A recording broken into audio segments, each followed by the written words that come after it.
Now the silence is like we should begin here. And they out there, they are having a completely different party. Yes, those who are in the restaurant, can you please come to gate number 3? To be there by the target and know that I can miss it. I never felt so lonely as when you came and saw me. Can Branko Mitrovic? Branko.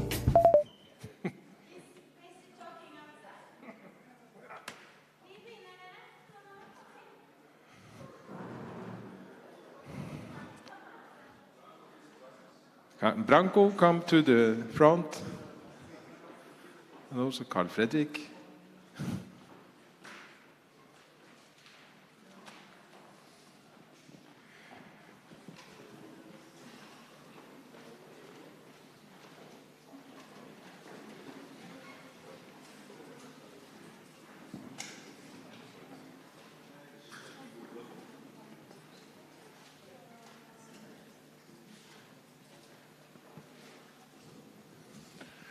Welcome to the Sunday session. Can you hear me? Is it too loud?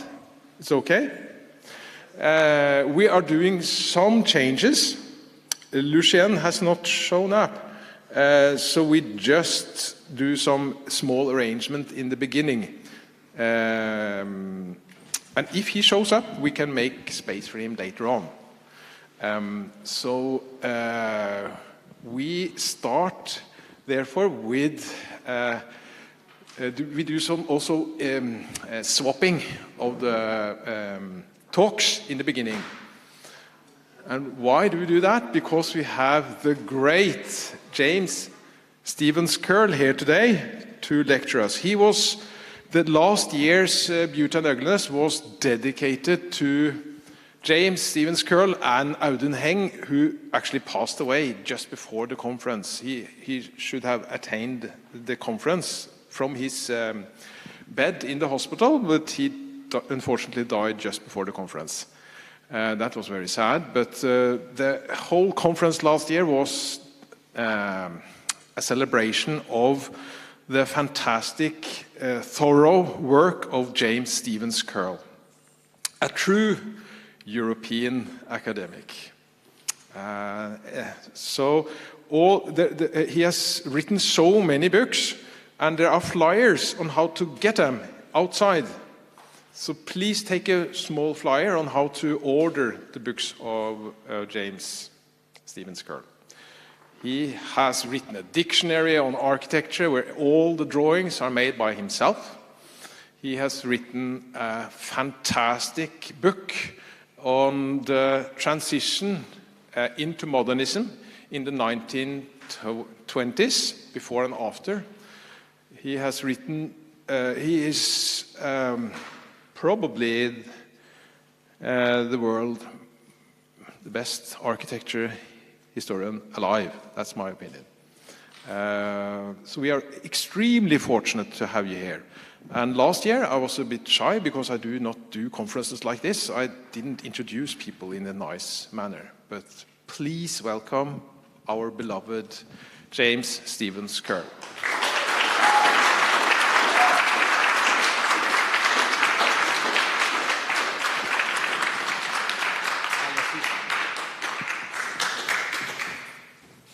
Yeah.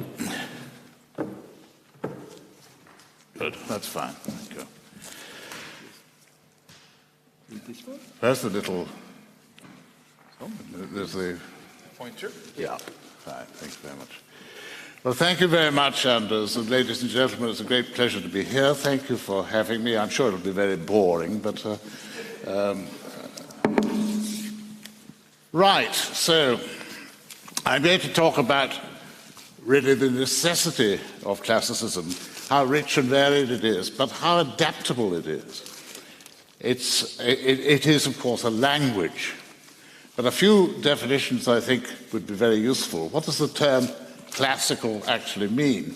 It means something of the first rank, the highest class, order, authority, or importance. It's a standard, it's a model, it's exemplary.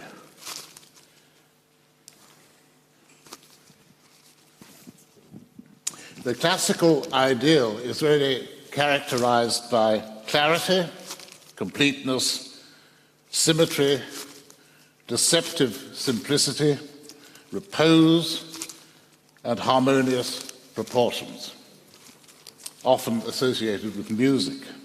It's associated too with civilized life, with perfection, taste, and serenity. The classical language of architecture is not a free-for-all, in which elements are arbitrarily thrown together. It's a highly sophisticated system, and its traces survived throughout the centuries. Classical architecture is permeated with elements that can be related directly to the architectural vocabulary and language of Greco-Roman antiquity, or are derived as variants of such vocabulary and language. And what of language? Language, in a generalized sense, consists of words and methods of combining them in the expression of thought. And it can also be the phraseology or terms of a science, an art, a specialism, and so on, including classical architecture. It has meaning. And so classical, signifying the conforming to rules and models of Greek and Latin antiquity, when applied to language and architecture, suggests something coherent, something not meaningless, with all sorts of allusions capable of enormous ranges of expression, like the spoken language of a culture. True architecture can engage the mind as well as shelter the body. But when the base, shaft, capital, entablature sequence that comprises an order of architecture, when that's considered, obviously it's not merely a decorative element applied to a building for aesthetic reasons, it's actually a satisfying expression of structure and stability. This is important psychologically as well as physically to those who look at it. It may appear extremely robust and powerful, or it may be elegant and highly decorative and festive. It can be fun. Yet in all its guises, it usually looks stable. It looks as though it won't fall down. It induces, therefore, confidence in the people who look at it and expresses and even emphasizes the essence of the structure. And looking back over 2 millennia, it's clear that language has enabled the creation of great buildings and even whole harmonious blocks in cities, because it's infinitely adaptable. It enables rich invention and infinite numbers of variations on its basic themes to blossom. Modernism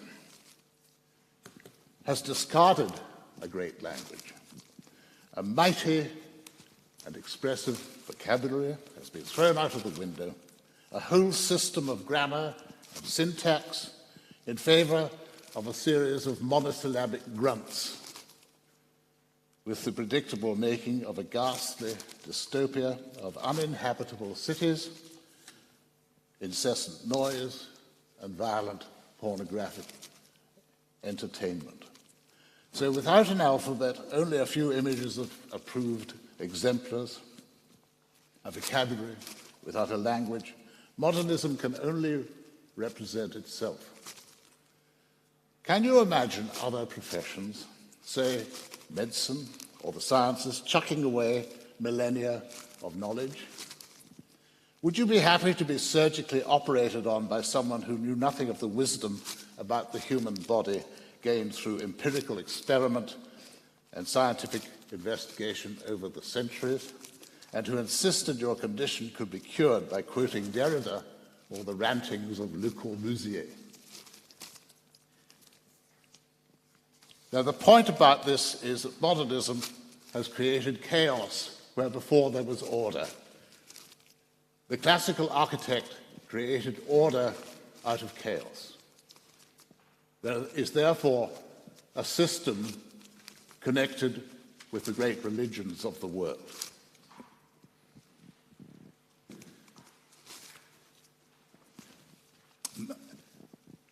This is a design by Carl Friedrich Schinkel for a royal palace on the Athenian Acropolis.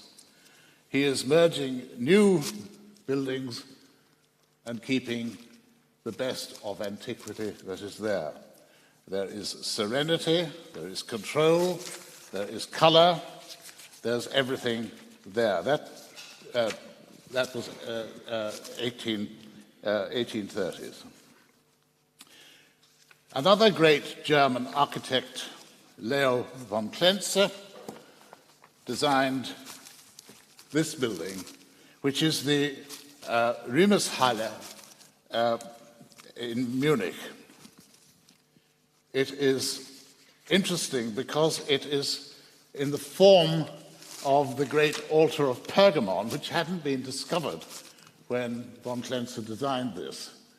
So you have the two projected temple fronts on either side of a long stoa with a massive statue of Bavaria by Schwanthaler in the center. This was a series of marvelous neoclassical buildings which had been designed for King Ludwig I of Bavaria, who was a Hellenophile.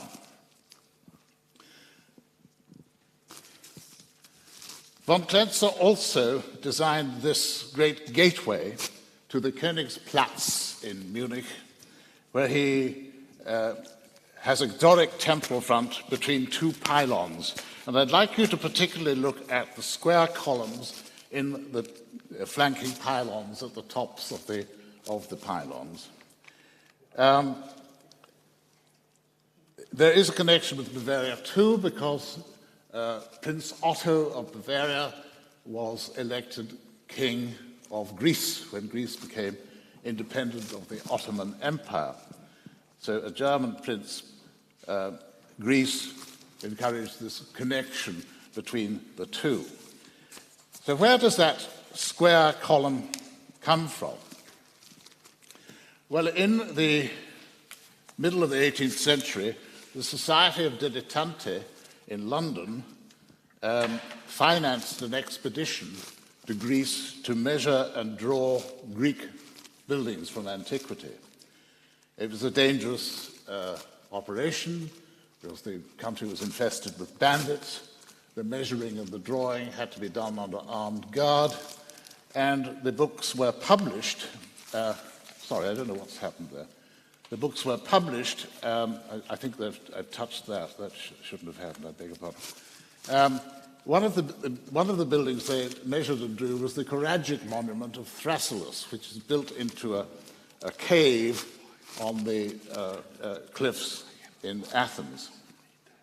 It's a very interesting building because it has a square column between two antae. It has a continuous row of guttae, which you can see, and wreaths on the frieze. Now, Greek temples we look at, and we don't associate them with windows. So when Greek revival architecture really started to take off in the latter part of the 18th century and mostly in the early part of the 19th century, this was a very useful trigger for the design of openings, mixed with another expedition, this time French, to Egypt, which involved the measuring and drawing of ancient Egyptian temples. So we have the continuous row of square columns. So by a process of syncretism, architects adapted the Koragic monument and began to do strange things with it. For example, the French Durand and Thibault produced this temple at the time of the revolution, the early revolutionary building, with square columns, human heads as the capitals, and otherwise it's really a Greek temple. But when we take this work by the great Carl Friedrich Schinkel, we see how the Egyptian square column temple mixed with Thrasyllus has produced a solution to openings in the great Schauspielhaus in Berlin. A really marvelous solution to the problems of creating windows in a great temple-like building. This is an old photograph I found. It's a postcard I have in my collection showing that marvelous building with one of Gontard's marvelous cupolas in the Gendarmenplatz in Berlin. Probably one of the finest urban spaces in Europe, I think, of the time. And if we... Oh, what's happened? There we are. If we go to Glasgow, Alexander Greek Thompson takes the same theme and uses it in the wall in Murray Place in Glasgow, which is a row of terrace houses. You'll notice the two projecting temple fronts, this time with square columns, and the long row between. So it's, we know that Thompson had a copy of Schinkel's published drawings in his office in Glasgow, and he uses the same theme at Walmer Crescent, which you see on the right. And I'm afraid I'm sort of halfway in the way. You can see the square columns, the Thrasyllus order used in this wonderful synthesis of themes from antiquity.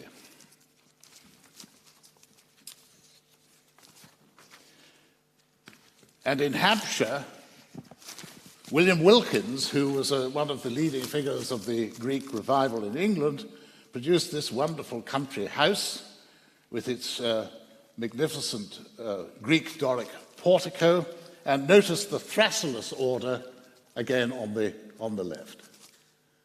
But this time used instead of a full-sized order, and the Thrasyllus order again for the pilasters. But if you look at the attic story of this building above the main entablature, you'll see that it comes straight from Stewart and Revitt's survey drawing of the choragic monument of Thrasyllus.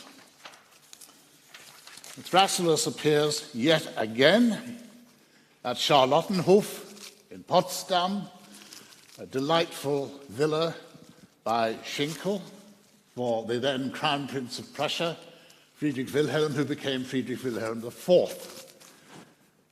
And we're entering here into the Night Kingdom, where there's running water and hippocamps to entertain us before we go up into the light of the rooms above. But here you have Thrasyllus just quoted, straight from Stewart and Revitt's great survey.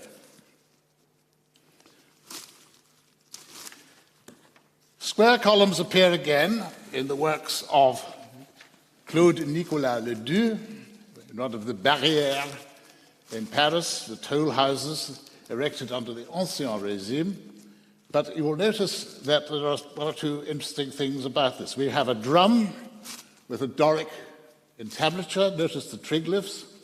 We have a series of overlapping surlianas, but this time they're Greek Doric surlianas, not Renaissance Ionic or anything like that. And they're baseless Greek Ionic columns without flutes. And we have square columns, square Doric, for the main portico. So here we have an architect of genius synthesizing, drawing together elements from the Renaissance, from ancient Greece, from Thrasyllus, from Greek temples, and in fact a Roman tomb, the tomb of Cecilia Metella or the Via Appia Antica, for example, suggests the drum with the Doric entablature.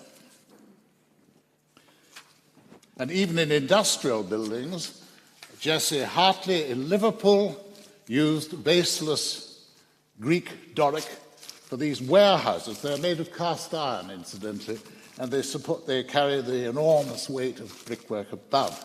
Cast iron is very strong in compression and hopeless in tension because it fractures.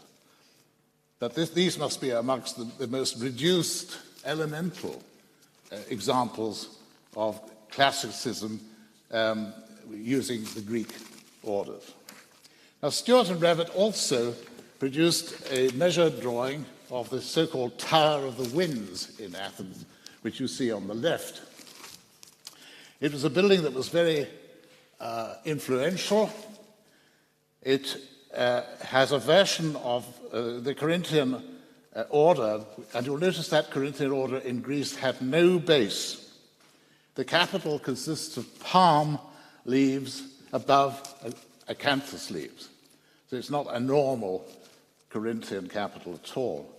But it was also used by James Stewart, known as James Athenian Stewart, for his work in Greece, in this delightful little belvedere in County Down from the 1780s, straight from the Tower of Winds, a most exquisite little building with the most marvelous inlaid floors with patterns and so on and so forth. And you can see the palm capital used quite clearly on that. And James Wyatt, designed the Radcliffe Observatory at Oxford, taking the Tower of the Winds, which you see virtually quoted up above, mixed with other elements such as attenuated ionic pilasters to create this really marvelously elegant building, the observatory.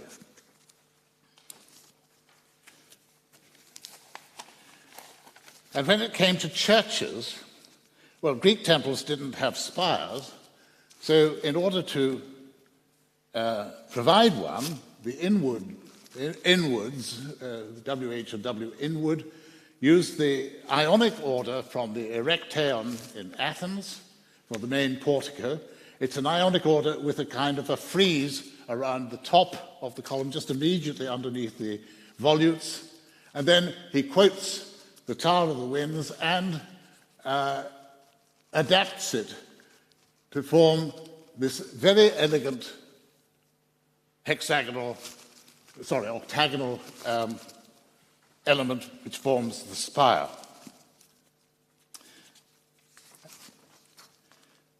Stuart and Revett also, I don't know what's happened to this. Here we are. They also measured building the Temple of Apollo at Delos, which, as you see, has a rather curious order. The flutes occur at the top and the bottom of the shafts. And notice that Greek Doric had no base. This was seen as a specific order, but in fact it's not a distinct order. It was thought of at the end of the 18th century, at the beginning of the 19th, as a distinct order, but in fact this is how the Greeks left some of their columns to be fluted later. The flutes at the top and the bottom were used as guidelines, and then the shafts were carved in situ. But this was interpreted as a distinct order, and sometimes appears as such in this amazing Greek temple in County Down in Ireland. It's a Greek temple using the order from the Temple of Delos as published by Stuart and Revett, and you'll notice the simplified entablature. The triglyphs don't have any glyphs. In other words, the indentations are not there, and the little pegs, the guttae, underneath the triglyphs have been converted into a kind of abstraction of guttae. Another building that was measured and drawn and was widely adaptable was the choragic monument of Lysicrates, and that's Stuart and Revett's survey drawing as engraved on the left. A very elegant Corinthian order, very much taller and more elegant than the Roman version, and there's a band underneath which we think was probably a bronze, maybe gilt band, placed between those leaves at the top of the column just immediately beneath the Capitol. They also showed the whole thing with the elaborate top. And when Stuart was hired to design the garden buildings at Shugborough in Staffordshire, here it is, the choragic monument of Lysicrites as a garden ornament, an eye-catcher in an English country park of a great house, Shugborough. Very accurately done, even to the tripod on top, which was awarded to the victor of the choragic monument. And that particular order of Greek Corinthian appears in a hotel in Stamford in Lincolnshire, which you see on the left, by a man called J.L. Bond. I don't think he did all that many things, but he did this quite correct, academically correct Greek Corinthian order, which is used again at this funerary monument in Ripon Cathedral in Yorkshire. It's sort of half the monument, but instead of being circular, it's been turned into a sort of half ellipse.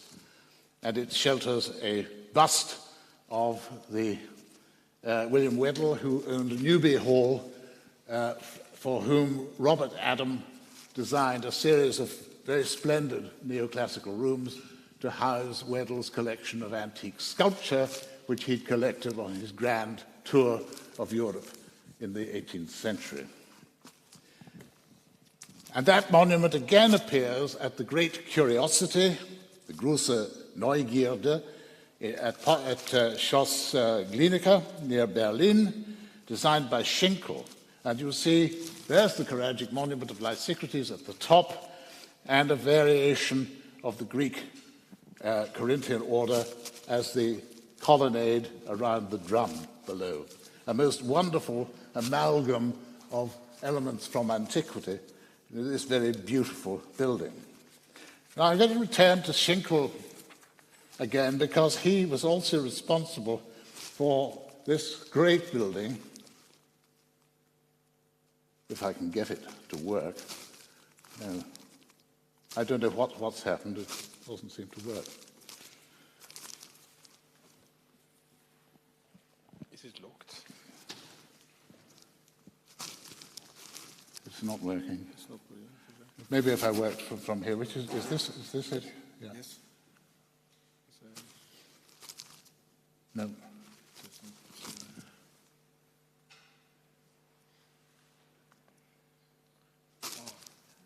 No, back one. No, it works. So no, it works. Right. Schinkel's great museum, now known as the Altes Museum in Berlin, the 1820s, built for King Frederick William III of Prussia. It's a great Ionic stoa held between antae.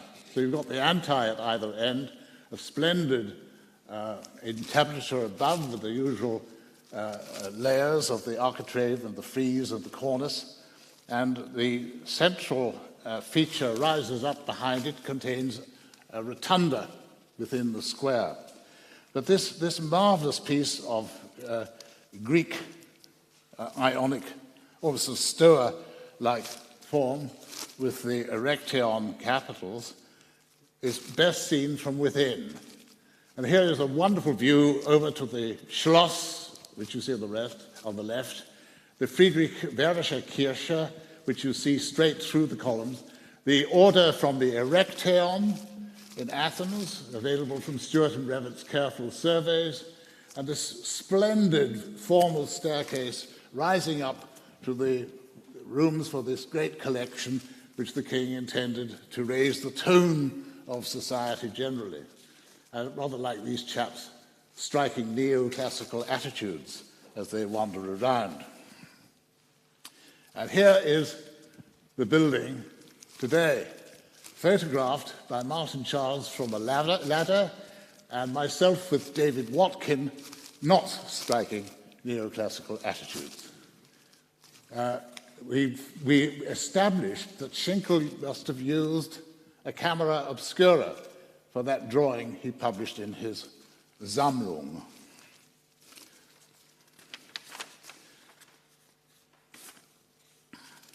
So here is the adaptability of classicism. Now, one of the techniques that modernists have used is to try and persuade us that there's some sort of connection with respectable architects of the past. For example, Wilson and Womersley called these crescents, which were built in the 1970s and have since been demolished because they leaked, fell down, and didn't work. They were called Adam, after it was Adam Crescent, Barry Crescent, Kent Crescent, and Nash Crescent. Now, isn't that shameful to name them after distinguished, great architects who did wonderful things? But it's an old technique, and one that's used again and again, like trying to persuade us that the arts and crafts people were pioneers of the modern movement.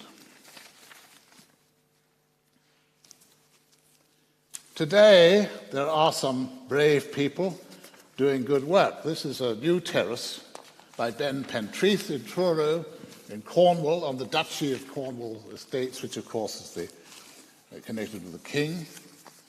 And we've got this very splendid terrace which looks down over a valley, and as you're approaching Truro, you see this on a hill. It's a marvelous piece of work. It's only, well, fairly recently been completed. It's very civilized. It was finished in 2009. And the same architect has produced this. This is a new small town in Inverness-shire, not far from Inverness itself. It's on the estates of the Earl of Murray. And Ben Pentreath has been responsible for the buildings, and Andros Gianni for the town plan. And we're looking at houses which are all developed from the vernacular village architecture of Scotland, which we find on estate villages, reinterpreted. And there's mixed use here, there's social housing, all sorts of different uses, and there's, as you can see, shops and so on, integrated within the scheme. And it works very well. Now, as I hinted earlier, the tabula rasa, the empty table, demanded by modernists, really did jettison a huge language with all its possibilities. And it did so in favor of fancy wordplay, empty jargon, meaningless sound bites, and sloganizing cacophony accompanying a kind of bogus linguistic dance. It has been and is promoted by self-serving, self-regarding totalitarians who are interested only in power and money. It's ingested by a terrified, bemused, bovine public which has been bashed and bullied into accepting it. And because of the fancy language used, it doesn't know how to protest. So this gathering is very encouraging to see that the new generation is actually questioning some of the beliefs of this fundamentalist, quasi-religious sect. And one of the problems, of course, if you've got a visually illiterate and bullied public, and indeed modernist architects capable of only looking with their ears, and people who confuse obfuscation for profundity, cults, remember, invent their own languages, their own liturgies, and the more obscure and dark, the better they serve those who are their protagonists. Once in the cubicle of a university lavatory, I saw some graffiti which I think summed it all up. The text read, "I have just had a modern movement." At least somebody in that dark satanic mill was perceptive enough to make that observation. And it's significant that a mind as receptive as that of Johann Wolfgang von Goethe, according to Johann Peter Eckermann, could describe classicism as health but much else as disease. I think it would be very interesting if he'd be able to comment on matters today. Thank you very much.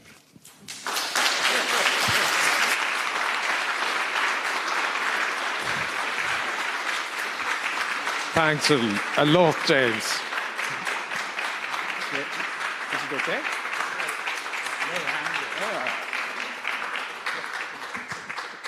Like this. So the next speaker is Robert Patschke. Or did I flip it? Was it Branko? Robert, it's your turn. Directly from Germany, we're really happy to have Robert Patschke here. He has been here twice before in Norway, but he probably doesn't know how much attention he has got for his firm and his architecture, because the interest is huge. So let me just facilitate it. The new one, new. Yeah. So please welcome from Berlin and India,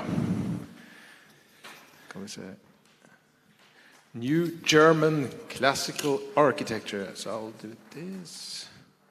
Welcome. Thank you.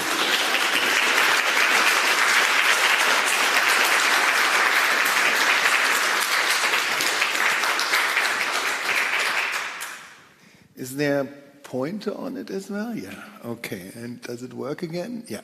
Very good. Thank you very much. Yeah, I was very delighted yesterday, the welcome I felt from all the people. So thank you very much for having me here. Indeed, this is the third time that I'm speaking in Oslo. The first time was in 2004. The second time, 15 years later in 2019, and then today. I come from a family of architects. My father and my uncle founded our firm about 55 years ago, and now I run it together with my cousins and two other partners. We have a team of around 25 people at present. It goes up and down sometimes. And yeah, it's a lot of work. It is also a lot of fun. I'm going to talk today a little bit briefly, or half of it, on some design principles. I will not go into it so scientifically, but rather intuitively, because we are all self-taught in the office. We've developed our work over time, and we have never published a real book on our work. We just try to build as much as we can and try to make it the best we can considering all the circumstances. So there are a lot of aspects that are important to me. If you see the words, none of them really refer to classical architecture as such. They are more general. And so I tried to group them before my presentation, but I saw that they are all interrelated. If you want to describe proportion, it's also scale and point of view. And if you want to describe tectonic order, you also have to think about ornament and details. So they're actually all scattered all over the place. And I will go back and forth between these points during my presentation. But the most important thing for me is, of course, the human. We have to do a humane scale. It has to be, the focus has to be the human, and we know that we all feel better in a beautiful environment. And I think it is a responsibility towards our society that we keep that in mind. And then there are other things like proportion, scale, and point of view, and that are important to me.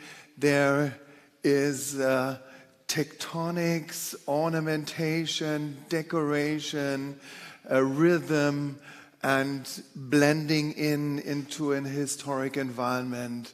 And what I find very important is granularity, which you, Brendan, talked about yesterday already. So that makes it easy for me. I don't have to go that much into detail. I want to start with scale and perspective. Point of view, we see here probably an architect and a client from the 50s, 60s looking at a large project from a bird's eye view. And already that shows the difference between the normal person, the observer, the passerby, and the point of view of the architect. How can these two ever find a respectable dialogue if they come from a completely different point of view? So in our office, we usually take all views that we sketch, that we generate from the normal observer's eye height, because that is how people will later on experience the building. And so if you have a building, if you have a sketch that doesn't fit on a piece of paper, you know already it is out of scale, it is out of proportion. Yeah. Then we have tectonics, tectonic order. Usually when you talk about tectonics, it's about geological movements. Yeah? And here we have we have a facade that doesn't move. But still, we want to show the movement of the forces in our work. So here we have a building, maybe in an urban context, and we have, let's say, 5 floors. We need the floor plates, and then, of course, they have to be supported by columns. Maybe the lower columns are bigger than the top ones because there's more load coming down. We have here a funny shift of a base, so maybe we need some arches to distribute the weight into the large columns.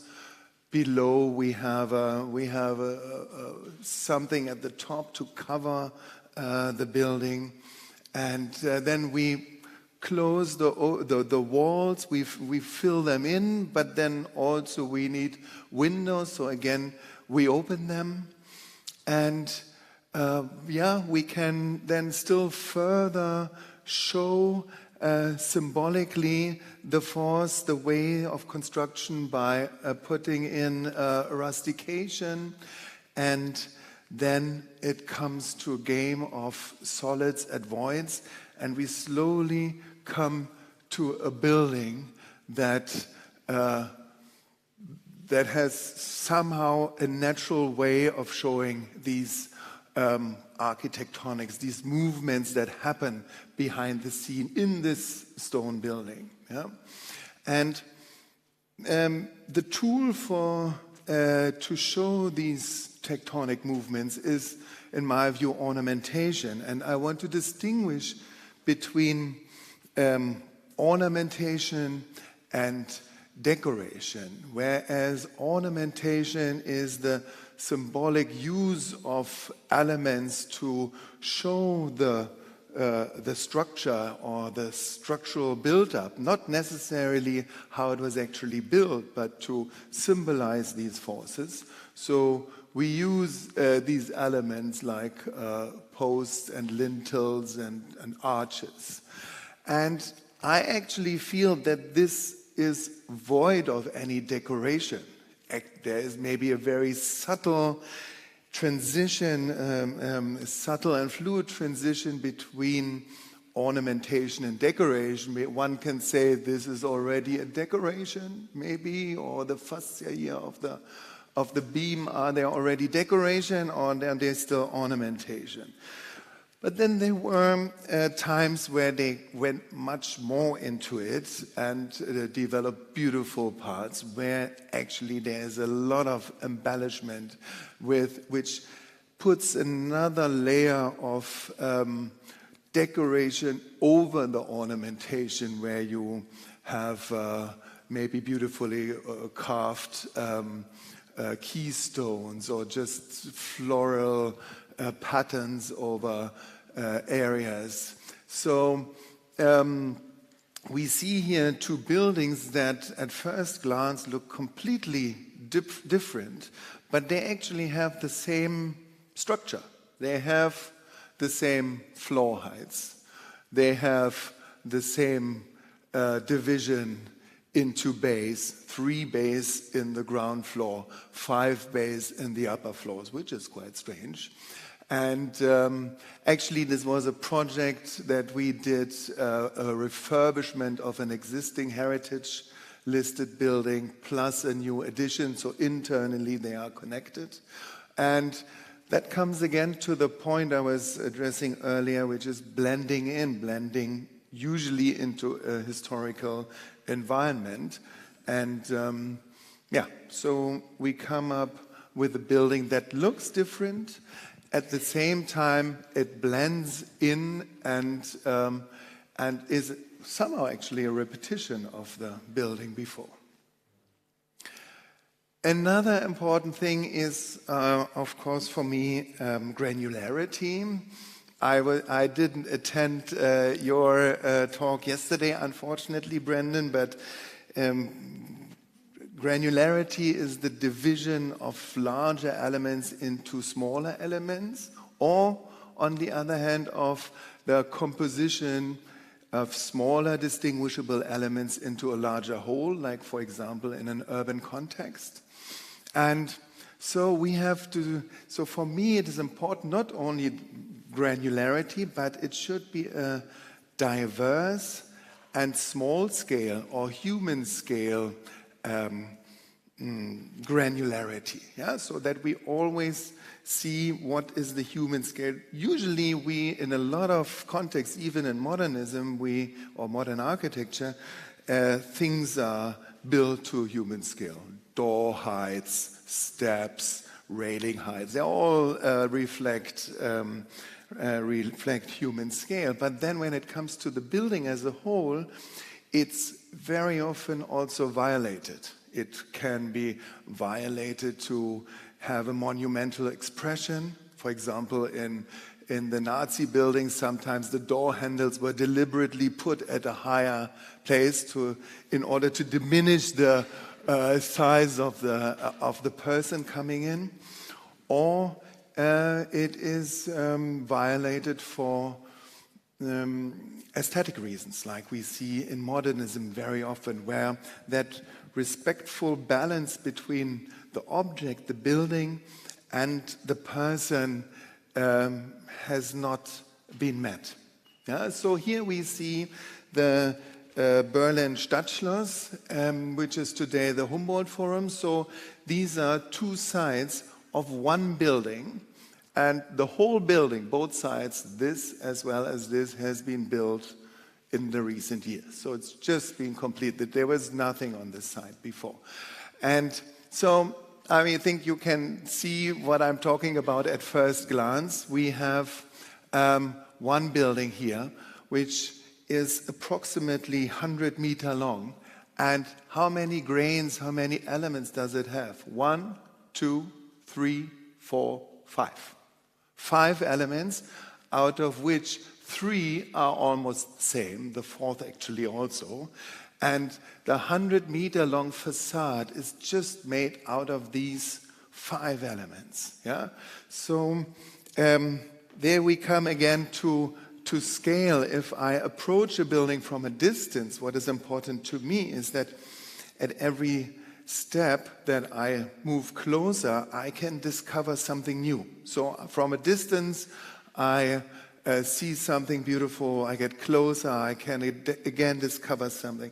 Here, when I get closer, there's actually nothing more except for the camera maybe that I can discover, or maybe the beautiful reflection of the Berlin Fernsehturm. So I think from my point of view, this is not enough.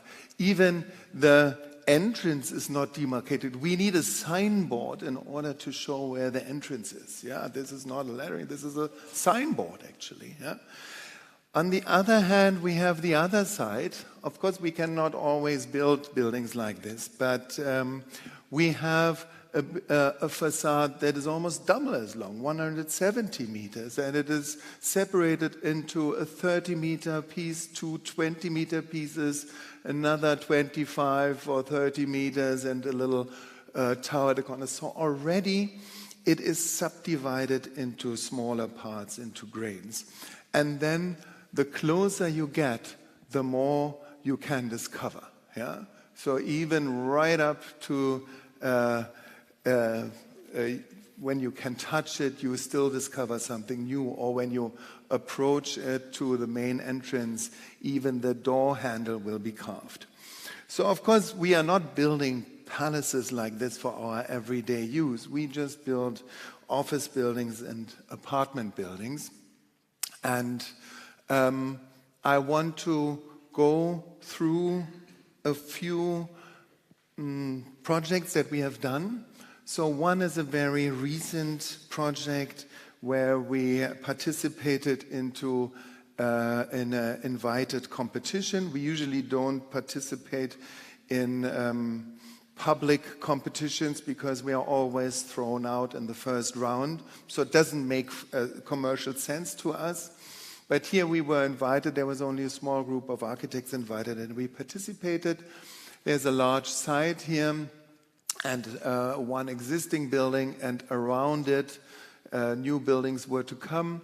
And there is a residential part here, and in the back there will be in the future a commercial part as well, next to a piazza that is there. So what we do first, we look at the environment, again blending in. And these are the immediate neighbored buildings. This is opposite. These three are all opposite. So what do we see here? Of course, very romantic Art Nouveau elements, which we didn't really get into our new building, but we see gables, we see a little tower on an octagonal base, we see these bay windows on octagonal base, we see some dormer windows, which are probably later additions, but still. And we see a regular pattern of windows, larger and smaller ones. So what we do is we go and see these areas, but we experience them more intuitively. Yeah? And this is the side lane, which is a very rare element, which I didn't find anywhere in Berlin, is these extra large arched entrances. Usually you have entrances like this, or you have a large entrance if it is a driveway into the backyard, but these are just entrances to the main lobby, to the staircase. So we found this very interesting. And then we make our first sketch. Yeah, so you already see there are a couple of things that are in there. There are some arches there. There are some projections, some bay windows maybe, or some balconies. There is some sort of tower in the corner and sloping roof. Then in the next sketch, it gets a little bit more concrete. There's already the tower with an octagonal shape. We still have a kind of gable here and the dormer windows. Then we have symmetry from here to here. We have one symmetry from the corner itself has a symmetry.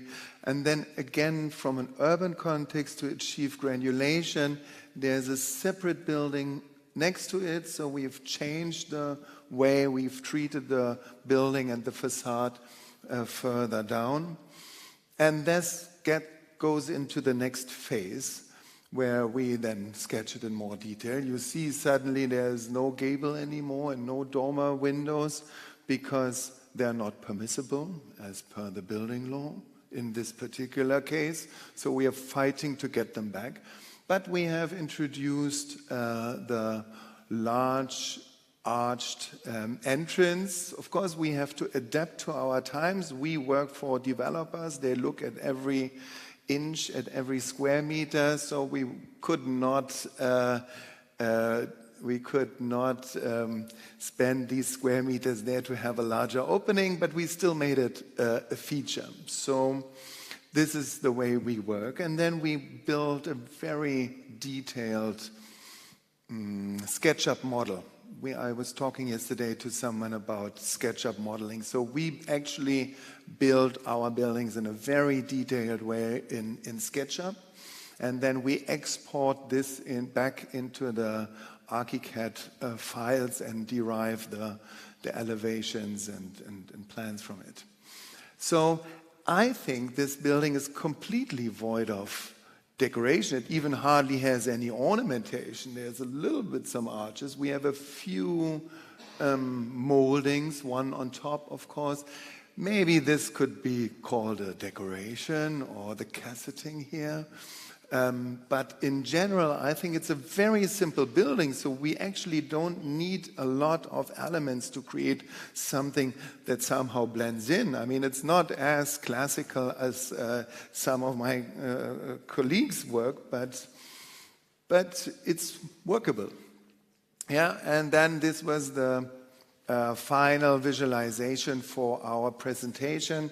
We have put in again the dormer windows because we were trying to get the permission for that. Yeah, and with this image we won the competition. It's yet to be built, so the detailed design work is starting at this very moment. Thank you.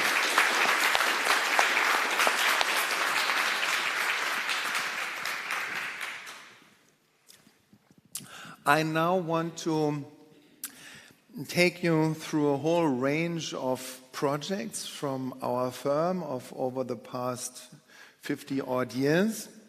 And I will show the development that we have gone through and also different typologies of buildings that we have created. And here and there I might refer again to the mentioned design principles. Oh no, there's something else in between. I won't go much into detail because I'm also not an architecture historian, but just to show that connection between Oslo and Berlin. Again, of course, you know all these pictures here, the University building of Grosch and Schinkel's buildings in Berlin, and how similar they are, yeah, even up to the railing detail. They have exchanged thoughts with each other. I think that's amazing. I think there's a little. I don't know if that's. Can you hear me double? No, it's okay. Okay, so and some more. Of course, there were more people from Norway that studied in Germany, but I just want to show you that these quick pictures, because also that tradition has also continued. It was not only during Grosch and Schinkel's times; it also continued afterwards, and in normal buildings. Yeah, so we see Berlin and Oslo, Berlin and Oslo. So there's a lot of similarities, but not only from Berlin or from Germany to Norway, but also the other way around. We had a talk on it yesterday. So there's an inspiration in both directions, which I find fantastic. And now I take you through our projects. Yeah.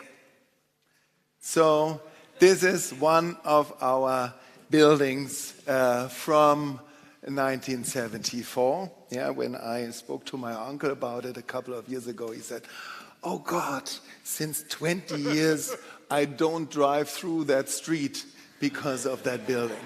And then underlines again this huge responsibility that we have in our profession, because these buildings will be there for 50 or 100 years, yeah?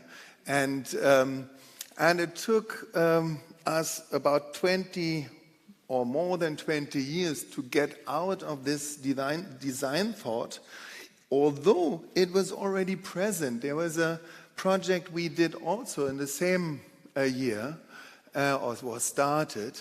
But it was not in Berlin. It was on the Canary Islands, and it was a hotel. So there you were allowed to play around with these forms.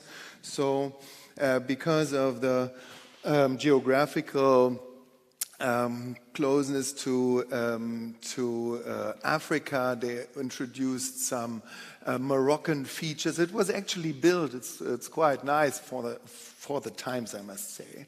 So already in my father and uncle's head, there was already that wish to break away from that and do something else. But it took another almost 20 years, and this was one of the first classical or more traditional buildings that we did in 1990. It's an office building in a residential area. Yeah? So this is, in between we went also through a very postmodern phase with very funny outcomes. And then, of course, the big breakthrough was in the late 90s with the construction of the Hotel Adlon.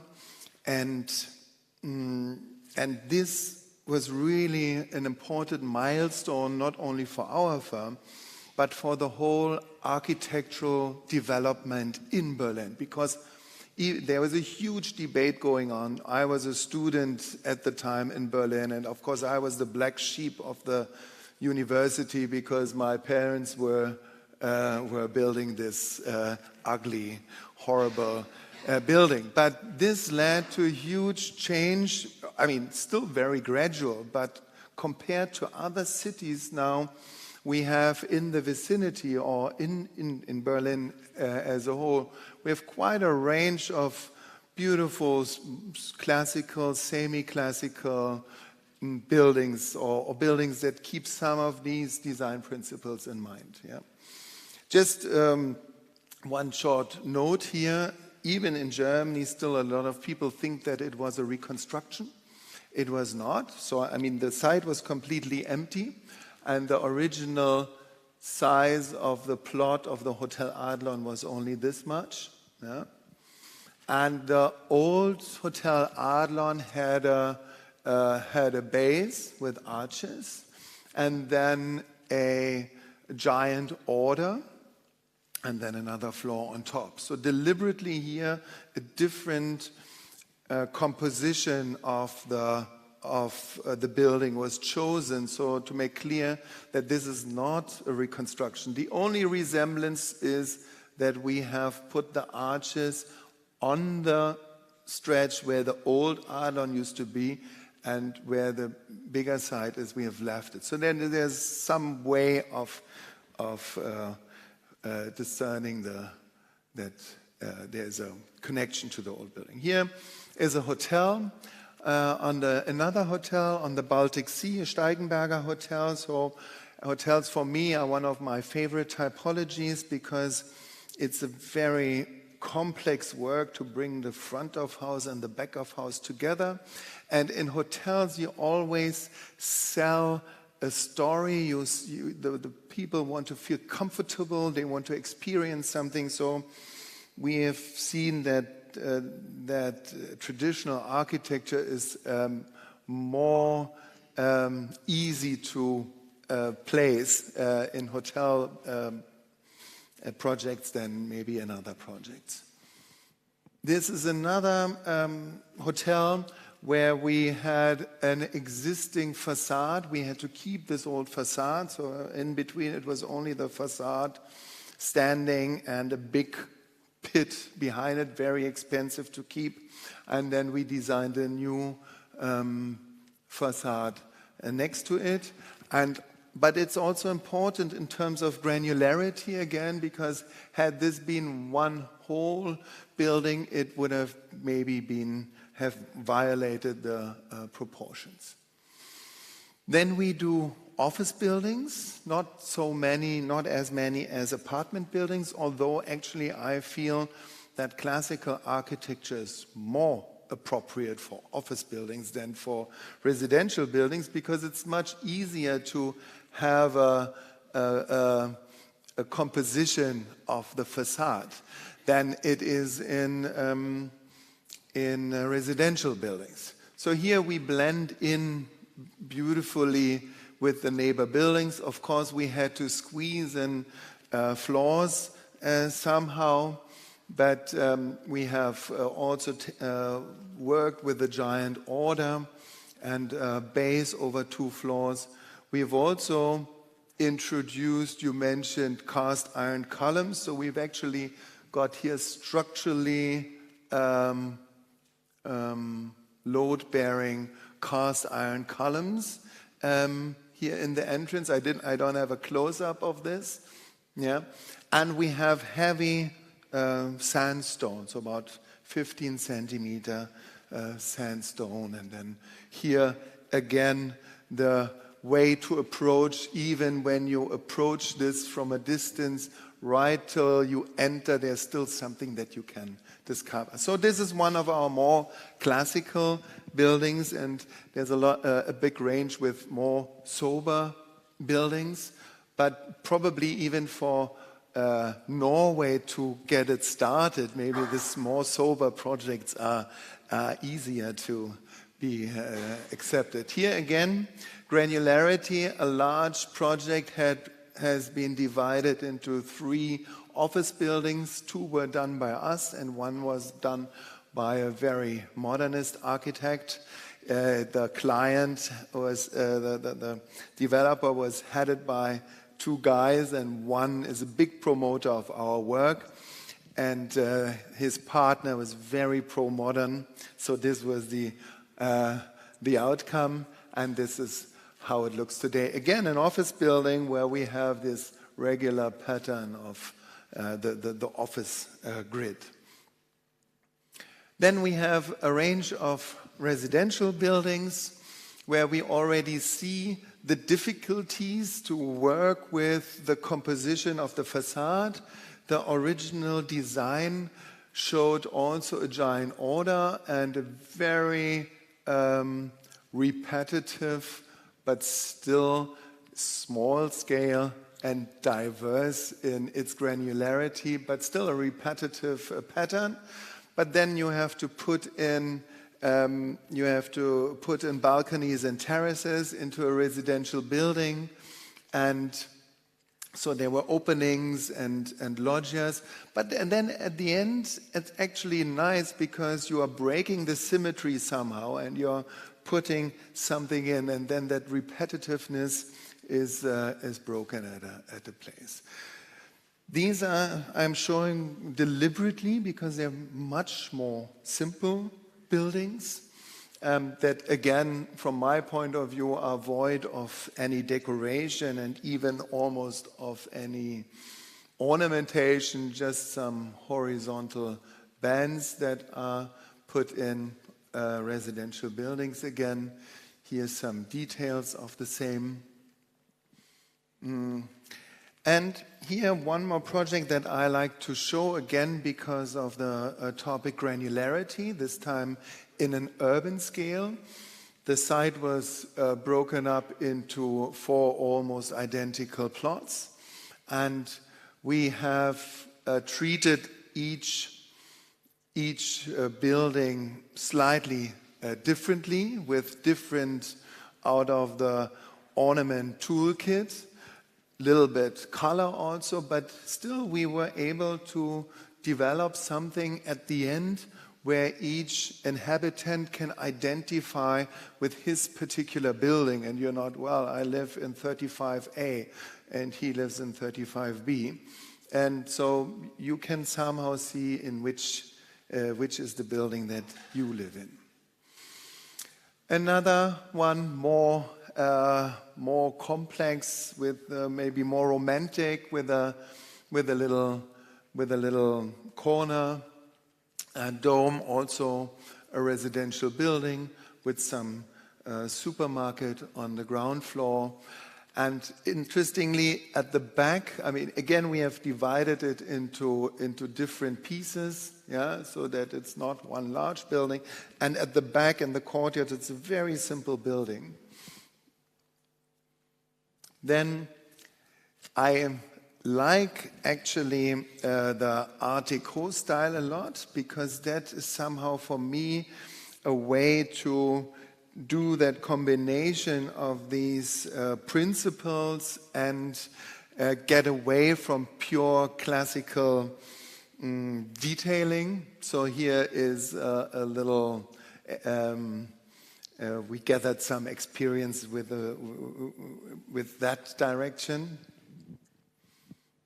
And some more residential buildings, maybe I just flip through it.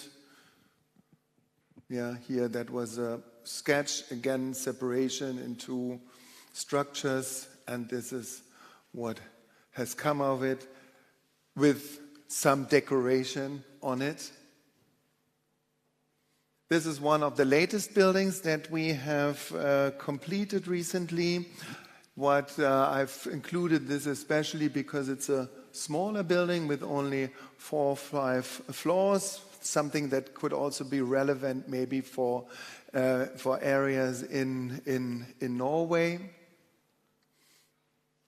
And then we come to another typology, which is smaller scale buildings. In this case, it's a combination of offices and a restaurant and apartments. But there are other, it's more towards the modern side of our work, but still it uses subtle elements like the balusters, and here even the hidden water gutter becomes an element, together with, I don't have a picture of that, together with the shades, but they're not here in these images.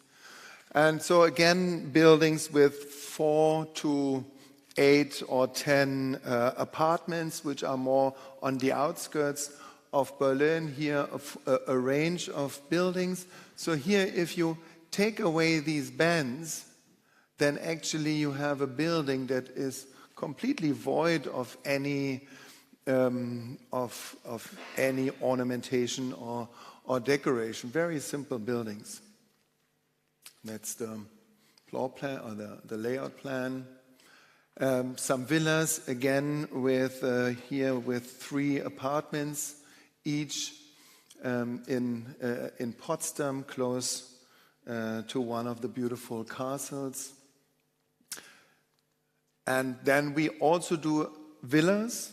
Not very many, because for our office it's difficult to make them commercially viable, and because in Germany there are not as rich people as maybe in the UK or the States. But here is one villa, also fairly modern even, more romantic, a villa. And this is one of our latest. It has more a subtle 1920s classicism behind it. And this building we had to pull down. The owner didn't want to have it anymore, but we built a new structure that looks like that, and it blends in perfectly well into this small village. Then I show you 2-3 images of our work in India. In 2004, I moved to India in 2005 and spent almost 10 years there and set up a branch office there.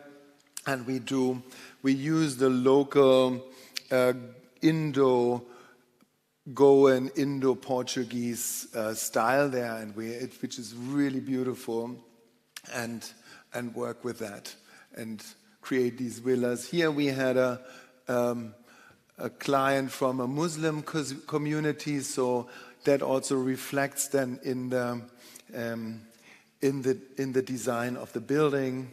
Beautiful place right on the beach, and again, with very rich moldings. All of them are made in situ with plaster, so it's a very beautiful way of working in India, sometimes we use the local nature stone and we chisel columns out of them, and then they are plastered in the traditional way. So inside it's nature stone, outside it's plaster.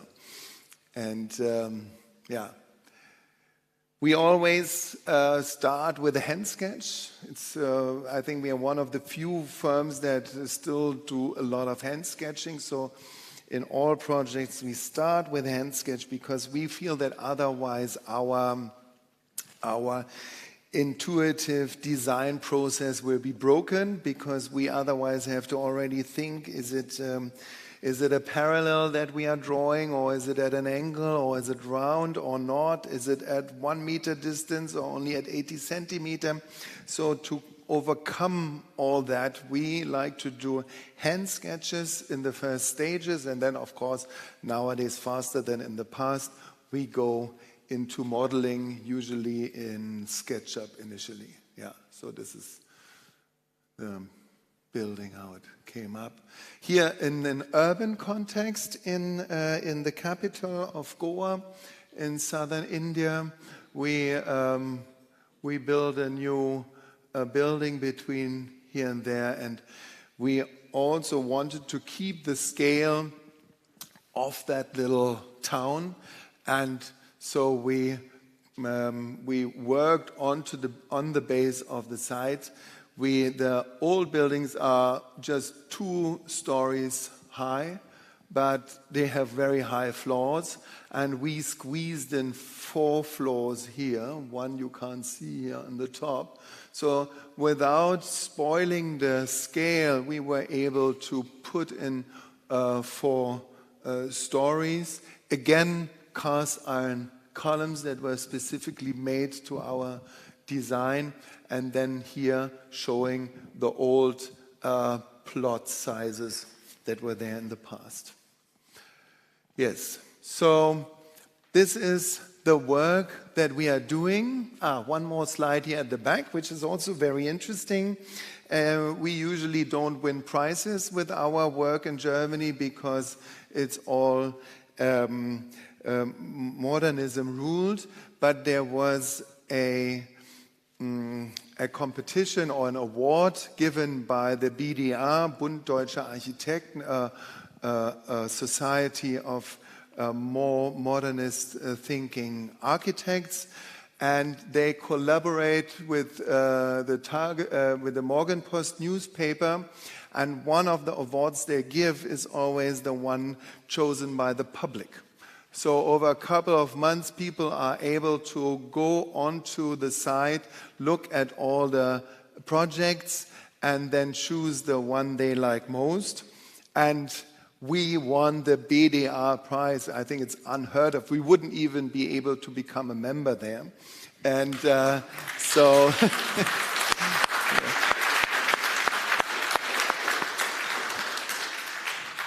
So with this little townhouse, we won, yeah. Yes, thank you very much for your patience.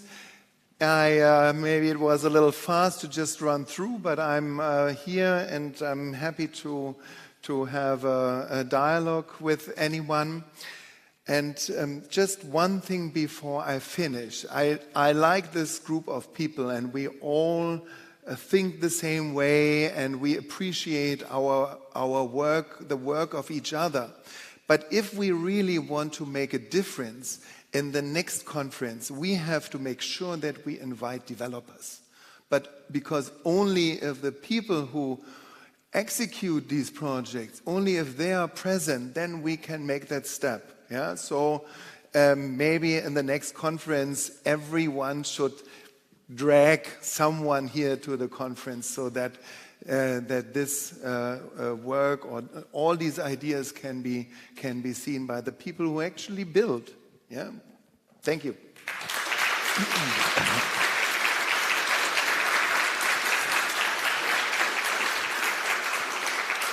Thanks a lot for a fantastic lecture. I mean, we have so many brilliant speakers here. So please go and talk to Robert and James, Brandon, talk to the speakers in the break. We need a 10 minutes break. to have a coffee and tea. So inspirational. Thanks a lot. A small clap for Robert.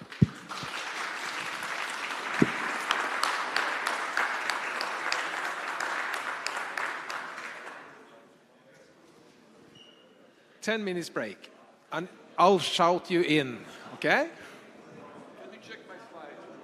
Yes, yes.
Så alle må trekke inn. Alle må trekke inn. Alle må trekke inn. Alle må trekke inn. Du har vel ikke tid nå? Ikke nå. Alle må trekke inn. Du skal snart snakke, Truls. Alle må trekke inn. Så...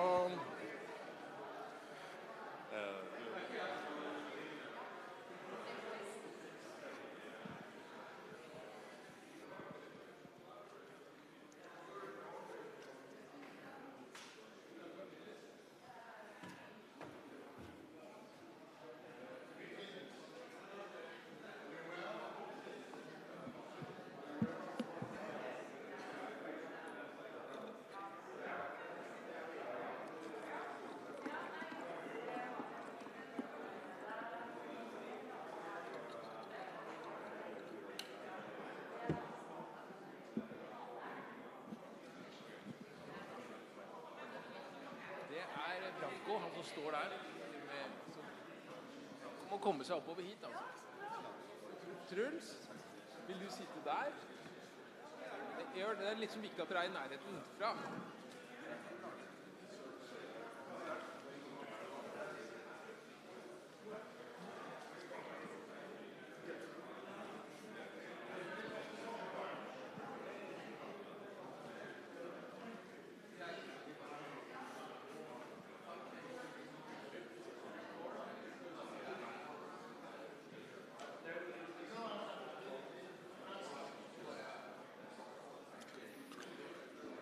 Yes, so then we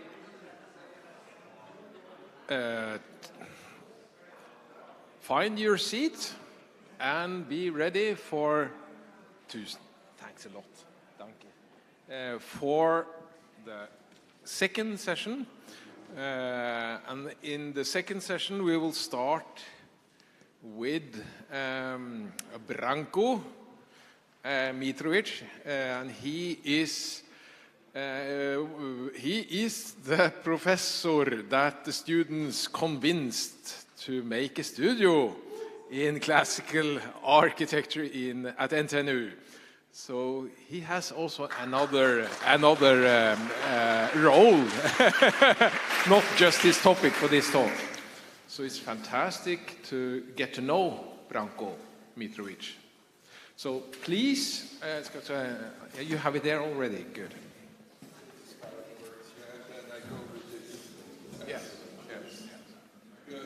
Well, thank you, Anders, and thank you. I should like to thank the organizers of this. The problem? Yes.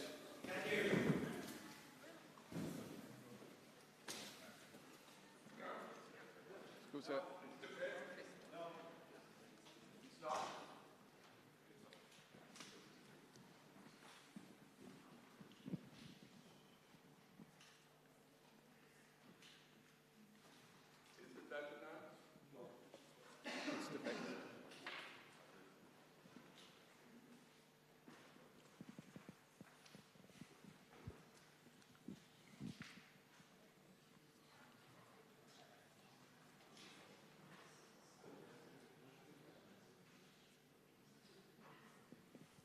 And as they fix this, there will be an architecture trip, a short one, led by Christian Hoff Andersen. So when this session is over, people can meet up with Christian at the staircase. Good. Thank you, Anders, and more generally, thank you for inviting me. I should like to thank the organizers of this conference for the invitation, and also for the interest in this book that I'm talking about. It's a book that's been a large part of my life in a way, and in a way, it's a strange book. I promised it many years ago to Thomas Gordon Smith when I was teaching at Notre Dame, and it's kind of only in very recent years it's come out, it's kind of come to fruition. The book, and I think the book is quite, it has certain things also, its implications for more generally for things we want to achieve here in this conference, and I will try to expand then later towards the end of the talk in that direction. But the book is a study of a very specific phenomenon in architecture, in the architecture of late 20th century and the 21st century, is the rise of obfuscation and philosophical posturing in architectural theory that started sometime in the 1970s. And it became so pronounced by the end of the century, of the last century, that one can talk about the obfuscatory turn. So that basically architectural theory, architectural writing became completely overwhelmed and dominated by bizarre and meaningless attempts to bamboozle readers with philosophical jargon, with attempts to appear philosophical, and with kind of very crude pseudo-intellectualism. So it's a phenomenon. It's a phenomenon that if you're an architectural historian, you really have to ask yourself, okay, now what's going on? How could this happen? And obviously it played a massive role in actually justifying and promoting certain type of architectural practice. So this was something that I started noticing very early in my career in the 80s when I was studying architecture and philosophy at the same time. So this is the book that is really describes this study. Came out 2 years ago, and that's the main topic of my talk. But I noticed this very early, like in the 80s, as I say, I was studying architecture and philosophy, trying to make links between two, and then I ran into this volume journal for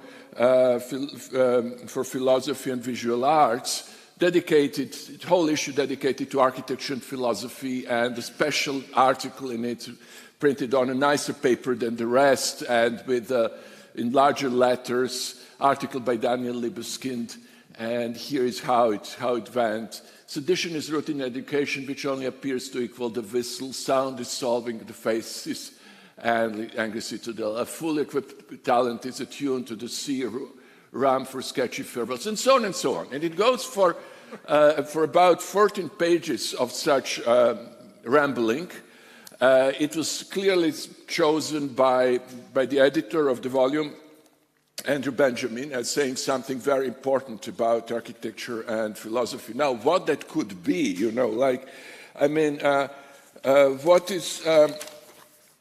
how could it, has there been any refereeing process? Certainly not.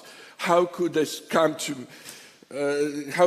what kind of understanding of architecture or philosophy or intellectual work, academic publishing, whatever would support this type of publication, what's going on really here? But as the time went, already in those days, I was only kind of grasping what's going on in those days, but you could see that this avalanche that started this type of writing started its influence in the 70s. By the 1990s, there was a virtual avalanche of that type of writing on architecture. And so the question is, like, if you take those writings, for some reason they came to dominate. How could that happen? What stood behind that?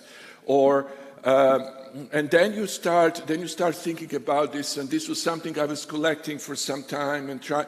And what you get first, the first thing you notice, there is nothing like that before the 1970s. Those early modernist architects, and there is a reason for that, I will have to explain, they didn't need to write this way. So there was something that from the 1970s there came a need to write this way, to justify our ongoing architecture production this way. You could notice that there were different streams, but there were two main streams, so-called phenomenology and so-called deconstruction, named after some vague connections to, let's say, certain philosophers, Heidegger in the case of phenomenology and Derrida, let's say, in the case of deconstruction. But they had a lot in common. One thing that they had in common was that they were programmatically anti-visual. That is to say, they went to... Is there a problem with sound?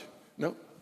One very important thing was, for instance, with phenomenology, was to argue that perception and appreciation and so on can never be separated from narratives, stories, meanings, and so on associated with buildings. Or in a later version, so that was, let's say, the moment of Christian Norbert Schulz that he initiated. Another later version was that architecture is always about smells, about tastes of buildings. Really, they argue that you know, like tastes of buildings are relevant, and that we should suppress the kind of visual concerns. The other side, the constructivist side, they were saying, okay, now everything is text, and you shouldn't be really concerned with such issues as a scale or a relationship to the site, or the function of the building. But I had colleagues in those days. I was teaching studio, and I had colleagues who refused to, in their teaching, consider function, scale, or the site of the building, and basically because that was considered oppressive. So you had these two phenomena, but they were very similar. And when it comes to the use of obfuscation, but turns out that as much as ideologically they were different, they were using the same obfuscatory strategies. They were doing the same rhetorical strategies in order to achieve that effect, that I only have to explain how it worked. And the whole research project was really about that. So I will give you I will give you just 4 of these strategies now. There are more. Some of them are combined, complex, and so on. So the book is really a study about the use of obfuscation to justify architecture in the post-70s era. And there's a reason why 1970s are such a kind of moment when these things came into. But here are some of them: obfuscation, plain and simple, profound banality, pretentious falsity, jargon of profundity. I'm going to give you some examples so that you really get what's going on. The first one, obfuscation, plain and simple, the one I gave you from Daniel Libeskind, is a good example. But here is one by Christian Norbert Schulz. Look at this sentence: word opens the world, while work gives its presence. In the work, the world is placed back into the earth. That is, it becomes part of the immediate here and now, whereby the last mentioned appears in its existence. Now, what on earth could this mean? You know, like, I mean, just try to imagine how the world can be placed back on the earth. I mean, what? You know, like, and all this can happen in the work. You know, like, it's this really. As I go now, this is. I will give you more examples, and let's see now. The next one. Here is the next one. The first is a phenomenological architect, another theorist. This is Mark Quigley, a deconstructivist. Just as writing is necessarily exceeded by the sense of speciality it might exemplify, how can writing be exceeded by the sense of speciality? I mean, you know, and how it can exemplify it. Well, what? I mean, the subversive quality of speciality. How can speciality have, what is speciality and how it can have subversive quality is frozen. Now it gets frozen. We do not know what it is whenever it is treated as a concept. You know, like, and you get these writings on and on. I'm giving you now, this is obfuscation, plain and simple. Another one is, for instance, profound banalities. Profound banality happens when you have something really banal, something really obvious, and you give it a kind of some really big words to cover it. For instance, Mies van der Rohe after 1945 in his buildings, one thing that he introduced is that he was making beams and columns, their connection. He made them visible. And you read Kenneth Frampton, and he says this was the epistemic term, you know, like this is something, because I mean, it's like me saying, okay, now my fridge in my kitchen is visible, therefore my fridge is epistemic, you know. It doesn't have, epistemic means just something that pertains to knowledge, so because you can see the connection, that therefore it becomes epistemic. Here's another one, also from Kenneth Frampton. He's the grandmaster of this type of writing. Earthwork of Kant's Kimball Art Museum, the manifest integration of the building into its site, okay, to evoke the presence of nature and its most telluric aspect. Telluric is something that's related to earth, to ground. So if I walk through mud, I also evoke nature in its most telluric, experience nature in its most telluric aspect, you know. So and there are plenty of these. I should possibly even not burden you with all of them, but here is another example, is pretentious falsity. This is something else. This is a strategy where the author goes and says something false, but it's so patently false that actually he pretends that it's something very profound. So here is one. Every touching experience is multisensory. Qualities of matter, space, and scale are measured equally by eye, ear, nose, skin, tongue, skeleton, and the muscle. Architecture involves 7 realms of sensory experience which interact and infuse with each other. Seeing things is multisensory. One thing is, or touching is not multisensory. When you touch things, you still don't, and you close your eyes, you know very little about it. You just know what it feels to touch it and maybe a little bit about its shape. But certainly scale cannot be measured by smell or by tongue. It just doesn't work like that. But this is supposed to be, and I know in teaching in architecture schools, it's been, Juhani Palasma has been always given to students as a kind of saying something profound. But there is a reason why this suppression of visuality, notice the suppression of visuality which goes behind this, because it means our visuality is not more important than licking the building. I had that at one conference. I was mocking this idea of licking the building, and then a student rose his hand and said, when we were on excursion to Italy, our tutor told us to lick the temple in order to get the full feeling of it.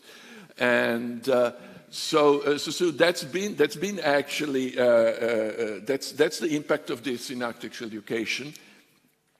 Here is another example of this. This is jargon of profundity. Every art needs to be reconnected with its ontological essence. Again, you know, like if you have some background in philosophy, then you know that there is no essence which is not ontological anyhow, particularly in periods when the art form turns to empty, aestheticized mannerism. This empty is actually a way it dismisses any kind of aesthetic, formal aesthetic, visual aesthetic concern. That's why it's called empty. And that's jargon of profundity, because they say, oh, but we are doing something more than just nice buildings, or you can't just make a building and say it's pretty. That's Peter Eisenman, for instance. And it's usually the words which are used for such dismissal are superficial, naive, vulgar, and so on. So this is the game that I'm actually studying. I can give you one more example, but I really don't want you to, I've got plenty of examples in the book, but that's the topic. What's interesting with deconstructivists is that they are so negative. They're such nihilists that they can never say something affirmative. They always must just deny things, otherwise they would be seen as superficial within that community. So this is an example of the way they play profundity is they always deny. So deconstructive discourse can never be detached from architecture. It can never be extracted from what it is not a drifter as occupier of this largest architecture before moving on. It is never singular, never just. So it's never. It's that type of endless denial, the spirit of denial, so to say. That's very important in order to look profound. So now I have to give you more explanations about this. This project is basically we have to look at this how these things came about. What is it really? Why 1970s? What was going on before that, why modernists didn't use such way of talking before, why 1970s. And we have to take into account, well, what were these people saying? What all of they have in common is denial of visuality, and it's the denial of visual aesthetic qualities. So that's very important for them. That's over and over and over again. All of these strategies, they try to replace concerns for visual and aesthetic qualities with concerns for narratives that are associated with buildings, with stories that can be told about them, and remove this concern for visual aesthetic qualities. So they were programmatically anti-visual. Now, the second thing is that we have to look, when we look into what was going on in those days and why would this become in the 70s. You see, I don't want to sound as a Marxist here, but we have to look at economic forces that stand behind this, and we have to look at what really motivates modernist architects. And it's very important because when you go into polemic with them, you must know what's behind all of this. And one important thing is to think about, okay, now why did modernism become influential after 1945? What was going on? Like, when you look at years before World War II, there were modernists like Corbusier, Mies van der Rohe, and so on. They were designing buildings, but they were marginal group. They were a noisy, marginal group. They all lacked also, one has to also explain their position. Most of them lacked, with the exception of Mendelssohn, modernist architects before World War II who had academic training. They were rare. None of them. Gropius was a dropout of an architecture school. Mies never studied. Le Corbusier never studied. And so, but let's not go into this. What happens? What's the really important thing that starts after 1945, and suddenly this style that they were promoting before World War II, this small, noisy community, but very small community, like public buildings, modernist public buildings before 1941 or 1945, none whatsoever. You can't name them in Europe or the United States. Large public buildings. So it's either some villas or very little work. So they are really marginal. Suddenly, that way of designing, that style, becomes absolutely dominant very quickly after 1945. Very quickly after 1950, you have domination of this in architecture schools all across the world. In Russia, it's maybe delayed by 5 years, but not more. Once Stalin dies, it gets Khrushchev gets into suppressing any kind of ornamentation as well. So it's a trend that's international scale. I know it from my family. Both of my parents were architects. My father, who enrolled in 1948, he still got watercoloring and 4 years of architectural history and all of that. My mother, who enrolled 7 years later, she had very little of that. So I can from my own family's background, I know how these things were changing very rapidly, and that was international trend. Now, why did this happen? So this is where I'm now going to be a Marxist, so to say. Excuse me for this, but this is how it sounds. You can have other different things. One explanation is maybe a spirit of time landed somehow all across the globe and made everyone design modernist architecture, and everyone just turned. Well, if you believe in spirits, that's so. Another explanation that I favor is that it's about economic reasons. What happened was that after 1945, Europe needed rebuilding. United States entered a building boom, and it became unsustainable for architecture offices to design the way they used to design before World War II. Simply the amount of work that was there, the amount of work that needed to be done at prices that could be obtained on the market, and with the reasonably limited drafting force that wasn't there in order to in order to support drafting the ornaments or the facades that were ornamented, required not cheap building, but cheap designing. What was needed is really a cheap way to mass produce architectural designs in order to rebuild European cities, in order to...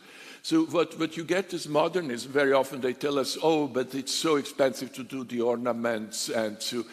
I don't think they are really concerned about, and you must always have, when you debate with architects, with modernist architects especially, you must always be aware of the economic moment, and that economic moment is not the costs of building the building, they are the costs of doing building documentation for an architecture office. In the case they engage with the classical design, or if they try to do that in the years after 1945, they wouldn't survive. And that's why you have clearly economic survival issue after 1945 for architecture offices to turn modernist. So that's what we get after 1945, and that has produced this mass domination of modernism for about, let's say, next 30 years. What happens now as we move into the 1970s, this is a crucial moment. This is the moment when things become open, people become openly aware that something is wrong. When modernist architecture, when people become aware that modernism has failed in the sense, especially in the aesthetic sense. You can say that aesthetic is relative, but then you have massive dissatisfaction of the general public. You have, for the first time, books, even by authors who have previously promoted modernism, who would say, like Brolin and Peter Blake and so on, and they were open expressing dissatisfaction. There were even Gropius at that moment admits that, we've just mass-produced horrible things. It's the moment when Philip Johnson admits that modernist architecture was a flop. So that's all happening at that moment. And this awareness of the failure of modernism hits in the 1970s. But you have to understand the economic position of the profession at that moment. And that position is that, A, it's not easy to go back. There are no architects anymore who can do classical or alternatives, any kind of design that's alternative to modernism. Like people who were trained in this were possibly trained before 1940.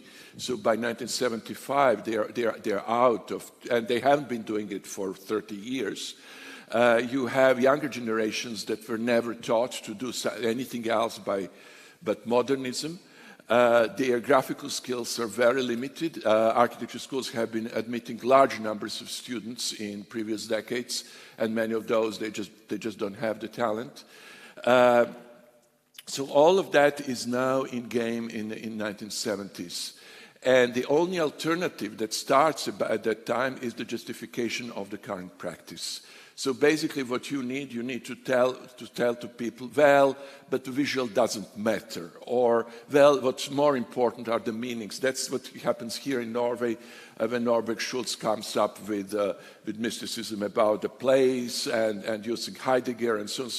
So Norbert Schultz was really a pioneering figure in this obfuscation. But obfuscation is not just kind of being obfuscation. It really has serious commercial importance for architectural practices.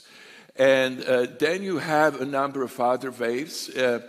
As the classical movement became more prominent towards the late 80s, you had this counterattack by very successful counterattack by Philip Johnson, the constructivist exhibition in MoMA in, was it 1987, 88?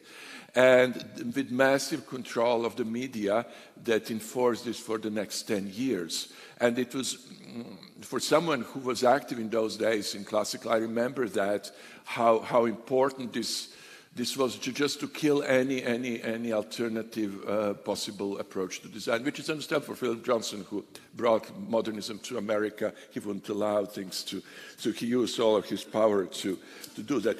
So what we are dealing here with is we must understand that this switch in the profession, this turn to the turn towards obfuscatory turn. Obfuscatory turn is a symptom. Like it's interesting that introduction of theorists in those days in architecture schools. There were theory as it was taught in the 1930s was theory of composition. There are wonderful books by Curtis and so on about architectural composition, but that's not what comes as theory since the 1970s. Rather, people who teach the introduction of theorists in architecture schools has a very specific role. It has the role to train students to provide narratives that will justify this paradigm of design that nobody likes. That's the purpose of it, and that's this constant production of new versions of phenomenology. It smells that matter. Visuality is not important. Everything is text, and so on and so on and so on. And that's really what I was realizing as I was working on this. I will now just before concluding, I wanted to say this, to make this point, because I think that when all of us here, we all come to debate with modernists. I've been doing that since the late 80s, and first I want to share with you and my experience, and then to say what we are trying to do in Trondheim about these things. Well. You know, like, I really want to emphasize this importance of understanding modernists if you're going to combat them. You must know your enemy. In 1997, I emigrated to New Zealand. And I had this, before that, I was already teaching in classicism, and I had PhD, and and I got a teaching position in architecture school. And I thought, okay, New Zealand, small country, only 3 architecture schools. You can easily convert the whole country to classicism, I was quite, I went down there as a missionary. And I did all I could, I taught classical studio, I discussed things, I went talking with people, I debated over and over again with architects. I had shouting ground with people from Dunedin. I had, with architects from Dunedin, I had all kinds of experiences. But there was, after 5-7 years, there was a moment when I realized, and it just came that I was defeated. Now, I could argue. I could always win debate. First, I can argue well. Second, they don't really have arguments, But the moment when I felt defeated was when I realized that they actually agree with me. That they see that the building they are designing is not good. They know it. They know it deeply. They could not be blind. But at the same time, just imagine what it means for a modernist architect to change.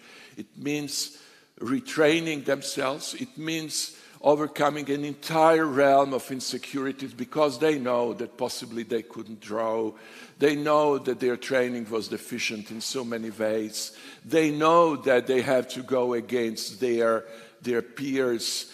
They know that they have to engage in a process that requires, that possibly financially ruinous. They know that none of that. The only thing they can to get over all of this awareness is a straight denial. That's the only. That's really my whole debates were a complete waste of time because I was trying to convince people who were just desperately trying to justify what they were doing, and that's really what one has to be aware of. That it's very hard for an architect who has been practicing modernism for a very long time, or even for not a very long time, and has just been trained in such a way to step out of that. That's hard. So now I'm going to I'm going just to tell you a little bit about this, what we are doing at NTNU, and how we are trying to overcome. Because what I believe fundamentally is that it's the architecture schools where we have to, once they go out into practice, once they start working, they have been so much taken by the establishment that they are in all kinds of, they're scared about their jobs. A young architect who gets a job in the modernist office, if he or she doesn't do the way they want, that it's the end of the career, like they're struggling for survival. And then at that moment, if they are just, if they don't have firm faith, or if they are not trained, they are not going to go and retrain themselves. That's kind of very few will do, and very few will struggle. And so we have to be aware of this. Now, where do we stand with this? My institution has been mentioned a couple of times today, and I'm very grateful to my students here who have done such a job in advertising us. We are the biggest university in Norway. We are the oldest architecture school in Norway. We have, and that's the network in which I'm operating. The architecture school has a very strong, what's called here fag group. I don't know how they, professional or discipline group for preservation. We are called transformation, but it's actually preservation of buildings, and that's our major strength. Now, within that, I'm placed actually as an architectural historian within that group. But what happens is that we are able now to first all our architecture students in their fourth semester, second semester of the second year, they have a full semester of architectural preservation, which means they go measure buildings, design old doors. Let's face it, none of that is Venice Charter. It's none of that is kind of you do the opposite, or you do a contrast. No, it has to be in the style. It has to fit the old building. And so that's a very firm commitment within our group. They also make a door. They learn drawing and so on. So that's something that's very firmly in our curriculum. It would be, if someone wanted to change this, that would be easy. So all our students do get that. Within that, okay, in some years I do a small block of classical design because it's just meant to kind of explain to students how things are done. Or now, what in recent years, very much thanks to Jacques and Sigurd, who came to me about 2 years ago saying, Branko, you just keep talking, but you never do, and you never teach this, and so on. And it's true, I've been lazy, and I'm old, and I've been kind of not doing it since I've been in Norway. But they came, and they twisted my arm, and they can be very persistent. And then so we ran a kind of negotiated study, a special studio for them too. You've seen that yesterday. Then next semester, obviously, I get 7 students who want to do this. So now we are moving towards having next semester we will have again studio with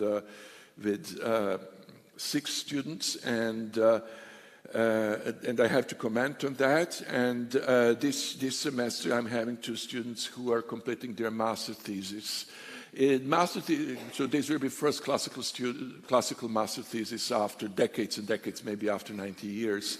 And that's very, that's again connected also with a lot of internal support that I have, because without internal support I wouldn't be able to get suitable examiners. The reason why I avoided this doing, students were asking for it, but if I know that I'm going to get a hostile modernist as an examiner who is going to fail the student, then I don't think it's ethical. I should be doing that. So now what I'm saying, only 6 students, is that we have the good thing with us. The good thing is that we have a full academic framework developed within a major Norwegian university that is also connected in the entire network of European universities. So, for instance, we can now, European students who come on exchange with us, they can take a full semester of classical design, pay nothing, and get academic credit. So that's one thing. The disadvantage is that it is still, we work at this moment in an era of strong budgetary cuts. And we are having significant, like the department is retiring a number of professors without replacing them. We are not able to have assistants, as it seems, next year, or maybe only one, or I don't know. So that does put me in a situation that also there's a very limited number of students we can take for this type of work. And so all of that is in game. But we do have a framework, for instance, that allows us to plan. And I hope, and we are talking about this, and we are hoping to plan, for instance, what Norwegians call EVU, which is programs or courses for architects who are already trained as architects to come and, or maybe we would come to Oslo, because most of them are in Oslo anyhow. We have a building here, so we could organize such courses in Oslo for in classical architecture for architects who want to learn that. So we can provide some kind of support for this. Again, that's only to be organized, and we are working towards that. One thing where I'm really concerned, and that is my major thing, is because I know at certain point I will have to retire, but it's very important to train young tutors of classical architecture, and that's where I'm critical of a number of other institutions who maybe are training young classical architects, but they have never made the effort to move into PhD. We have a PhD program. I have now at least 2 of my students. One is who are completing perfectly serious and very good dissertations, one on Vitone and another on Guarini. And there I've been also taken care to actually have them teach in studio, so that they can, once they go and they start looking for jobs as historians in various architecture schools, they can also infect these schools further with classicism. So that's very important. We have to take over academia if we are going to cause some change, and the only way for this is to train academics. So that is, but we are also then very much limited by the fact that in Norway we have to provide full funding for a PhD student. And PhD student gets a salary which is 2/3 of a full professor's salary. They have a pension plan. So we have very limited number of positions. But we do also have, which many schools do not have internationally, even schools with very established PhD programs, they don't have artistic PhDs. We do have that as well. So in a year or two, I'm hoping that we could advertise maybe 1 or 2 positions for people who will not be just doing scholarly work, but who would take a PhD in actual through design. So we can offer that, but as I say, we get 1 such position a year, and that's for the whole faculty. So that needs to be fought. I would not be able to do things without the massive support from students. From Arkitekturopprøret, which is really kind of important, because it's them who have moved this whole thing, and ultimately my peers. And finally, I think my peers in the FAG group. And finally, one more thing I want to say is, this is not only about this is paradigm. There should be a paradigm shift in architecture if we want to achieve this, yes, but it's also a civilizational shift. And we are now, and that's why I'm again back to this PhD thing. Like last year, my PhD student was involved in the first Norwegian translation of Vitruvius, for instance, and that came out, and we should hope that in doing this, we have also to be aware of the cultural and civilizational role that this that this should play.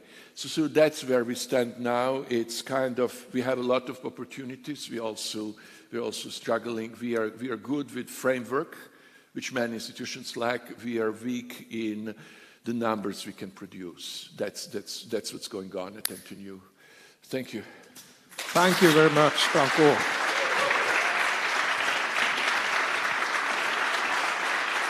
Thank you very much for a really good talk.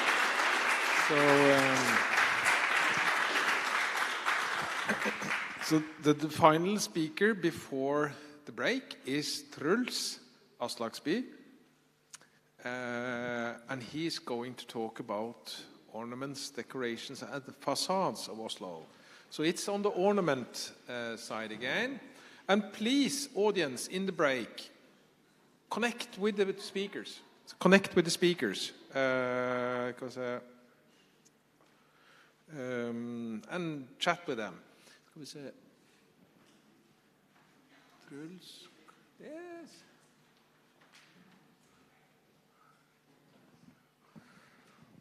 So please welcome Truls Aslaksby, a culture historian with a PhD in Oslo Script. Thanks for inviting me.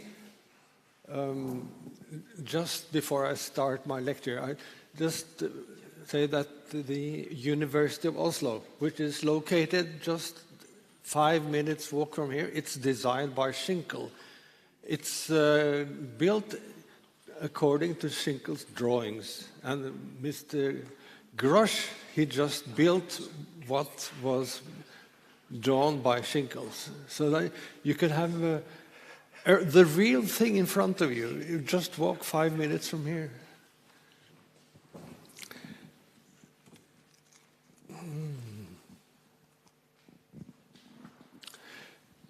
We start with the classicism, and this is the astronomical observatory in Oslo, built in the early 1830s. You see, it's not so much ornament around the windows.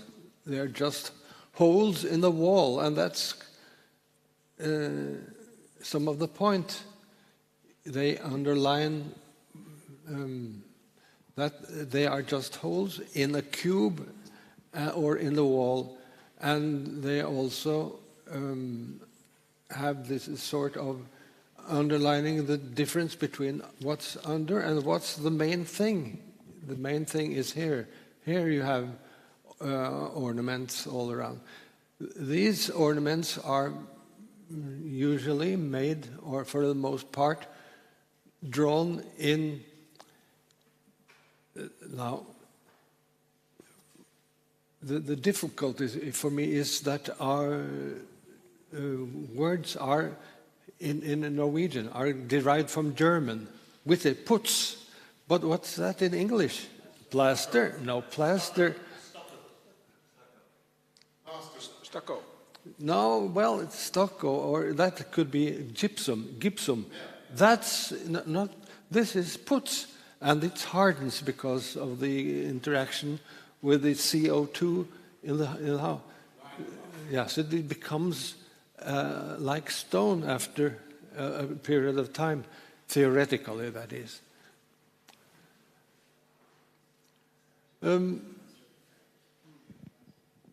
Now, this style became obsolete. Of course, this was designed by an architect, Grosch. He was one of the very few architects practicing in Norway, or in Oslo at least, in this time.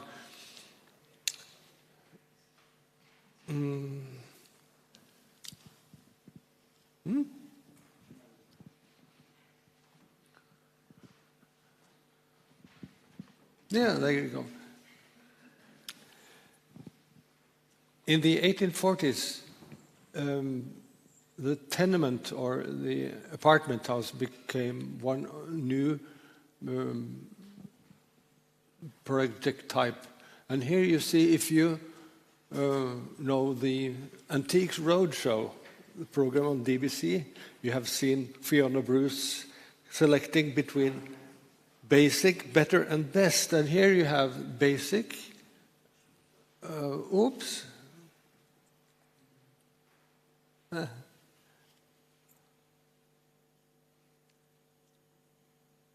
Better and best. See, there's a total integration horizontally. Everything is the same in this place. Although the integration structurally is vertically. The point is that every apartment should have the same plumbing and service and stair. But that's the way they did it. It's aesthetically motivated. This is the first apartment houses, circa, that were built in the 1840s, and they served as a model just almost 50 years later on. At that time, the spareness that you saw in the first slide of not having an ornamented surround on the window, that became a symbol of spareness and poorness. And as this is from an architecture treatise by a chap called Ferguson, and he says, on the left you have, the very things suitable for workers' dwellings, and if you have ornaments, if you have a storage house, it will be more suitable to have like this, and so on until the more suitable public housing or public projects. Here you see a difference in the windows placement and so on. So this was the economic reality of the 1850s on. So here you have only workers' dwellings looking like that. Well, nobody wanted to live like that except those who couldn't afford anything else.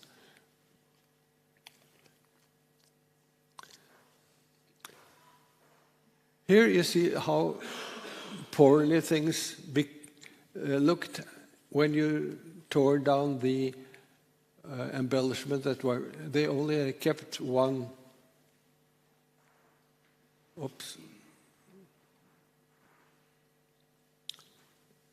One course here, and the top cornice,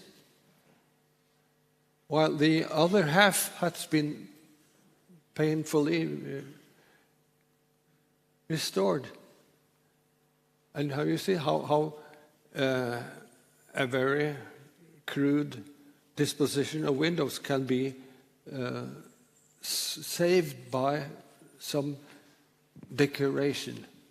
Some of this is from gypsum, and it's always, or at least in the early period from the 1950s on, this is from 1859, they're covered or protected by a course which is really solid. Gypsum isn't very solid. It sets immediately, but it's very vulnerable from rain or the weather. So gypsum came really into use of this period, 1850s, by Italian gypsum makers who came making statuettes mostly.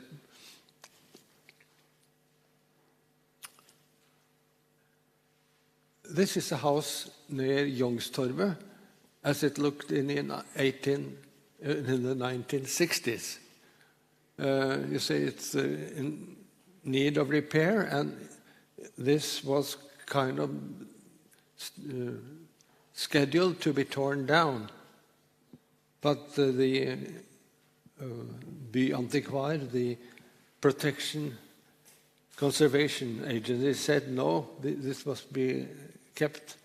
So what they did do, they chopped down most of the plaster or the puts, and you see how these things, these things are part of the structure of the building, and they need that in order to make this. This is gypsum, and it can be removed, but this cannot be removed just while. So now when they restored, they kept these things as models for the complete renovation. And that's how it looks today.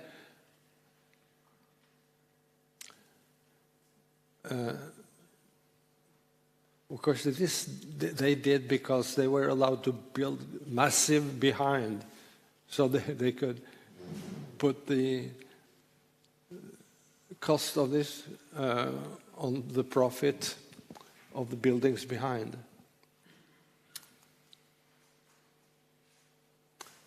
This is an apartment house in the Tøyen region, as it looks in the 1920s. But everything here was chopped down, except, of course, the house itself.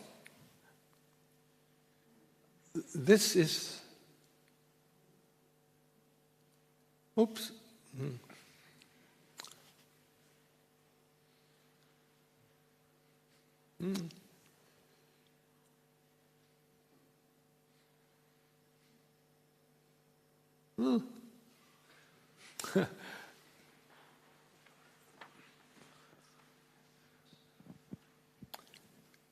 Går det an å få det neste bildet?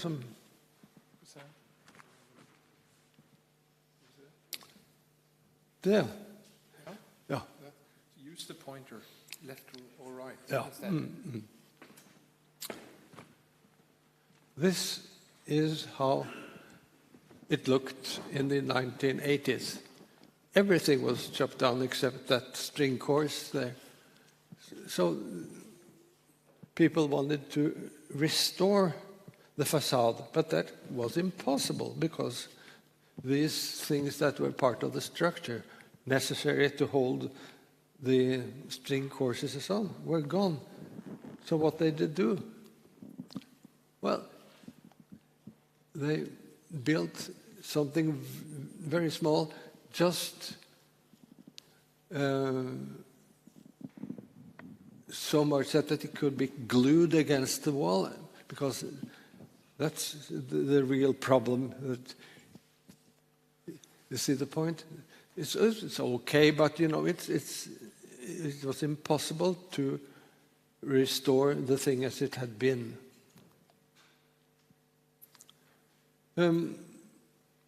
Things that are made of gypsum and are protected under a real course of mortar are flexible. As you see here, it's under a big window. Here you see it's under a smaller window.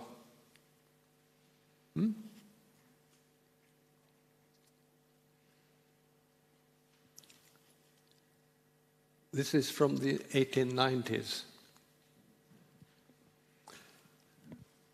This is a multiple-story villa. And what is of gypsum and what is real mortar?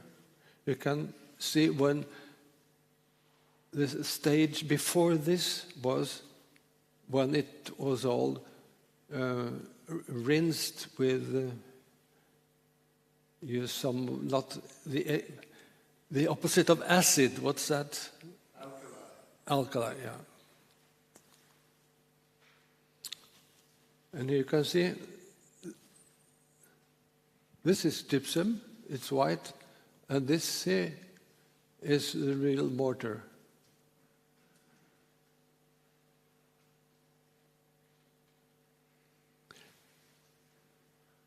In some buildings, some expensive buildings, they could have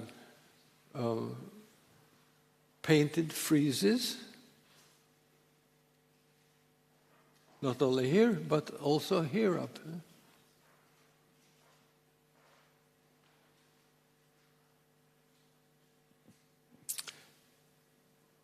This is the St. Olav's Street in Oslo, where you have two houses built on the same principle with the same kind of apartments in 3 stories.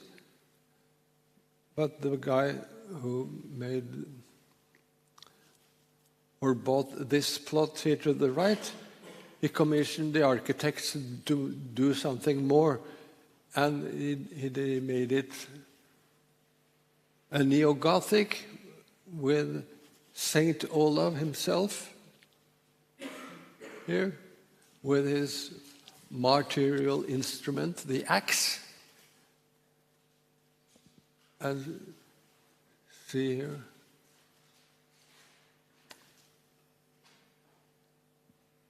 So this is the period of high historicism. Neo-Renaissance sort of here, and Neo-Gothic here, but much more expensive because the builder or the owner of the plot could spend a little more money.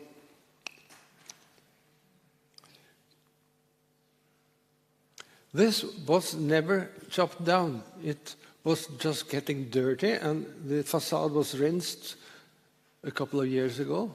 And this is how a merchant would use some money to make an impressive facade. It's in the late 80s, early 1990s, with some sgraffito, see? Sgraffito, Italian, probably made by an Italian immigrant. And a little more color than usually, because these are usually just white and off-white, the buildings of this period.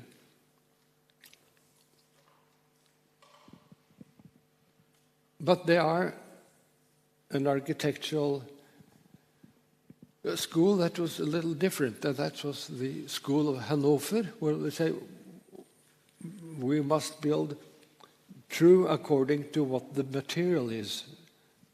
So the material is its own decoration.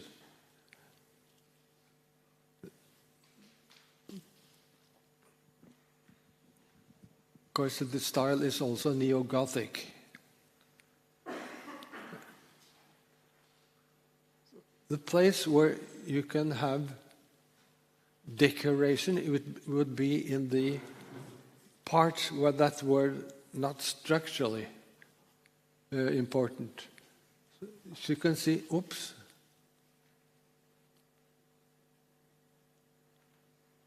Here, this portion here is not structurally important. So here you can have some gilding. But this was very infrequent in use because people didn't like the exposed brick, because everything you see here is built of brick, because it reminded me of churches or workers' dwellings. A variant of brick is this, because the brick here is not part of the structure. It's just put on the facade as a kind of wallpaper. Of course, it's glued to the real facade, but it has no bearing except that it carries itself. But some of the decorative elements here are beginning to be made of concrete, like this.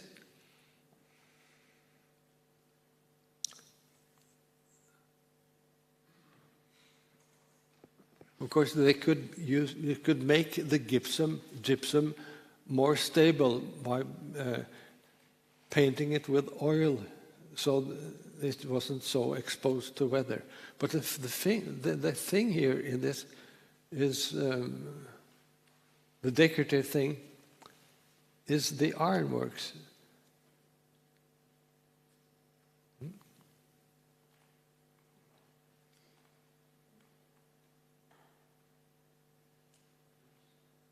This was made from an immigrant, which is most of the pictures here are from immigrant, be it masons, but here a smith. It's a Jewish chap coming from what was then a part of the Austrian Empire. Today, Poland. He's got a funny name in Norwegian, which means car okay. But it's bilgrej, coming from Bilgoraj in Poland. But he was trained in Vienna, so this is Vienna quality. And he did some other things really remarkable in Oslo. Another kind of decoration is, you see, glazed tile inserted into the putz surface. And what is really the thing here in this facade is the window in the staircase. And I should have shown as it is in the evening, because then this really glows. The house now looks empty, although it's one of the most expensive houses in central Oslo. And here you see the use of cement instead of gypsum, so it's not so protected by the lintels above.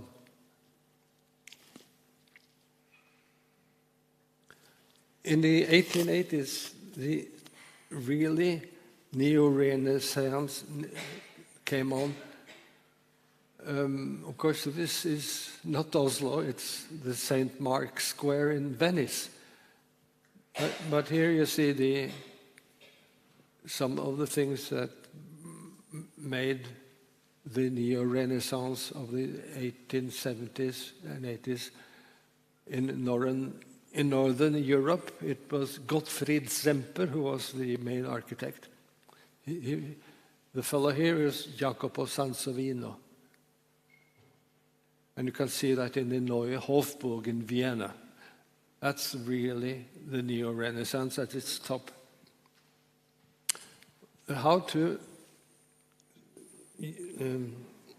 combine that kind of architecture, which is just, it's all decoration. The wall itself is dissolved. It's no wall layer. The wall and decoration is one and the same.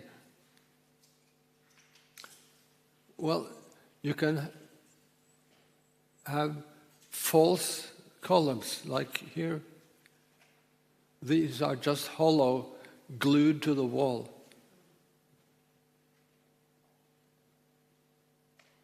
Or you can build up the structure of brick so as to almost be the very relief that the buildings has. Finally,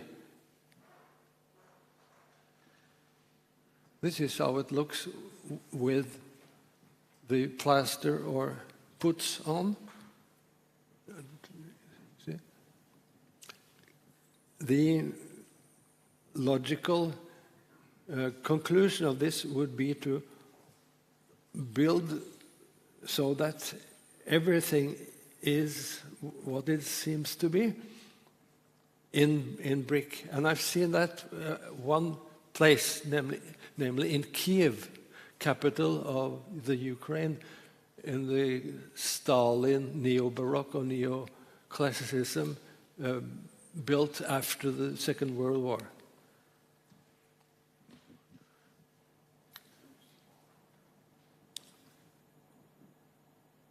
a short Art Nouveau example made in cement.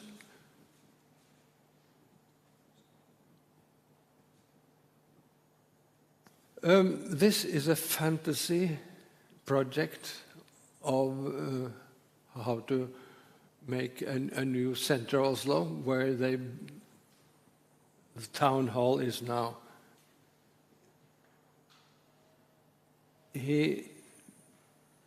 There's no or hardly any window surrounds. It's all what is decoration is inside the window, and the walls or the house itself are kind of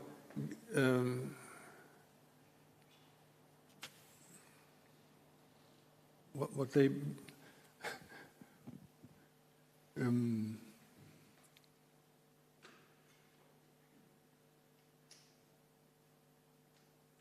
hva heter leire? Yeah, like they're made of clay. So, this is, of course, just a fantasy example, but this shows the new aesthetic that came around 1900.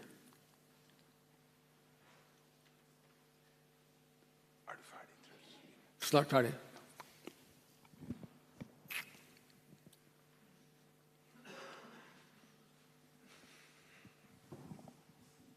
This was never covered with stucco. It's been like this all the time. It's from about 1915, I think.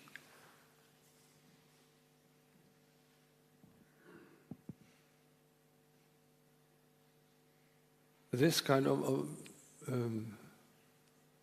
facade rendition, it was very popular around this time. It's Magnus Paulsson is the name of the architect. It's not exactly the brick itself, but it's the covering, which is so rustic, which was some of the ideal. A female architect, Lille Hansen, made this. 1916, I think. But this was not the only way to, or the only fashionable thing. You could also have a more classical version. This is built at the same time around the First World War. And it's a neighbor of the last house. Yes? Vi må avslutte nå. Ja. Og kunne breaken. Ja. Vi er nødt til å avslutte. Da tror jeg faktisk er kommet. But you know, I'd like to show this too is some of the council housing built in the early 1920s, which is symmetry, no window surroundings, but massiveness, and the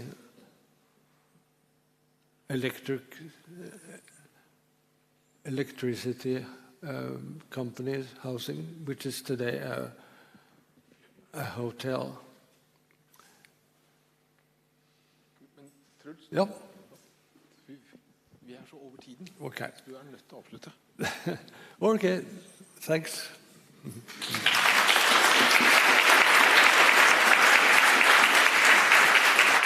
Thank you, Truls. And now there will be architecture tour led by Christian Hoff Andersen, for those who want that.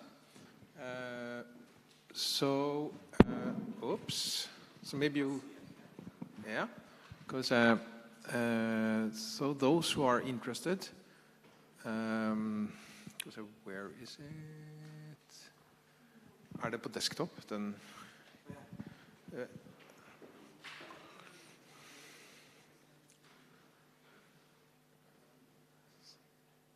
Yes, that's also the informal meetup Monday morning. For those, 10 o'clock, 10 o'clock Monday morning, Christian will meet all the lecturers and other interested, all the other people, 10 o'clock. So why not just write it, 10 o'clock? Sånn. Jeg prøver å bare skrive klokka 10. Ja, gjør det.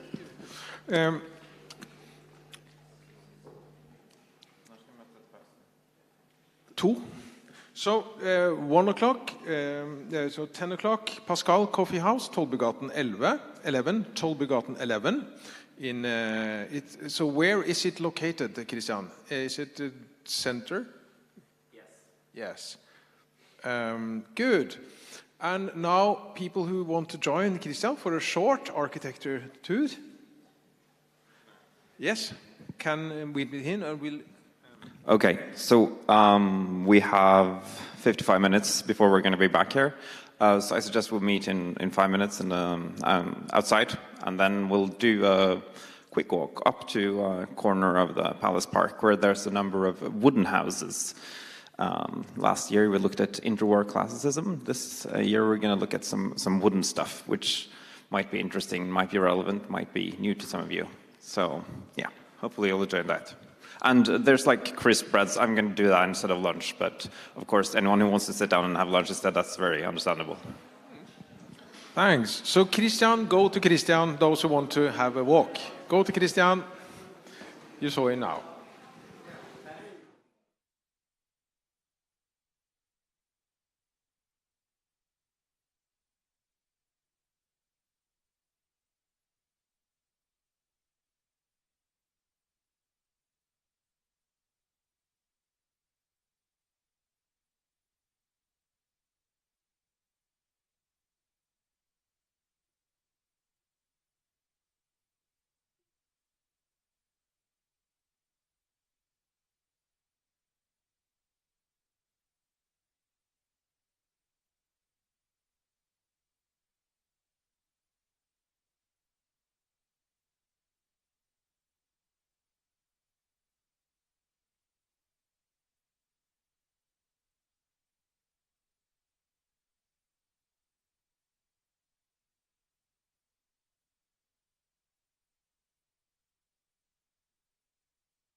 getting a little bit ready for the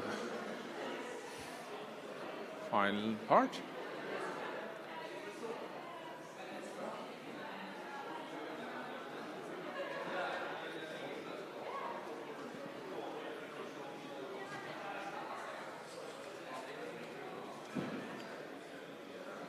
Skal vi se det arket som jeg hadde.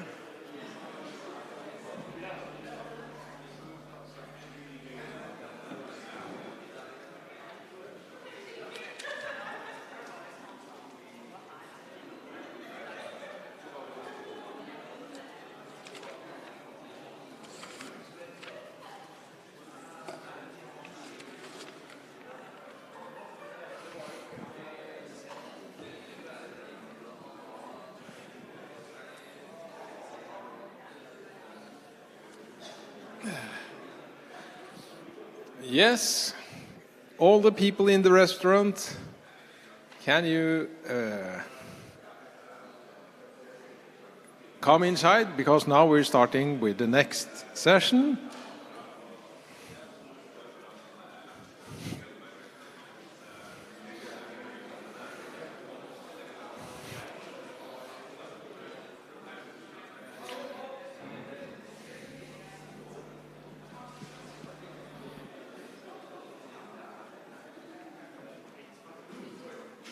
So we're off for the section 3. And this section will contain a lot of, this is more vernacular, traditional. So we will have 4 lectures. So Jens Christian Eldal will start on the 19th century aesthetics and wooden architecture.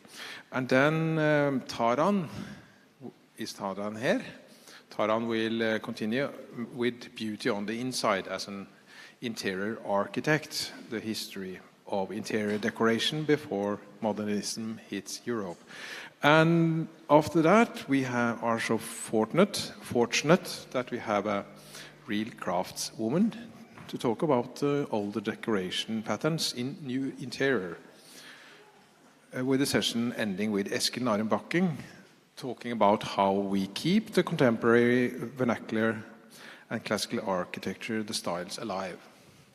So I would like to welcome the culture historian Jens Christian Eldal.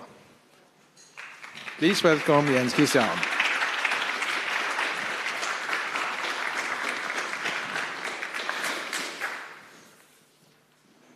Hello, it's a pleasure and an honor to be here with you. And I'm an art historian. I've been doing research in the wooden architecture of the 19th century, styles which is they are normally called in Norway the Swiss style, and also in German they would often call it Schweizer Holzstil, also there wooden, the Swiss style, directed to directing our eyes to Switzerland, and it can be very misleading. What I have done is to see what have they traditions for research in different countries, because this was international. So I've been looking on the research situation in Germany, in France, and not least in England and in America. The American research has been very much Anglo-American and not very much connected to the European continent. And most of the German and French research and the Swiss has been more national, not really nationalistic, but very national. So crossing the national borders, having a much wider scope on this international architecture has given a lot of new results, which I've picked a few things we shall be looking closer on today. And we start with this beauty from Paris. This is in the outskirts of the city, the main city, the central city of Paris. It's in the Bois de Boulogne, and it's from the 1850s. I use this just to give you a frame of what we are going to talk more about today. So this will be very, this first introduction will be very fast. So it's Paris, 1850s, and it's a result of English ideas, the English picturesque from the end of the 17th century, end of the 1700s, the end of the 18th century, and the forms you are seeing here, it's mostly reinterpretations of French Gothic, French wooden architecture from the end of the Middle Ages. And we can introduce at one term at once here. It's the flying gable. That means this suspended wooden constructions, which is not really hanging under the roof. It's supporting the roof construction. It's a medieval tradition. And also, it didn't come directly from England to France. It was before this thing reappeared in modern times in France. It had been recreated in Germany. So it's quite an international little journey going on in the roots of this architecture. And let's say one thing more. No, it is not Swiss style. It's called Swiss style in Norwegian, Schweizer Stil in German, but it's not Swiss. It's French. The English picturesque, the new aesthetics of the late 18th century was developed over a long time during that century. It started with the modern psychology, which was a kind of starting quite a new thing in the beginning of the century, and it became the forerunner of the theoretical basis for Romanticism and Historicism in the 19th century. So it's a very, very important kind of aesthetics, this one, for a lot of what was to come. It has been researched for a very long time. The first book about it it's almost 100 years old. It's called Just the Picturesque, but it had also a very telling undertitle, Studies in a Point of View. And it means that this aesthetics is more about atmosphere, subjective feeling, experience, sensing and emotions, rather than defining one specific style. It's how the beholder relates to what he is seeing. I lean heavily on this art historian here, James Ackerman, who has one chapter in his book about the villa, which is where one chapter is just about the picturesque. So what I will be telling you today will be just a short bit of that, but I do recommend that as further reading. And it's still in libraries, and it's still in print, and can be ordered anywhere. What we learn about some main point, I'm sorry, my English is not good enough, but the main thing in the development of the aesthetics of the picturesque was done by the English philosopher Edmund Burke at the middle of the 18th century.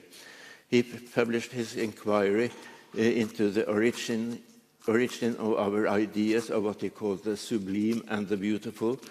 And there he launched an alternative to classical aesthetics, which has been reigning architecture for several hundred years. So he ranged as beautiful the principles of classicism, where we could find balance and order, and as an alternative, he introduced the sublime. And he defined as sublime the natural phenomena, more violent states experienced in nature, while the beautiful had restfulness, smoothness, rationality, and the sublime would produce awe, terror, and solitude, or many other feelings in the beholder. So, perhaps for a dramatic, great landscape, terror in a difficult storm, or perhaps solitude in the woods. So it was the subject entering aesthetics and how the subject related to the object. That's an important thing in this thinking. Burke's ideas, he concentrated on the beautiful and the sublime in nature and pictorial arts. Here's an example of pictorial art: dramatic weather, a cemetery with the corpses in old sarcophags spread around. The trees are dying, the weather is dramatic, and even the buildings there are dying and falling apart.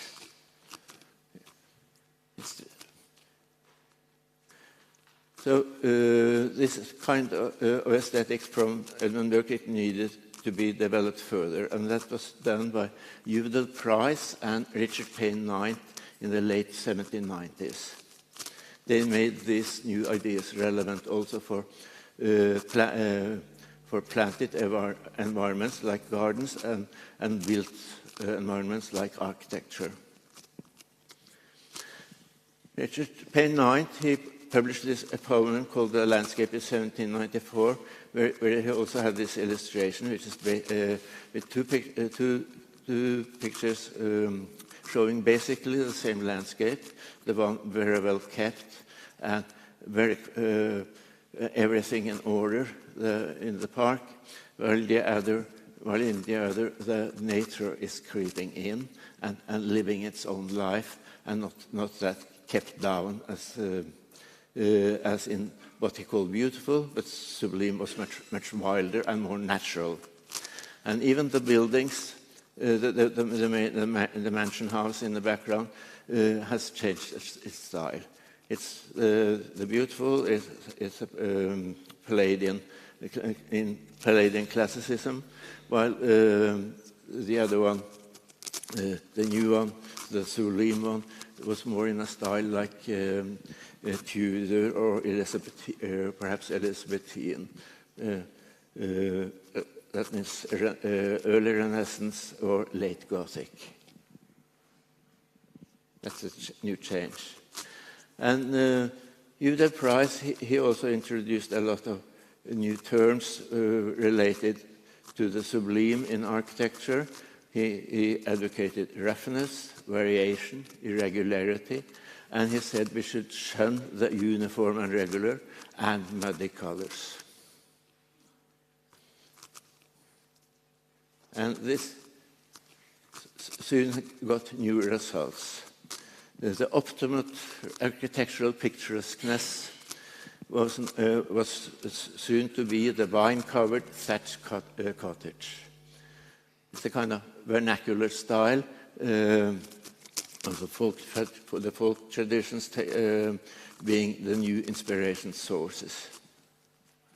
And the first one to really work hard with these new ideas was James Moulton, who published a work in 1798, an essay on British cottage architecture. And it said it would be a kind of building which was originally the word the work of chance.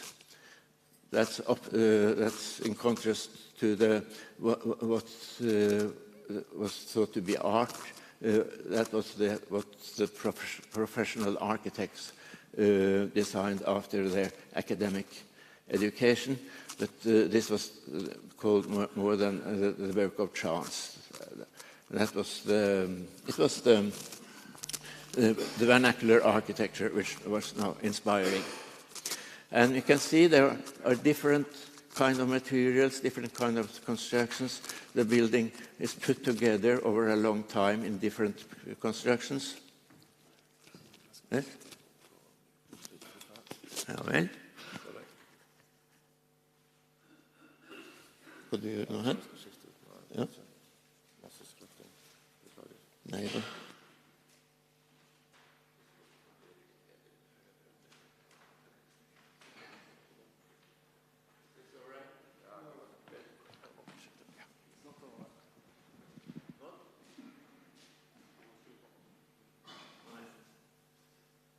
Skal vi prøve mikrofonen, høyttalere? Går det bra? Flott. This was a project for a habitation for a small farmer, and we can also observe here that the different parts are of the building will be on different heights. There will be gables out in many directions because it's two wings put together on an angle, and the author himself said that the perspective use of this cottage would be extremely beautiful. That means it was close to sublime. The ideal for a gentleman's residence then changed from this refinement of the classical Palladian villa to the designs inspired by humble laborers' cottages. Have a closer look on that one. It's really not a humble laborer's cottage, but what they did was aestheticizing the traditional farmhouse, enlarged it, and gave it some richer historical detailing, which was added. So we got what was very often called a cottage ornée. That was a lifted or ornamented better cottage, and it's also a little reference to the French here with that ornée word, and the style was also very often also called Old English. They picked detailing from mansion houses in the countryside or from the richer merchants' houses in the cities from the late medieval period. So this is Old English, which was a new style. And to do all this, they studied a lot of the old historical architecture, which was published in volume after volume. Many publishers worked with this, and this was closely studied by the architects, and they picked details here and there, like this board up here. Just take out the small wireless there. It could be used also for new houses along the projecting roofs and things like that. And it was used. We have a lot of examples of that. So it might seem a little far-fetched with this small detail, but it was used a lot. And here's Pugin Sr., the father of the more famous architect Pugin. He was an excellent architectural drawer, and he published he delivered architectural drawings for many publishers, and he also published a lot himself. Here's a house from the north of France, which he surveyed, and with his carved barge boards, and you can see the typical detail of the horizontal tie beam up there in the gable, and the pendant post, which is a motif which every Norwegian has seen in enormous lots around in this country. And and they call it Swiss style, and it's not. This is French.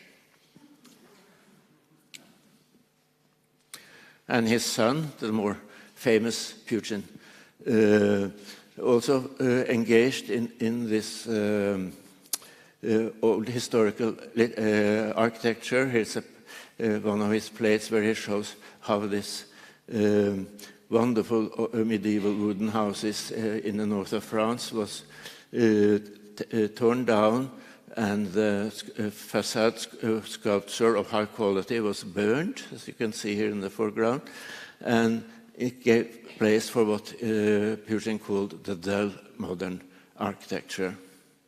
You can to the right there, and you can see on the gable of the old house, which is being torn down. It's called the lot number 2. It's a building lot for a new house, and there's also signposted firewood for sale.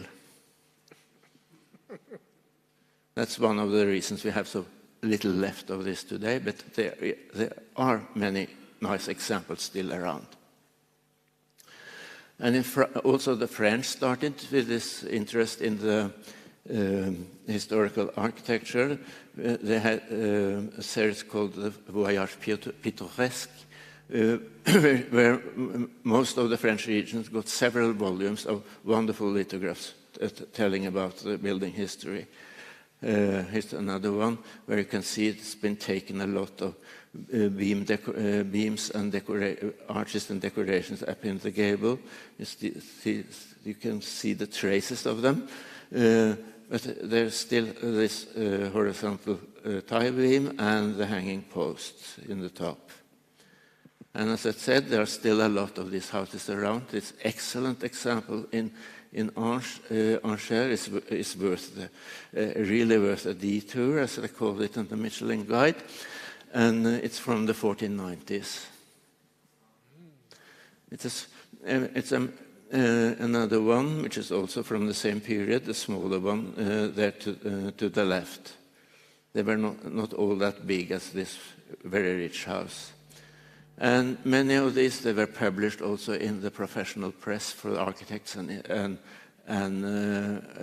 engineers. Here's an illustration from 1849. It's a late medieval house in Montlisson in Auvergne. And the house is still there, so you can go there and see if the survey drawing is correct, and it's rather correct. And they've done some reconstructions of the shop facade on the first floor, on the ground floor, but much of the details are still there. And another example from the same city. This is all late medieval then, and it's really not Swiss; it's French. And like this wonderful hospital in Beaune in Burgundy, which is almost with the typical Norwegian Swiss-style verandas, but they are also these are real stuff from the middle of the 1400s. So Gothic wooden architecture like this also made it possible to study the stone architecture, to find details as they did much, and because the Gothic style was used both in wood and in stone during the Middle Ages. So they found the details where it was possible. It's more, and they did this both in Britain, in France, and in Germany. And in England or in Britain, they also found these wonderful trusses with exposed constructions in medieval halls and churches, which were also studied and published, as you can see here. And here's one excellent example also with this ornamented infill between, which was going to be a new fashion during the 19th century. And we have this excellent Westminster Hall in London, which is one of the greatest of these trusses with the exposed constructions.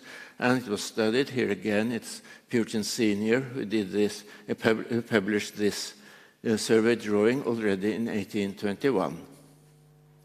And Purchin Jr. Had his own publications, which was so influential in reintroducing the more correct Gothic architecture during the 19th century. And on the top here is an example. He shows how what he meant was a dull horizontal ceiling, the coffered ceiling there. It could easily be transformed into a more wonderful and what he thought more beautiful open truss of a Gothic type.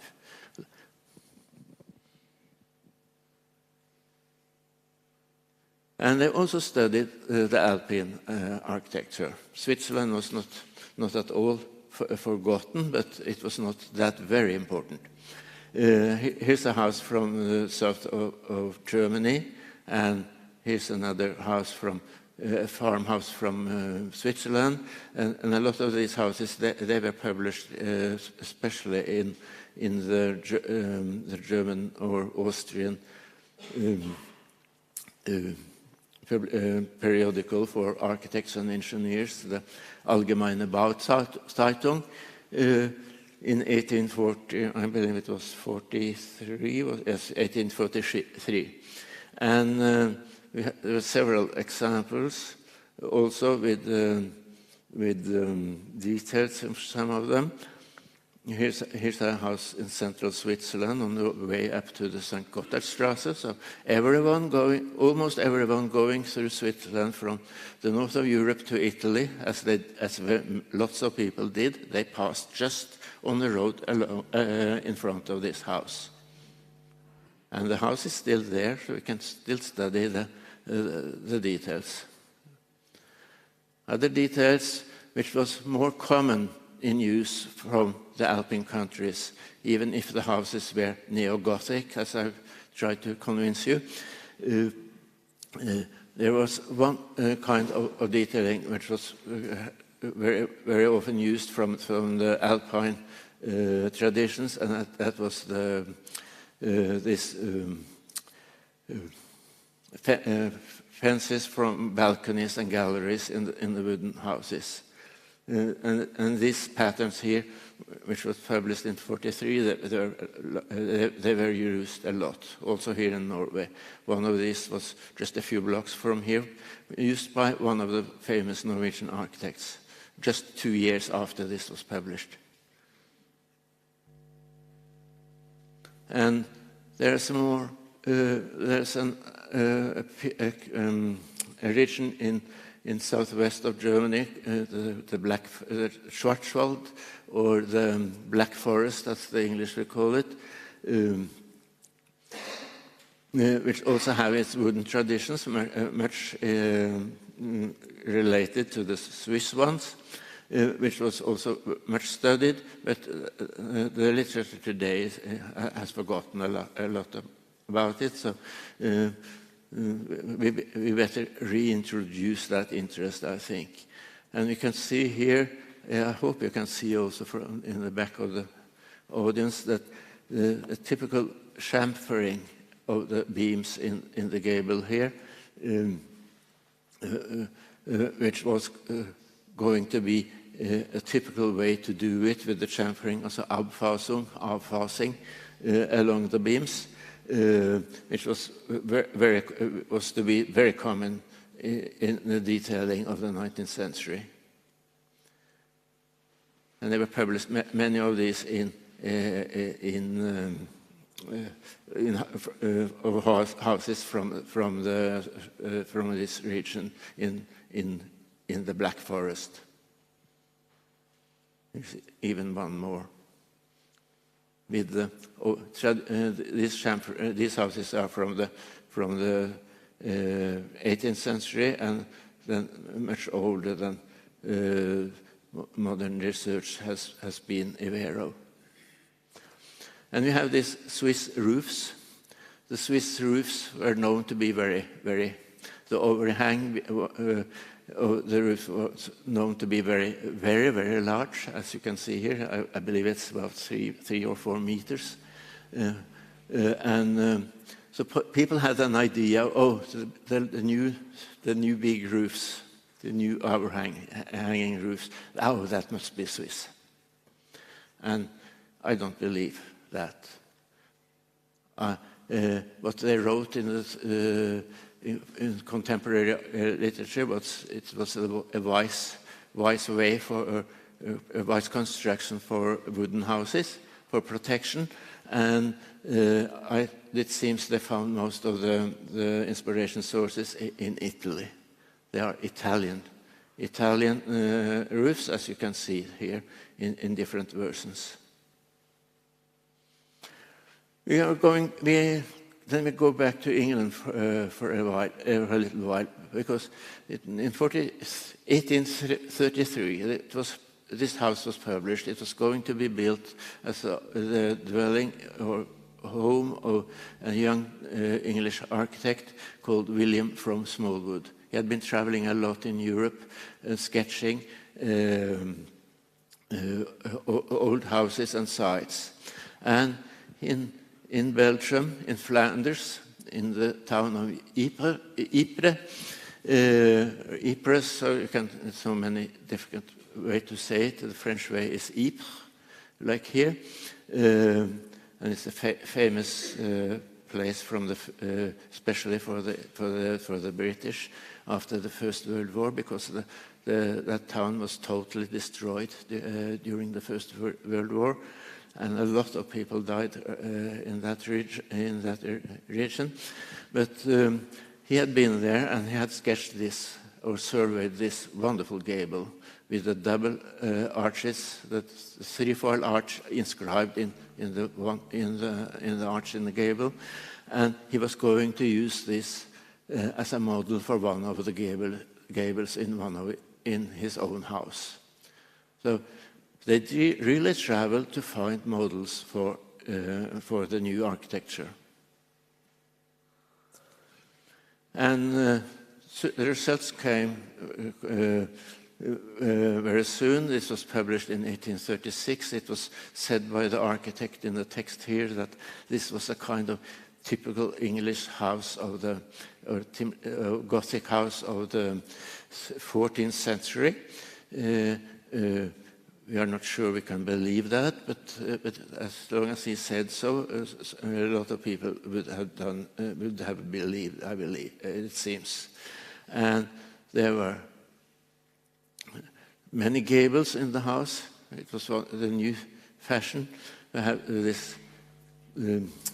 all these building volumes added together, giving all these picturesque facades in different ways.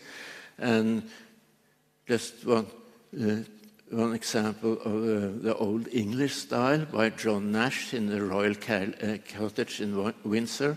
It was built for the regent, later George IV, I believe it was. And John Nash, he was also working in many different styles, and he was the one to introduce the Italian villa style of his time. He also is also famous for the Regent Street and Regent Park architecture in London, where terrace houses were designed like large palaces almost, and in the middle of the park was added houses by other architects, which was not that fond of. But here's a Swiss cottage and an Italian villa together with some more exotic things.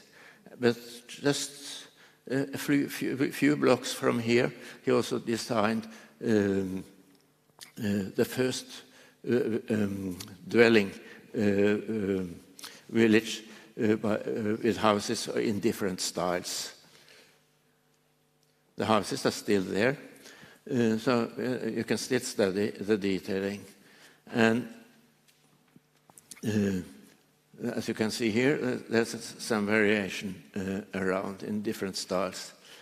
And we also know that the famous architect Schinkel from Berlin, he was here in 1826.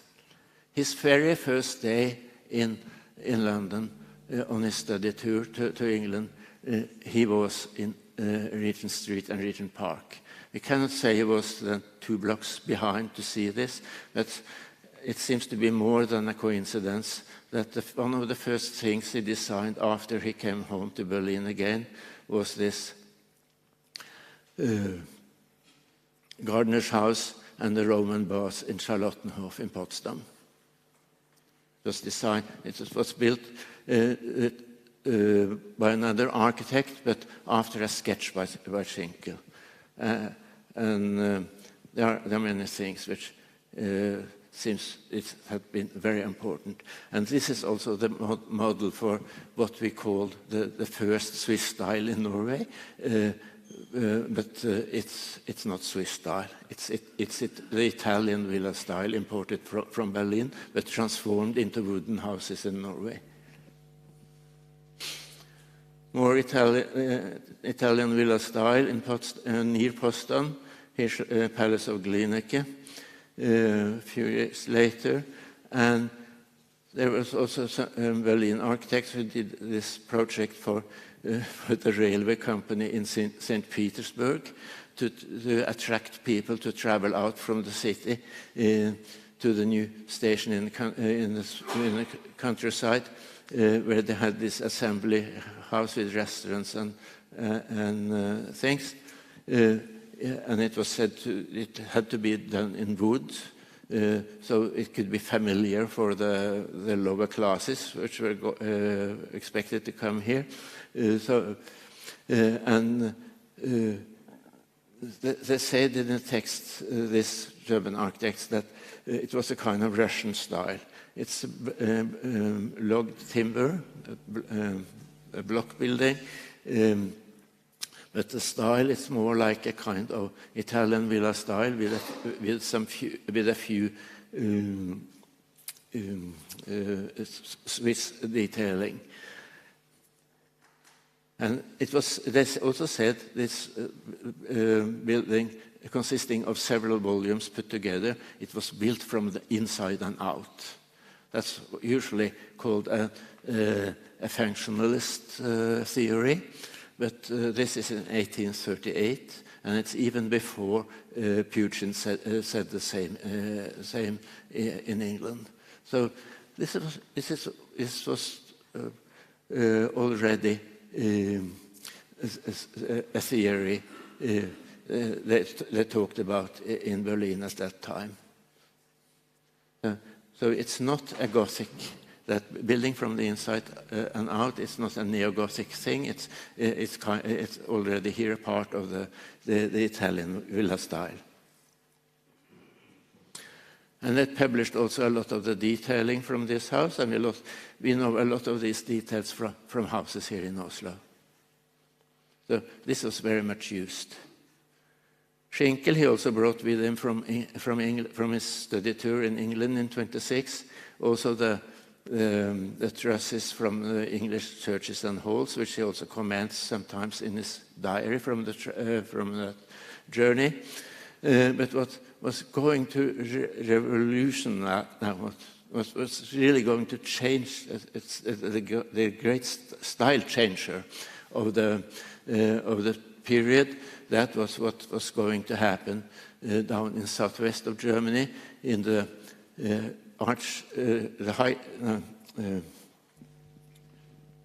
in the Archduchy of Baden, now part of the Baden-Württemberg land in Germany, where the first railway was built during the 1840s. The very first. Let's see what we are. We are down there in Germany here. The first line, the first part of the line was opened here from Mannheim to Heidelberg in 1840. It was decided in 38, and the building started in 39, and it opened already the years after. So they were quick in those years. And it was continued down here to Karlsruhe, through Freiburg, and down to Basel here in Switzerland. It was a line of 270 kilometers, or 170 miles. And there are lots of stations, and about 40 stations, many smaller stops, and about 250 or perhaps 300 guardian houses. The stations, the largest stations, they had track holes for the trains, for protecting people and the trains when they were parked during the night, and they had wooden roof constructions. Open trusses, and these trusses, they were decorated in both ends of the holes. And also you can see the waiting room there to the right, and the open gallery on the far right, where there were also exposed roof constructions with decorations. Here's the track hall in Heidelberg, and this is really what Norwegians would think is Swiss style. And it happened here in Heidelberg, or this railway, on this railway in Germany, with the exposed constructions and the infill with ornaments. And it's a master of ornament who did it also, as you can see. He was heavily influenced by local building traditions, the half timbering of the small towns, the railway bound together, and he also was very much influenced for the woodwork, like in balconies and verandas and the exposed gable constructions, by the farms, wooden farm buildings further up in the Schwarzwald black forest region. Here's one of the older buildings put in together with it. And as you can see, there were enormous, many different kinds of smaller buildings related to this railway, and it was noticed of so many of the great authorities of the time. He was world famous, this architect, for this work of its time. Even the travel guides of Baedeker had a note about these buildings along the railroad for those traveling there. So it was really world famous, and it's been completely forgotten. So it's about time we take it up again, because it was really a game changer. Here's a little detailing from another of these track holes.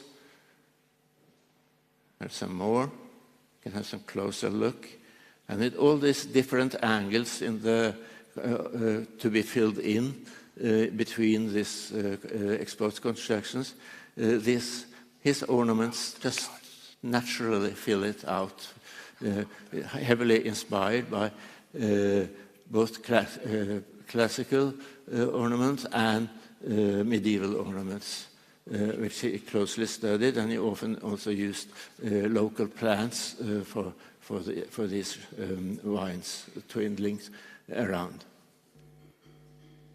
And it was published. And that was also a reason for the great success. It was so easily accessible to the rest of the world. And if you first are familiar with these ornaments, you will find them in so many architects' work from the rest of the 19th century. Sehr gut. Thanks a lot. So we just have a little how it could be developed far further than by other architects, and we are back where we started, in Paris. Thanks a lot, Jens Christian, for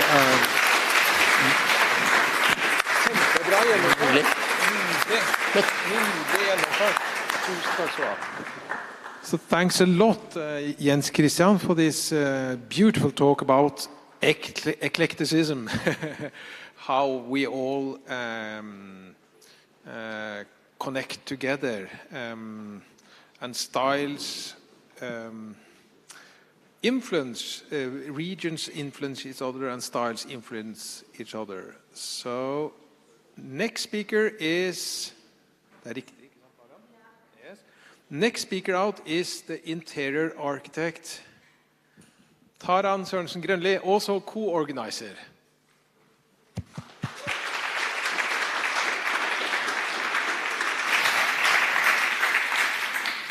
And since I have the possibility, I just wanted to say thank you for each and every one of you that are making this possible.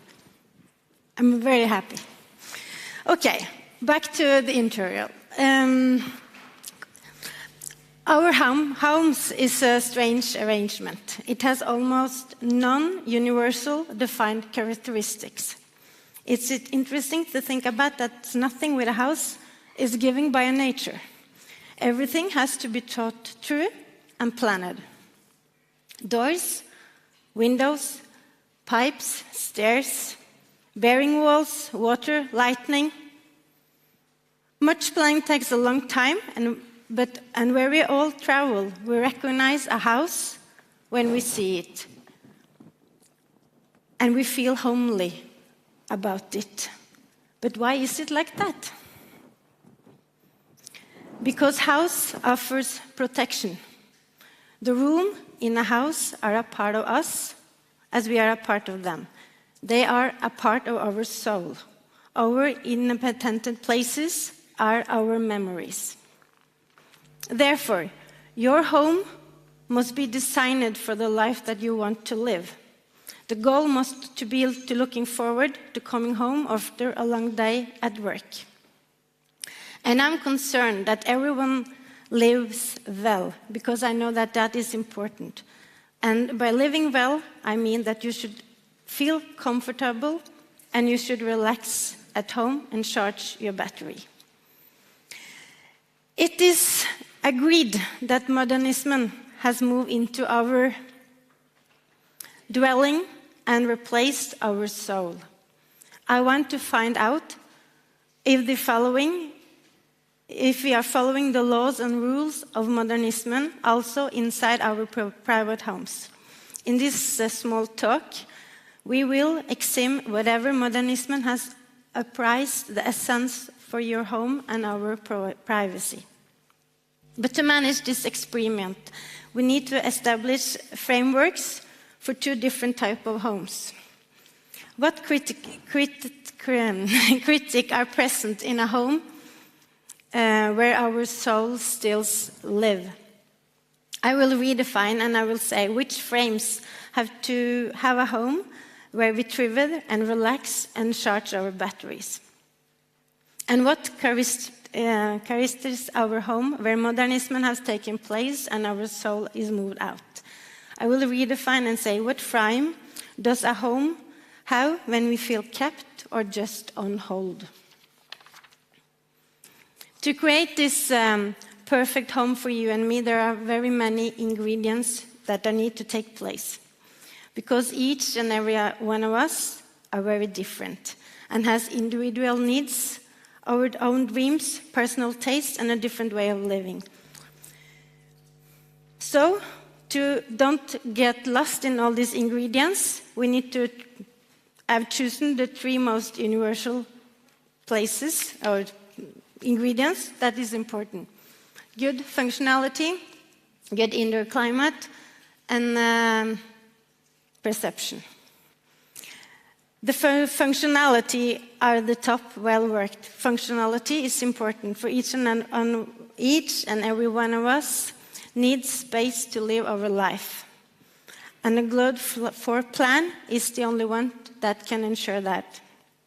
Indoor climate, good air quality, which means a good supply of fresh air.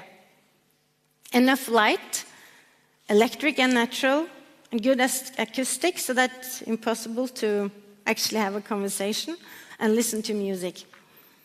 And the current terminal values, not too cold, not too warm, not too wet, or not too dry. And the perception is very important, which is the smell, the room, the materials, the placement of the furniture, the color, the fabric, everything has to harmonize. First, I would like to bring you very long back in time. This is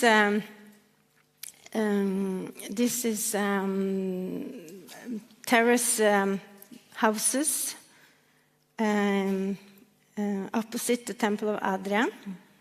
On the first floor, we have the living and dining room with access to a country garden behind.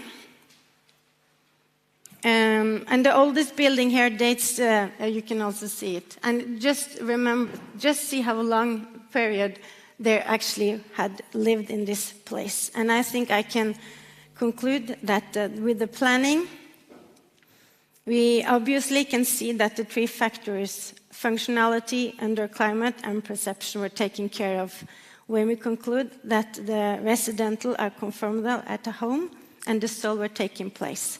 And I still think it's present now. Through history, our home has always been changing. In construction, we can only think that the timber wall or the brick layer were the original planning, showing the whole home's original base. All surfaces, windows, doors, carpentry details has been, and furniture has disappeared over time. So the interior back in history is kind of difficult to document. Our most reliable sources is painting from the Dutch, because Norway was very close to the Dutch in this time. Here is actually an original details from an apartment in Gamla stan in Stockholm from the 1650. And here we can see decorative painting from 1680.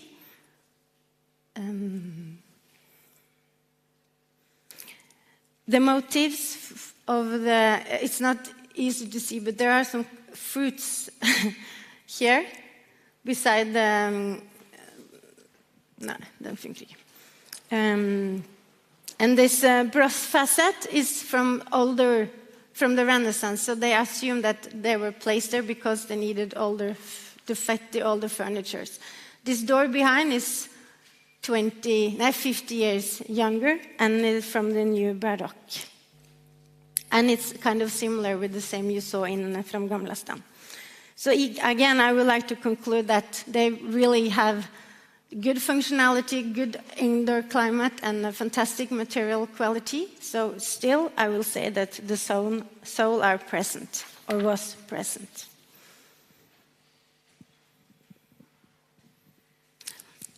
The rise of the middle class from 1750 marked a very important key period in history. As individuals achieved final stability, a new aspirational home life arose. Lifestyle and social interactions led to major change in housing, use of space, and layout. This is evident from the house's ground plan. The family rooms are given an intimate setting for everyday get-together. They reinform the notice of privacy as a fundamental aspect. The home were established as a safe embrace and a warm nest, a haven from comfort and safety. But it's important to know that suburban villas, they were very much built to become representation for the families and not for the comfortable family life. That's why you have all the living rooms and salons on the side. And art, music, theater, literature were status markers and an essential part of the culture of the bourgeois. The villas of the middle class were built to be shown off, and the garden were always a part of their house's architecture. Both the exterior and the interior show us the use of antique symmetry and ornaments, an important source of inspiration of architect in that time. The shift in social dynamic lay of foundation to define the interior product. If we were to summarize the development of history of privacy in few words, it's about making it comfortable at home. It is precious of the form of living we have today. Norway had a very strong carpentry, craftsmanship, gilding in the cities. And that's also why we have chosen to be here today, because this house is the craftsmanship house for Oslo, or maybe for the whole nation, but it is a meaning why we're here, actually. And this carpenter, they managed to maintain their monopoly position for several centuries. And that's also why we can find much of the same railing and craftsmanship work in over all the layers of the society.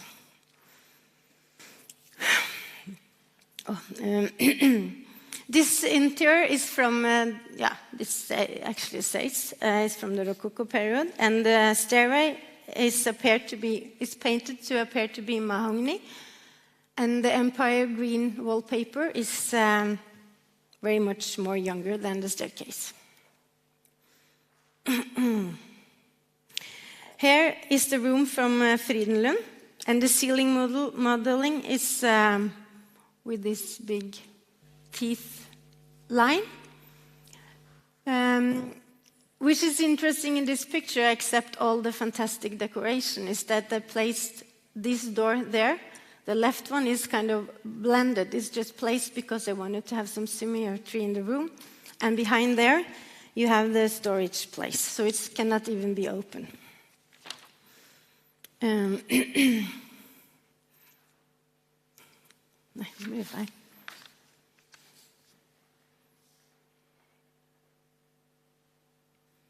This is even earlier, the Empire style, Kronstad. Here you can also see a lot of decoration and detail. And in the original was, of course, a stairs iron big oven there, and not this one, because this is all too new.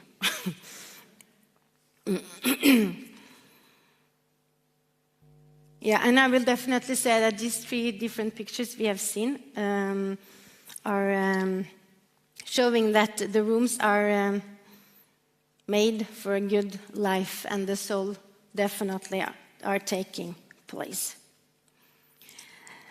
This is the first female architecture, and I'm a bit sorry for the picture, but it's taken from a book. Lilla Hansen, she was mentioned one time before today.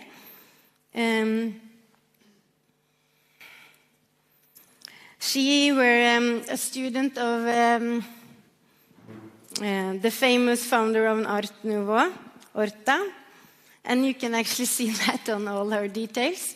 She had, this is, I think actually that's wrong, it's a cottage from this family, not a village, villa. And she drew the cottage, and she drew all the details and all the furnitures.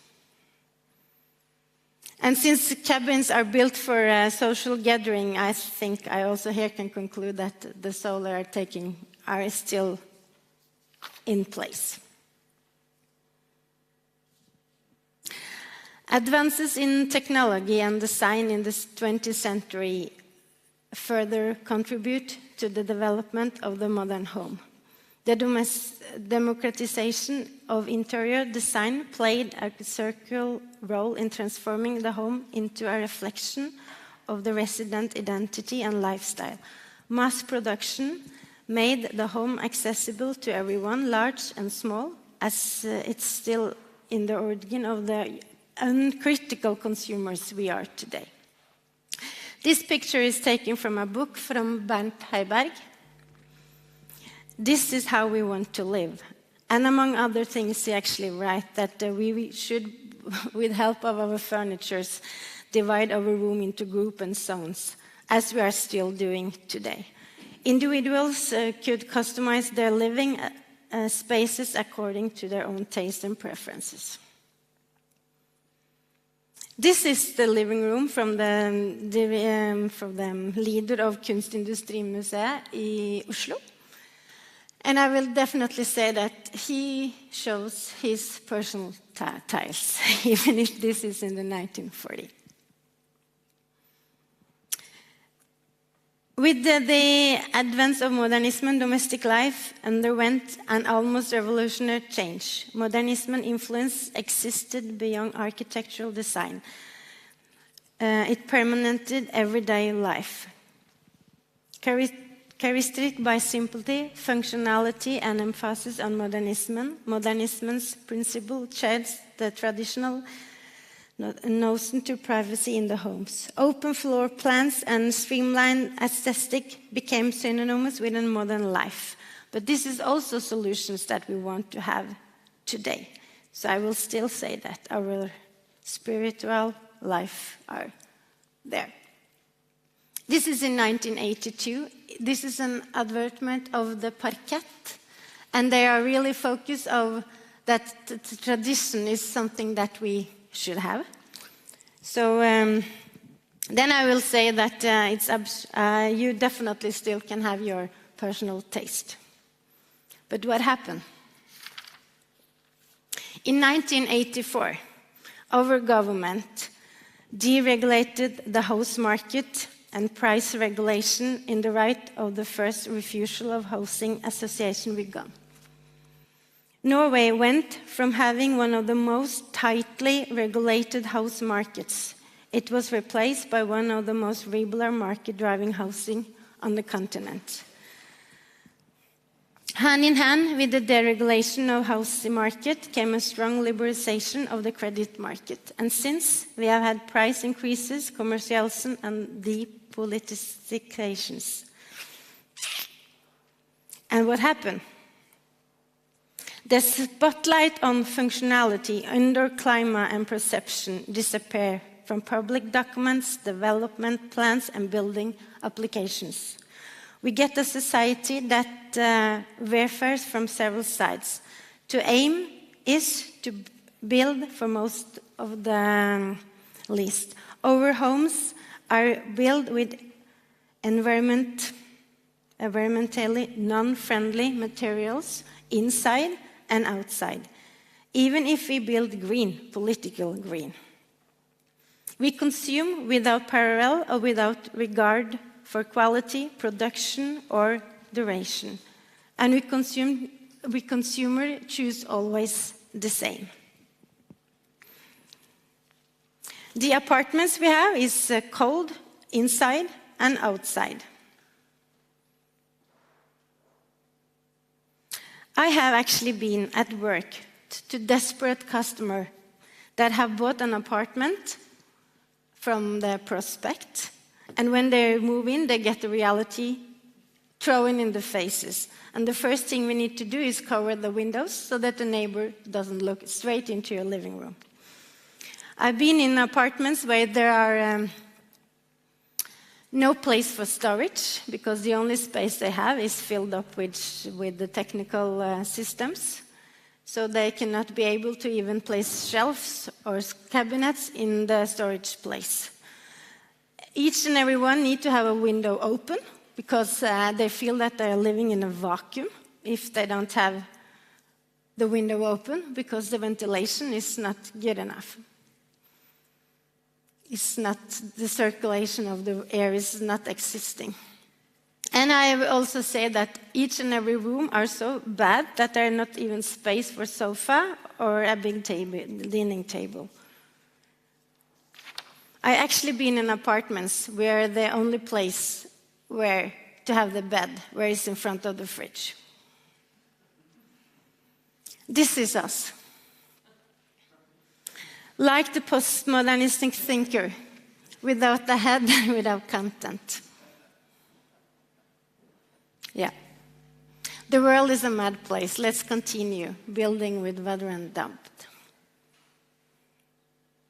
We have left a world where our homes with a little bit of maintenance could last forever. We have left a world where we built with good quality materials. We have left a world where we put the collective in the center. We have left a world where we normally were the rating and quality. So I would like to think and hope that we actually can press on the brakes and take a long thinking pause until we know the next direction. Thank you. Thank you, Taran. Det gikk jo fint, da. Thank you, Taran. Skal vi se. Ja, jeg vet ikke. So, next speaker out is Annelise Gjør, and she is the only craftswoman or craftsman at this conference. I tried a lot to, and Tor Ausigard also tried a lot to get stonemakers, wood carvers, carpenters to come and talk about their work. But she is... I'm a handcrafter. She is, yeah. You're here. Du må flytte på den her. Yes, I'll do it. Jeg er ikke så teknisk. And Anna-Louisa has a fantastic career. She has decorated the cast a lot. She will talk about this in the talk. Okay. Hello.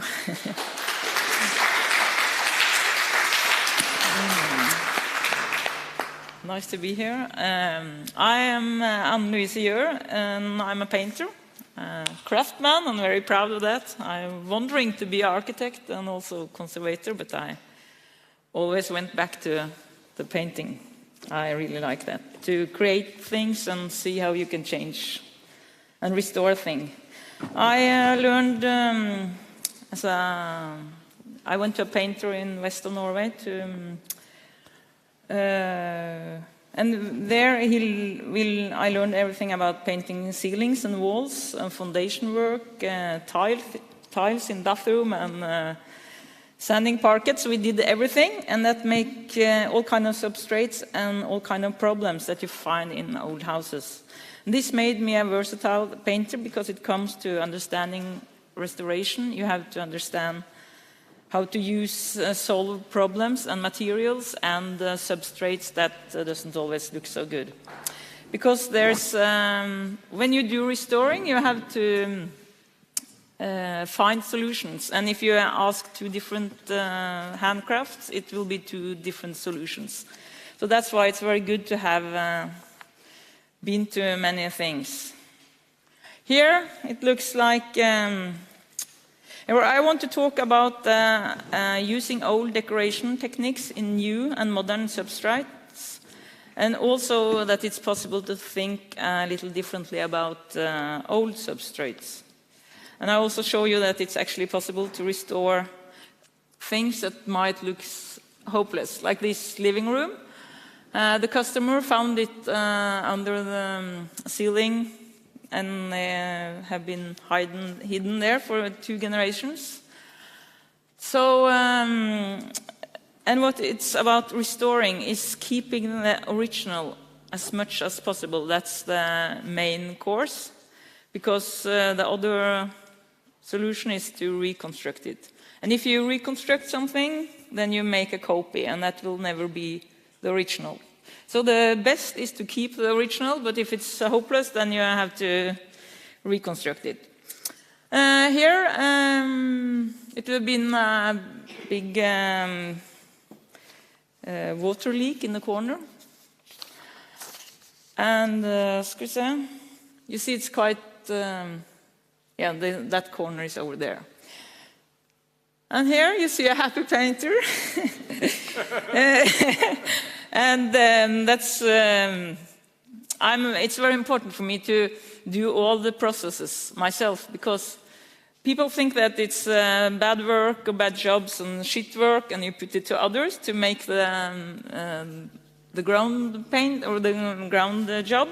But it's the most important almost is to do the good work on the bottom, otherwise the result will never be good enough.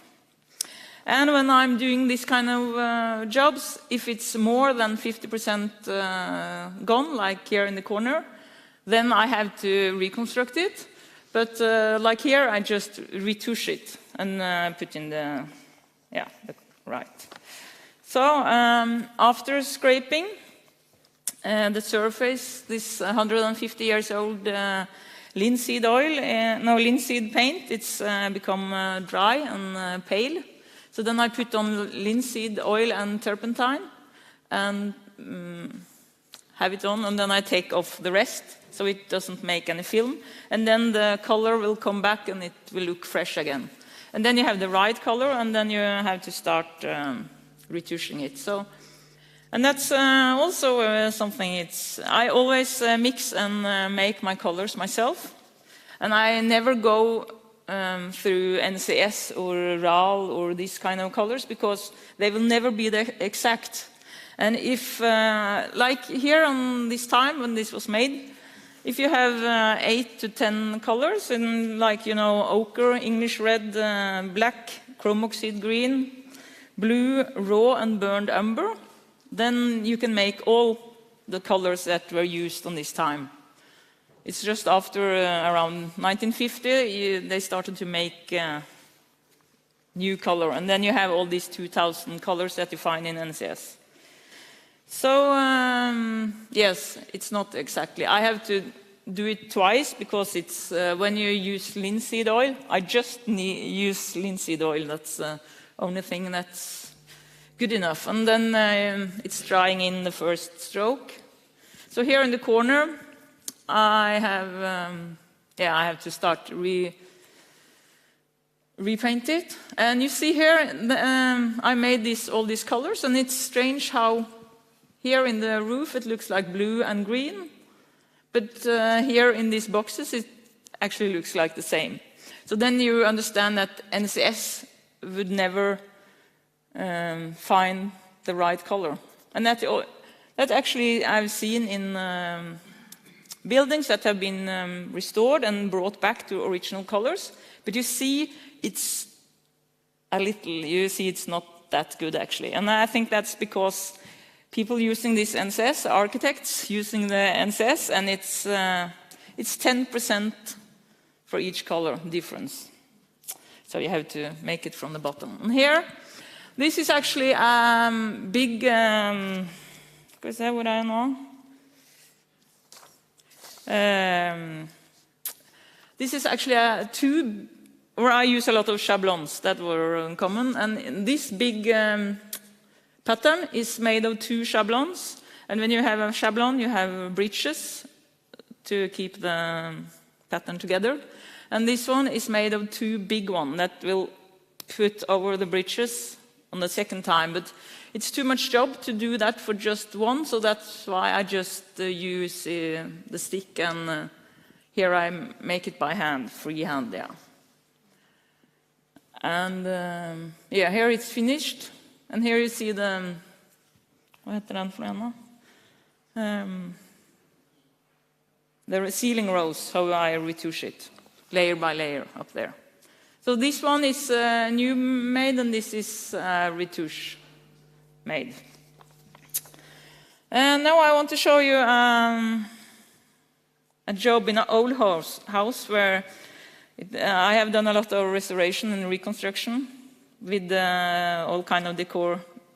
It's Hovelsrud on Hedmarken. But here they wanted to create a completely new decoration with a mix with top modern fashion inspired decor from Gucci in Florence and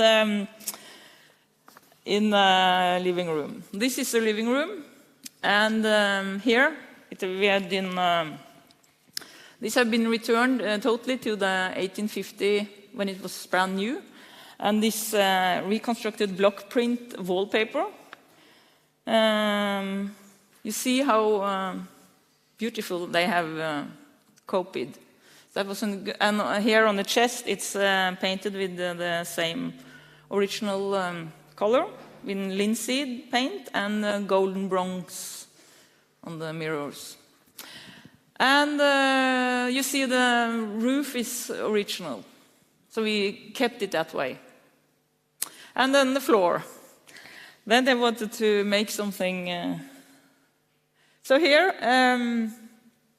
this is how. Or I will say one thing first. That's quite important for me, because restoration today is to bringing back the old decoration and the old fashion. And it's depending on the layers of the colors and wallpapers when we're going down to all the layers in the paint. But we forget that we also have to make something new for us and not just reconstruct and find the old things, because today we are just in the middle of, like in 200 years, they will look back and we will just be a copying generation that was just copying the old fashion and yeah. So that's why we have to do something ourselves, to think our own thoughts as well. And here you see how we were using different kinds to find inspiration, how to do it, and what to do. So then we put on this paper, and there are some tiles, and that's an old decoration. This is from Italy, I think. Yeah. And this is Anders Ruud. He's a local decorating painter that I've copied a lot. And this is a ceiling, actually, that we decided to do as an illusion of carpet we were going to make on this floor, because that was a very common decoration in the beginning of 1800. That was maybe because they couldn't afford a real carpet. But in the end of the 1800, at the historism, the illusion was nicer than the real thing. But here I have enlarged to the right size that we were agreed on. And then I used plastic and I cut it with a scalpel. Scalpel, yes. And here I'm starting on the floor. And then I put on the green first. Then I take the flowers. And here I start with the meander. It's always the classical, very nice. Skal vi se, da kommer den. Here you see how I use it. It's fascinating how it's coming out.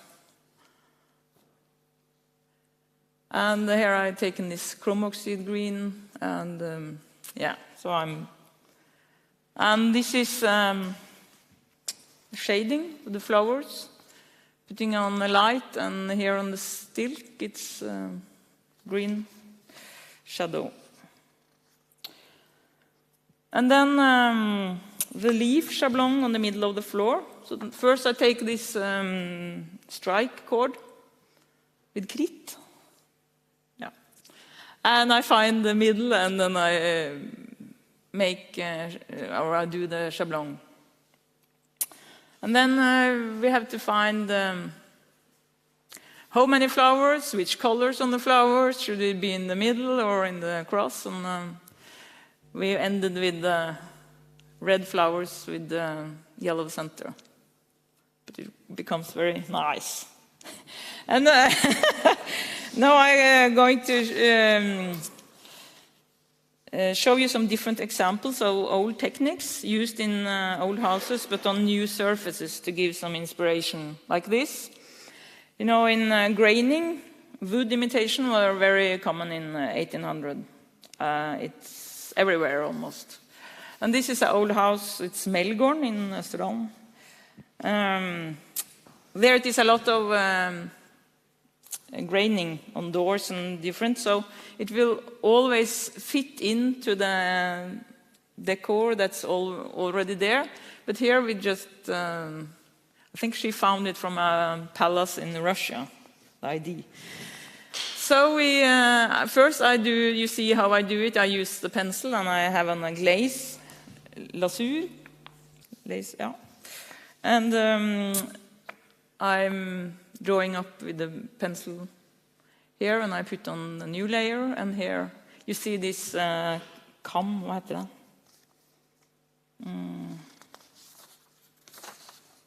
Steel kam. That's how you make oak. So here I just put on the first layer, then the second layer, and in the end I use this. And I take strikes around it. Yeah. This is it was a white ceiling, and the customer wanted something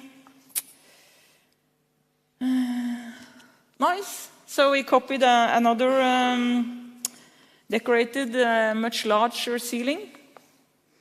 And so the light brown is first veined oak. And then I use stencil this same. I make a lot of holes. And there I use a cloth with charcoal that I make on dust, and then you push it. Because if you use pigments, it will be very fat and it will go into the paint. But the charcoal, it's like dust and it's disappear. Yeah. And then I painted by hand afterwards. This is an example how light and shadow, it makes a very good illusion. And it's not so difficult either. But now I'm going to show you an interesting project I hope can inspire, because it was a customer, Biskoplien. She found this very beautiful rococo decoration under some, removed some panels. And then she wanted to find what's under, and then, because this house is actually from 1800, but the frame is from 1700, so it was moved, and that the reuse of houses and materials was very common. So when we take away all the panels, we saw that it's just recycled, so it's just messy. And then the question is, should we just retouch it? But then it will just be a big mess, or should we reconstruct it, but then it will just be a copy? And it's also an economic question. Because if you paint it, it will be passed away for new generations. So then we agreed to use cardboard, pop-trekking, and paint that one and keep a peephole into the history. So, and it's cheap, we did that in one day, and here we decided which of the pattern that we will keep. And then we put on this cardboard. You wet it and then you nail it, and then it becomes very straight. And that's a common used in like timber and really bad underground. Then you can use this and you get a very nice. And then we had we made this, we used the nails there, and then we had this old frame. And then we have a decoration. So it's a good way to have a peephole into the history, and still it's behind there. So it's just to take away the cardboard, and then, yeah. And in the end, I will have a small dessert. This is, talk about, where are they? Furuset. This is a very nice Gothic architect. You know, Steckmann and Due, they draw all the train stations. So it's Schweizer Gothic style. And here we had the dining room was very bad. You see here is the ska vi se. It's a linen canvas on the walls, so it's a movable surface, and it is fully plastered and cracked. And also the roof. And you can maybe try to use glue, but it will never be a good, smart. But here we saw that, you see this is on the decoration on the wall, and the whole decor is made twice, because you have the original under, and then it's red painted, and then it's totally new one. So that's why we decided to repaint it again. But also we put on this wallpaper, because then you have the original under. So in the roof, as I said, the original is the most important and ideal to keep. So half of the roof was nice enough, and we kept it, and then we painted. This is a friend of me from Denmark. She's a painter as well. And here you see that when you put paper on, you also get the structure from the background, and that also makes it look older. And here I use linseed oil paint, and here we're doing the shablong. Yeah. So here it's finished, and also keeping the pipe hole, that's always important. So we kept this corner. We put paper on all of it, because that corner wasn't that bad. And then you will always have the original, and you see how we, So det var det. Tack! Beautiful. Beautiful.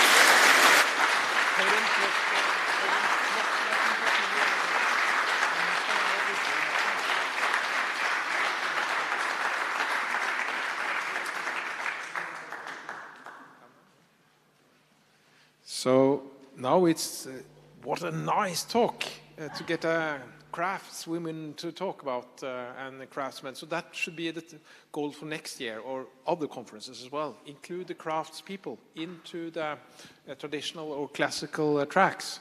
So cool. Next speaker is an architect that works a lot with traditional Norwegian buildings. So let me. Yes, goes on. Perfect. So it's welcome Eskil Narum Bakken.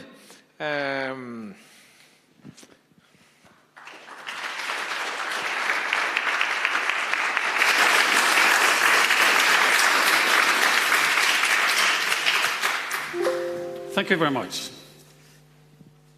Contemporary vernacular and classical architecture, keeping the styles alive. Now that was the commission title for my talk here today, so let us see what came out of it. First of all, I think we have to ask, what is a style? I would argue that it is a kind of language, with words, grammar and meaning, and in a sense we could say that it is an aesthetic archetype. It's a particular language. So, about the same way as a language has words, grammar and meaning, architectural style has material, form and symbolism, which is basically what Plato calls the true, the beautiful and the good. Now, the eternal task of the architect has always been to take the material at hand, to combine it with some supposedly good intentions, which contains meaning through symbolism, and merge this into a beautiful form, with meaning, applying the grammar of the architecture. As for styles, we have a lot of those. Following the period of historicism, there was a flourishing of regional styles, basically a continuation of vernacular architecture and medieval impulses. We had the same thing in Norway. We had the famous dragon style, the Swiss style, etc. We had local railway stations, and internationally we had Art Nouveau, Jugendstil, Art Deco, and others. Now, can you imagine if we had continued building like this? What a beautiful place it would have been. And instead we got this. A revolution. An anti-style, if you will, with the aspiration of transcending styles. And as we learned from Adolf Loos, ornament became crime, and evolution of the culture that meant removal of ornaments from objects in practical use. Now, as we learned yesterday, Adolf Loos actually said something else 20 years later. My opinion has always been that at this time he was rather young. He was ambitious, he was an idealist. 20 years later he was perhaps a little more mature and had sort of come to his senses. But that was too late. The war was on. The styles had to fight for survival. They have survived, in a way. It's the prefabrication industry, actually, and the cultural heritage sector who have kept the styles alive. The former is highly underrated. It's in a way incomplete, but they are alive. So how can we keep them alive today? Well, it's basically two ways. We can either do new construction or we can reuse existing buildings. And we will have a look at a few examples of the latter to look at here. But before we do that, I just want to bring a few concepts to the table. What is reuse when we talk about that today? A concept we meet immediately is restoration, which basically means returning to a former or original condition. Now, this sometimes involves choosing a style because you do not always know the full history of the building. Or you could do a rehabilitation, which is more to restore and repair for present use. You restore what you can, what is reasonable, within reach, and the rest you modernize. Or you can go all out and do a renovation. When you repair and improve for present use, basically you replace things and modernize. So the two buildings on the right there on the photo, they were originally identical. The one to the right is restored, the one to the left is renovated, and you can see the difference in style. But what was reused 100 years ago? Say yesterday. Now, they didn't have these concepts, they didn't use them the same way. This was always highly debatable, but it was more like they merged into some kind of stylistic idealism, asking questions like, how well could the building have been made in the first place? Within its style, its aesthetic archetype. I'll show you just one example of what I mean. This is our great cathedral in Norway, Nidarosdomen, the world's northernmost cathedral. It was a Romanesque church. It ended up as a Gothic cathedral through restoration. It was called a restoration. It took place for 100 years. It's a large national issue, very highly tempered debates in public press, etc. So what happened? This is the final plan to the left by the architect Nordhagen, who was chosen for the task. It's basically more or less like this, that it is reconstructed, except for the two towers on the west front and some other parts. He had second thoughts. Some years later, he published what was called the Epos plan to the right, which was somewhat more like the original that was there 70 years earlier. This created huge public distress. Why on earth shall you put a stamp of serfdom on our great cathedral? So what was actually chosen was stylistic idealism. How good, how well could this building have been built in the first place? Okay, before we go into some practical examples, I just want to bring on a project equation that many of you are aware of. We may have a style that we want to employ, but we also have a client. He has preferences, and there's some thing called economy into it. There's regulation, may put restrictions on what you want to do, and there are some unknown factors, perhaps neighbors, audience, and we end up with a compromise. The architect is not God, he is not an independent artist who can put his works on display, he works within a framework. And the starting point may be something like this. The building has changed several times, and sometimes you do not know the original condition of it, as to the left down there. What is, you can see here, the upper window on the first floor has disappeared, the window type has changed, Another window has disappeared. The entrance is totally rebuilt.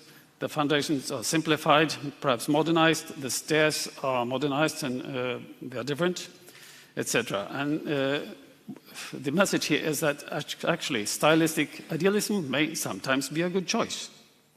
Sometimes you have to make it. I have a short example here. This is a small farmhouse. It looks like it does on the left, and we made a project like the one to the right. Now, this is clearly some kind of stylistic idealism.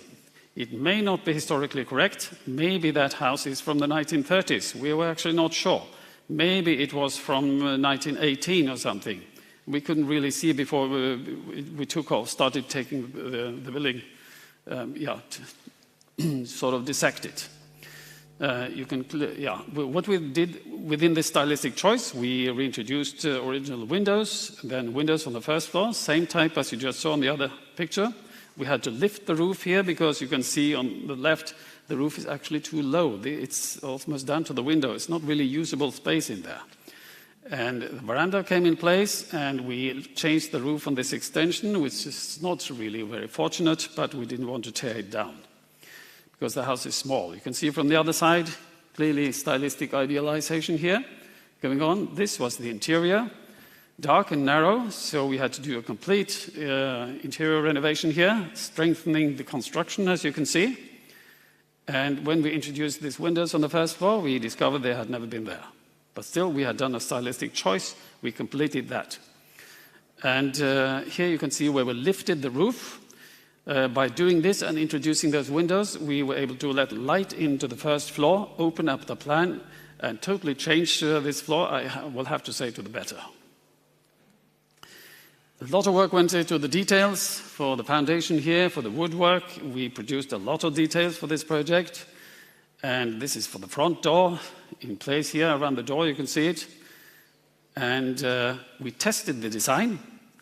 We had drawn up the windows like this, but we see that, no, they are slightly too narrow. We have to widen them apart. And that's what we did down to the right there. You can see it there. And total exterior renovation as well. And it ended up like this. It's almost finished here on this photo. So you can see the building has totally changed, but at least this is coherent style. But this was a farmhouse. You can see the farmhouses there. The owner bought this plot for about 80,000 euros. It was an investment project. You can see the barn to the right. There's a garage and in the middle, which is actually in the way. It's blocking the view down to our lake. And you can see the condition of these houses like this. So the first thing we did was to move the garage. We put it in line with the other two buildings. We made new foundations. We restored the barn. You can see we replaced the rotting sill. That's a restoration. But we renovated with the windows because there were not that many windows on this barn. If you look at the upper right, if it's possible to... There's an original window. We added more windows, same size actually, but you can see we renewed all the doors and windows here. As for the interior, this was not working as a barn anymore. We made it into a living space. And fixing the fence and garden, partly finished here. When we were about 60-70% finished, the owner was offered about 800,000 euros for the plot, 10 times the purchasing price. You could see, could argue that this is sort of stylistic compromise. It is. It's coherent, but it's slightly vulgar. But the owner of the site here, it was an investment project for him. He had strong opinions. He did a lot of the work himself. So the architect became a sort of consultant on the way. Okay. Case 2, a beautiful period house. Why should we mess around with this pearl? Isn't it okay? Well, as for the windows, they are clearly stylistically wrong. If you know the language, you can hear the error immediately. If you know the music, you can hear a false chord. And the simplified veranda later addition here, it's slightly awkward and slightly too small. There were a lot of renovation that had to be taken place indoors, new wet rooms, etc. The stairs are not original. They are slightly too narrow, not very practical. And we were able to find some photos, original photos. And you can see on the left there, the building was actually 1 story lower. And there are the original windows. The stairs are going straight down. You can see on the later photo, there was also a simplified entrance addition, common change on these old houses. And we ended up with a project like this. You can see the windows are in place here, the correct windows. We extended this veranda, make it more proportionate to the whole house, changing the roof angle. And on the other side, a similar volume to make it symmetrical. There we placed the new entrance and wet rooms. The stairs were taken down to its original shape and place, but technically improved, and a lot of other details. Okay, case 3, a large house. This was a former bakery, actually, which was in the basement there. This was actually a corner shop where you see the bush. You can see here windows from the 1980s, brickwork from the 1980s. We were able to find some original photos taken about 1920, but the building is slightly older. You can see the great windows in place there. They are totally changed on the version to the right. Post-war changes, the cladding, etc. What has continued is this bakery sign within the circle. And we made a project like this for rehabilitation, reinstalling correct windows, wider windows than the original on this broad facade, because they were actually slightly too narrow. We meant that this was more in style, this type of windows. It's actually a very large building. We needed also lighting here. Now, it was not a bakery anymore. This was an apartment, so we had to make a separate entrance here, and we reused the mansard type of roof here, which actually, this is actually not very common on this type of houses, but we reproduced that roof down here for the canopy, restored the corner shop, correct cladding stylistically, and a lot of other details. Case 4, quite unique parsonage. This is a house for a priest. It's in late classicism or empire style. It's named in Norway after Napoleon's empire.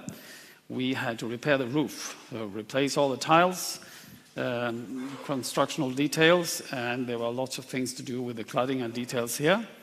Actually, this is a master plan from our castle architect Lindstow. There are 5 buildings like this in existence in Norway. There are only 5 built, and they still exist.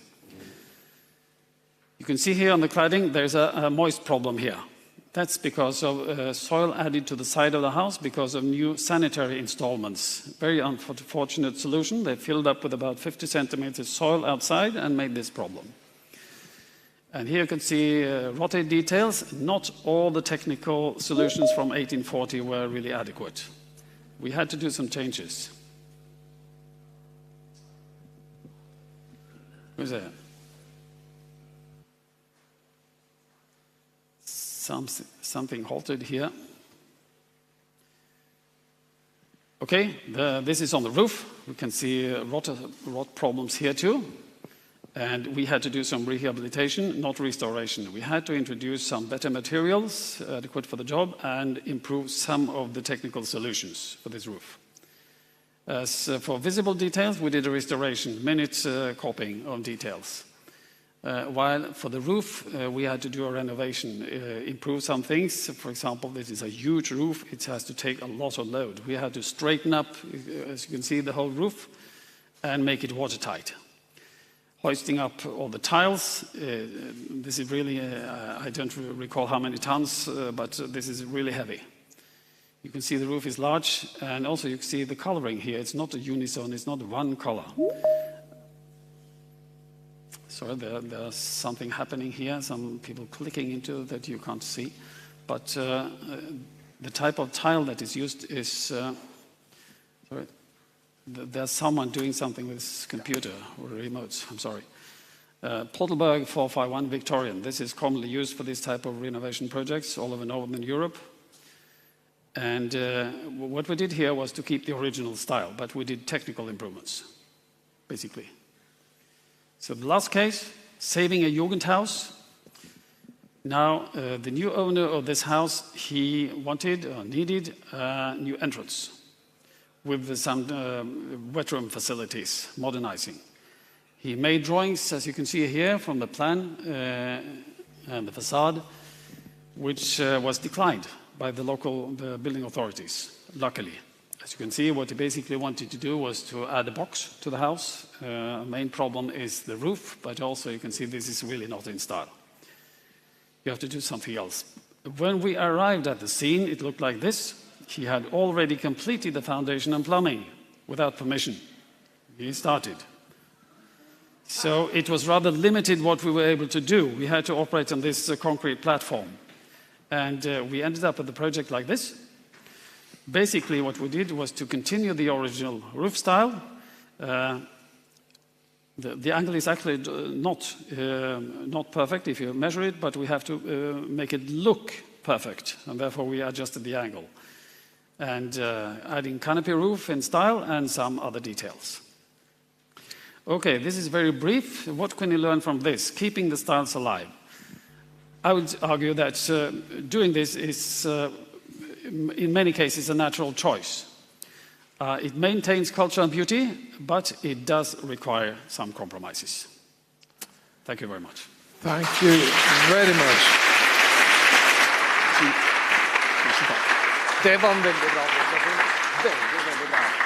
So, what was annoying Eskil while he was talking was Nikos Salingaros trying to log on to the... so the beeps were from Nikos.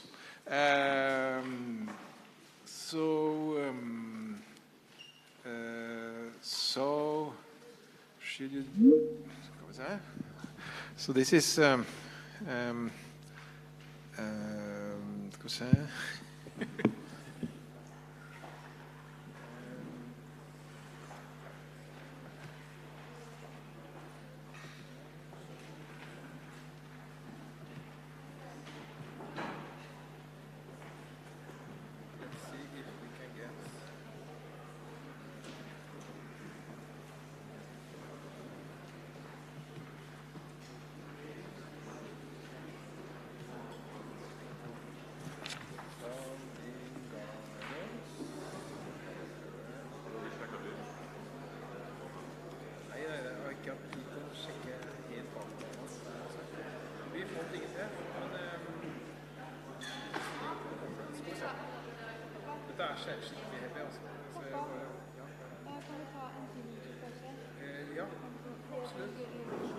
Should we have a 5-minute break?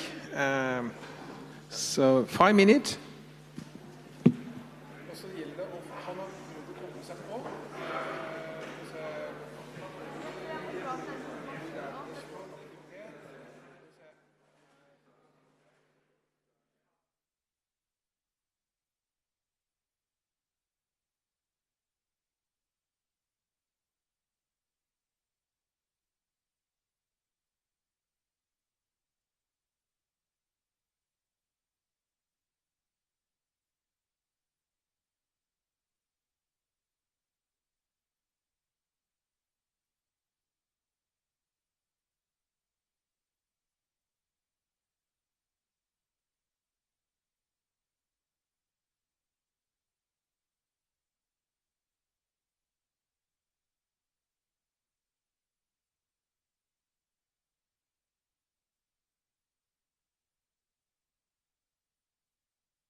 So in 2 minutes, I'll call them in from the restaurant area, so that you will be presenting. So this is now you Very can good. see the crowd. I think that, and you see James there as well. You can. He's in the audience, and then maybe just hvis jeg får litt mer kabler, litt mer kabler, så litt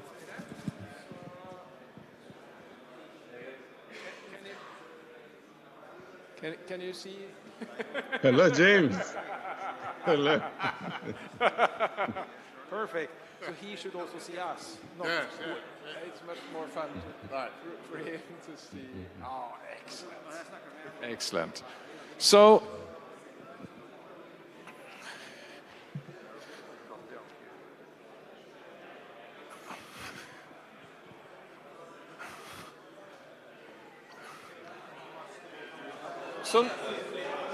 så nå starter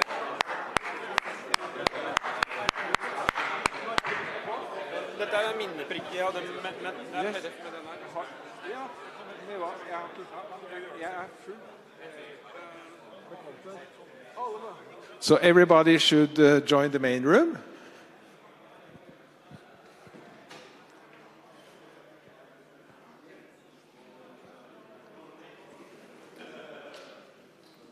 Please make yourself seated. Find a chair, nice chair, and so we will start in a few minutes. Maybe 1 minute.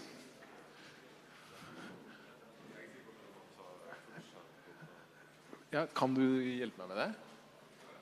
Skal vi se. Ja. Ja. Nei. Omsluttet rom.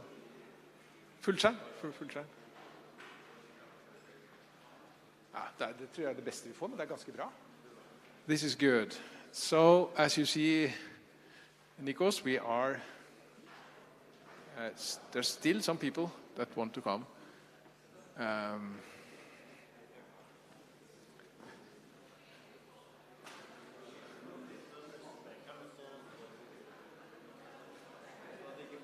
Yeah. Yes. Like.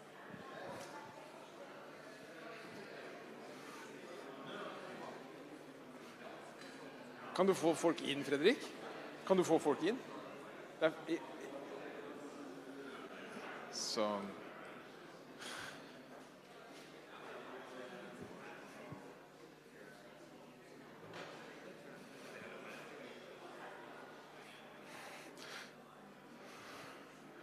So we are approaching something like 14 hours continuously conference. So when people go for break, they need it. But we need also to get in, come back here again.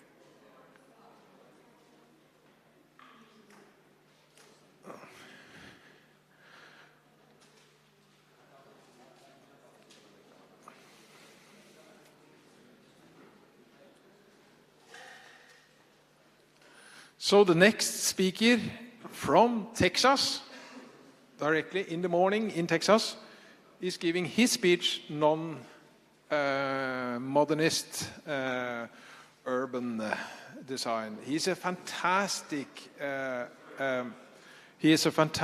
researcher and has decades of hard work. He's a professor at the University of Texas. Is that right, Nikos? Can you hear me? The audio is breaking up, so I hear, but I don't understand because the Okay. audio is breaking up. But we can hear you fantastic. Okay, now I can hear you very clearly. Yeah.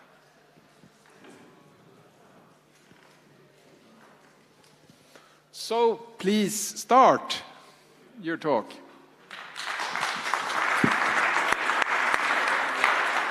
Okay, thank you. It's a great pleasure to participate in the beauty conference, and I want to apologize to all my friends and all other people in the conference for not being there in person, because this is just the end of the semester. It's a very bad time to travel to Europe, but thank you for the invitation. And I'm sorry to miss being with everyone and talking with everyone. So I'm going to get straight into my talk, and then I hope that we will have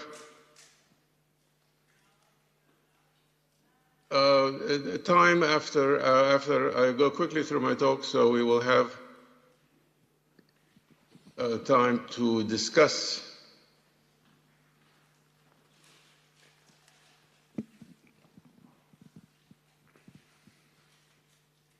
Please let me know if this is Excellent. visible.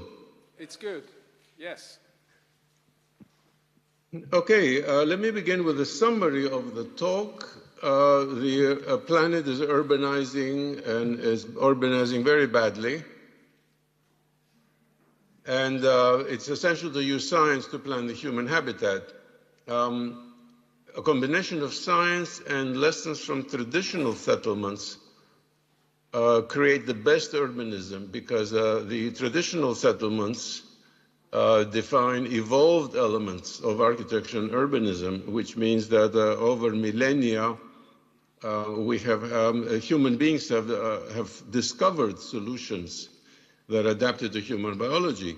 In the last 15 years, I would say, the traditional elements of urbanism have been verified by new scientific and technological tools that are diagnostic techniques.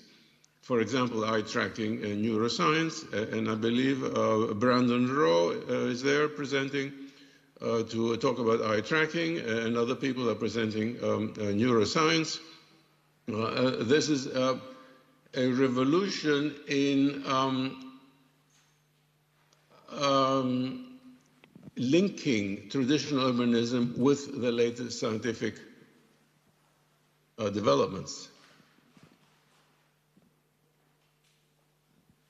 This goes against what we have been doing in the 20th century, which is to build cities by implementing a strange ideology that is not concerned with human beings, which is very strange and paradoxical, because cities are built for human beings, or are supposed to be built, but the conclusion is that they're not.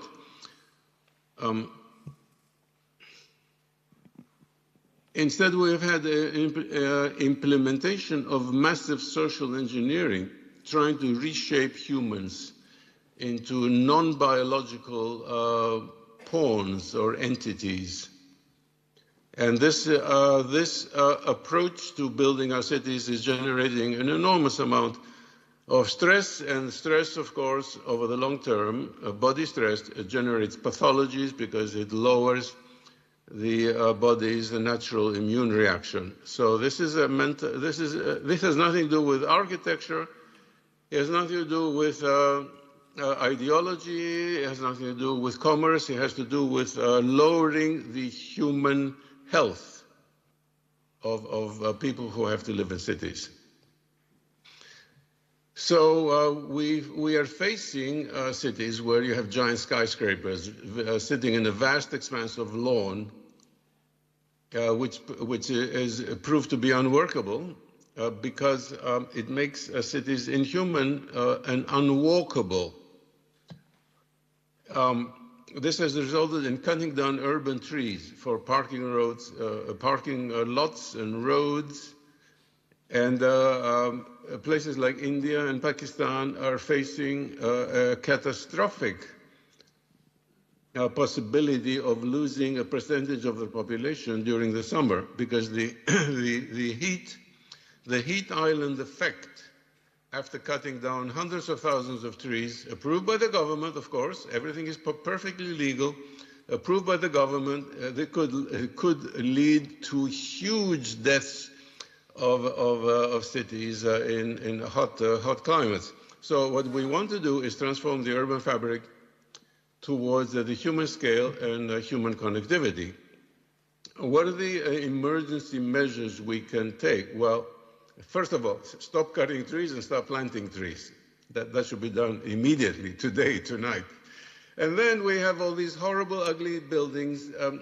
We cannot replace them, so we could at least transform the lower 3 stories so that personal contact can occur with other people. and implement new regulations for adaptation so that what is built from now on legally goes towards satisfying the human body and human senses instead of this abstract and inhuman geometry.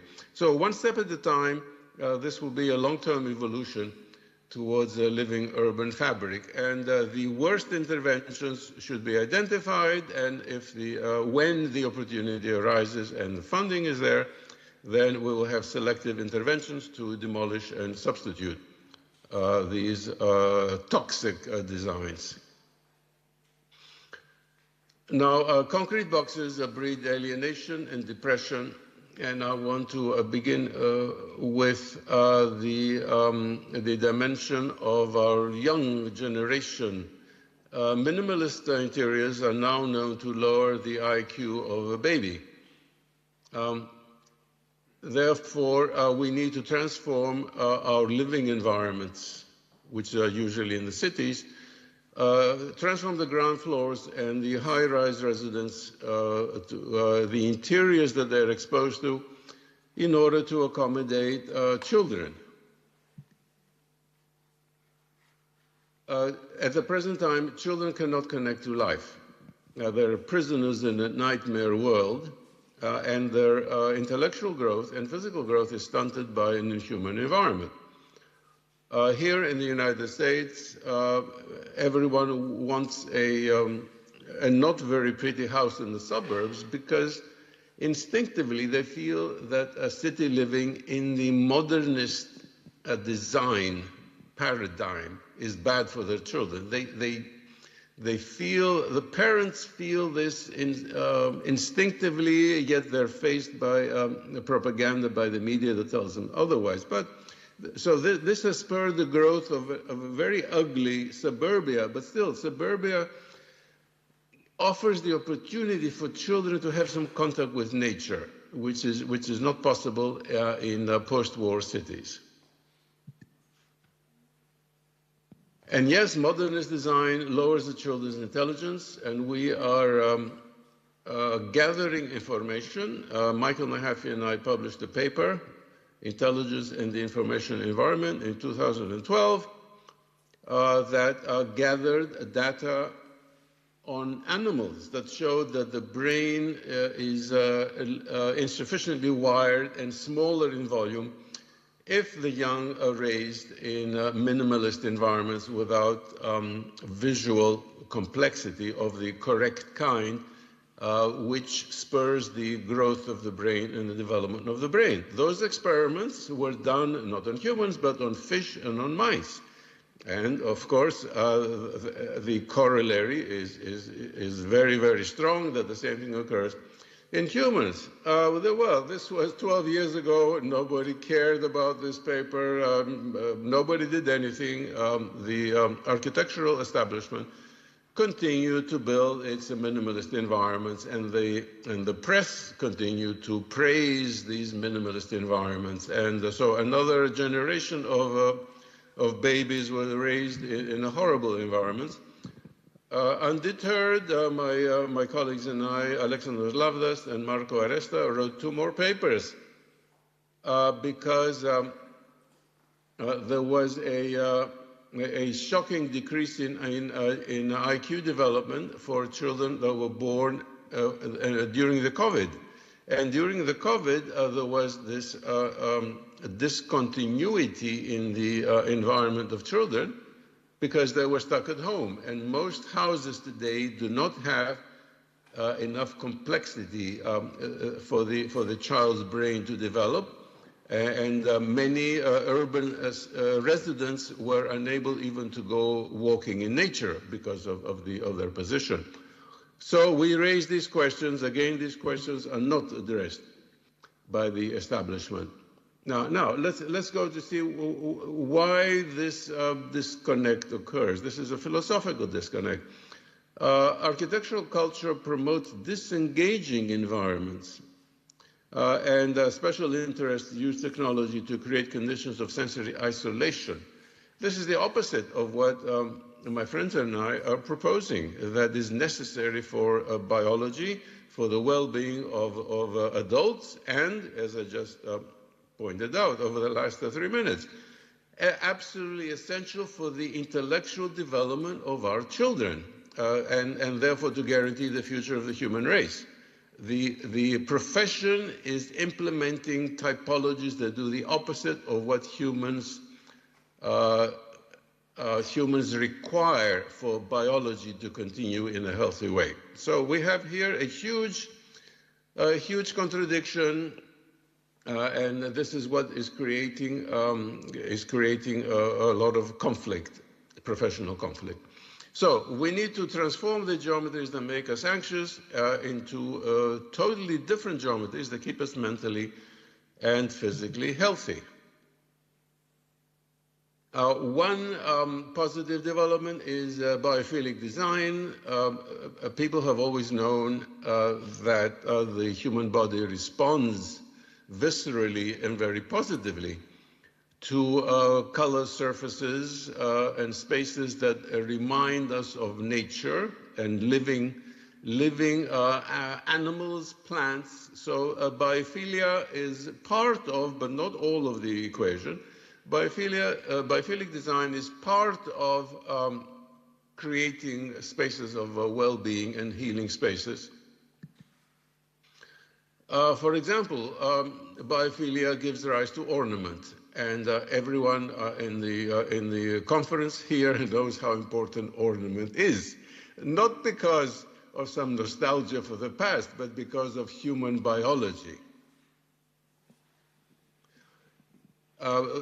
Medical experiments now accumulating show that intimate contact with green ecosystems improves health tremendously. These are measurable improvements. We need street trees next to buildings, as much as possible green. And this is the opposite of the academic discussion of greens. I'm talking about accessible medium and small pocket parks that everyone can enjoy, and that a mother with her child can go because it is 1 block away from where they live. Not a giant park, because the giant park is of limited use because of the size. It has to do with the size and the fractal distribution.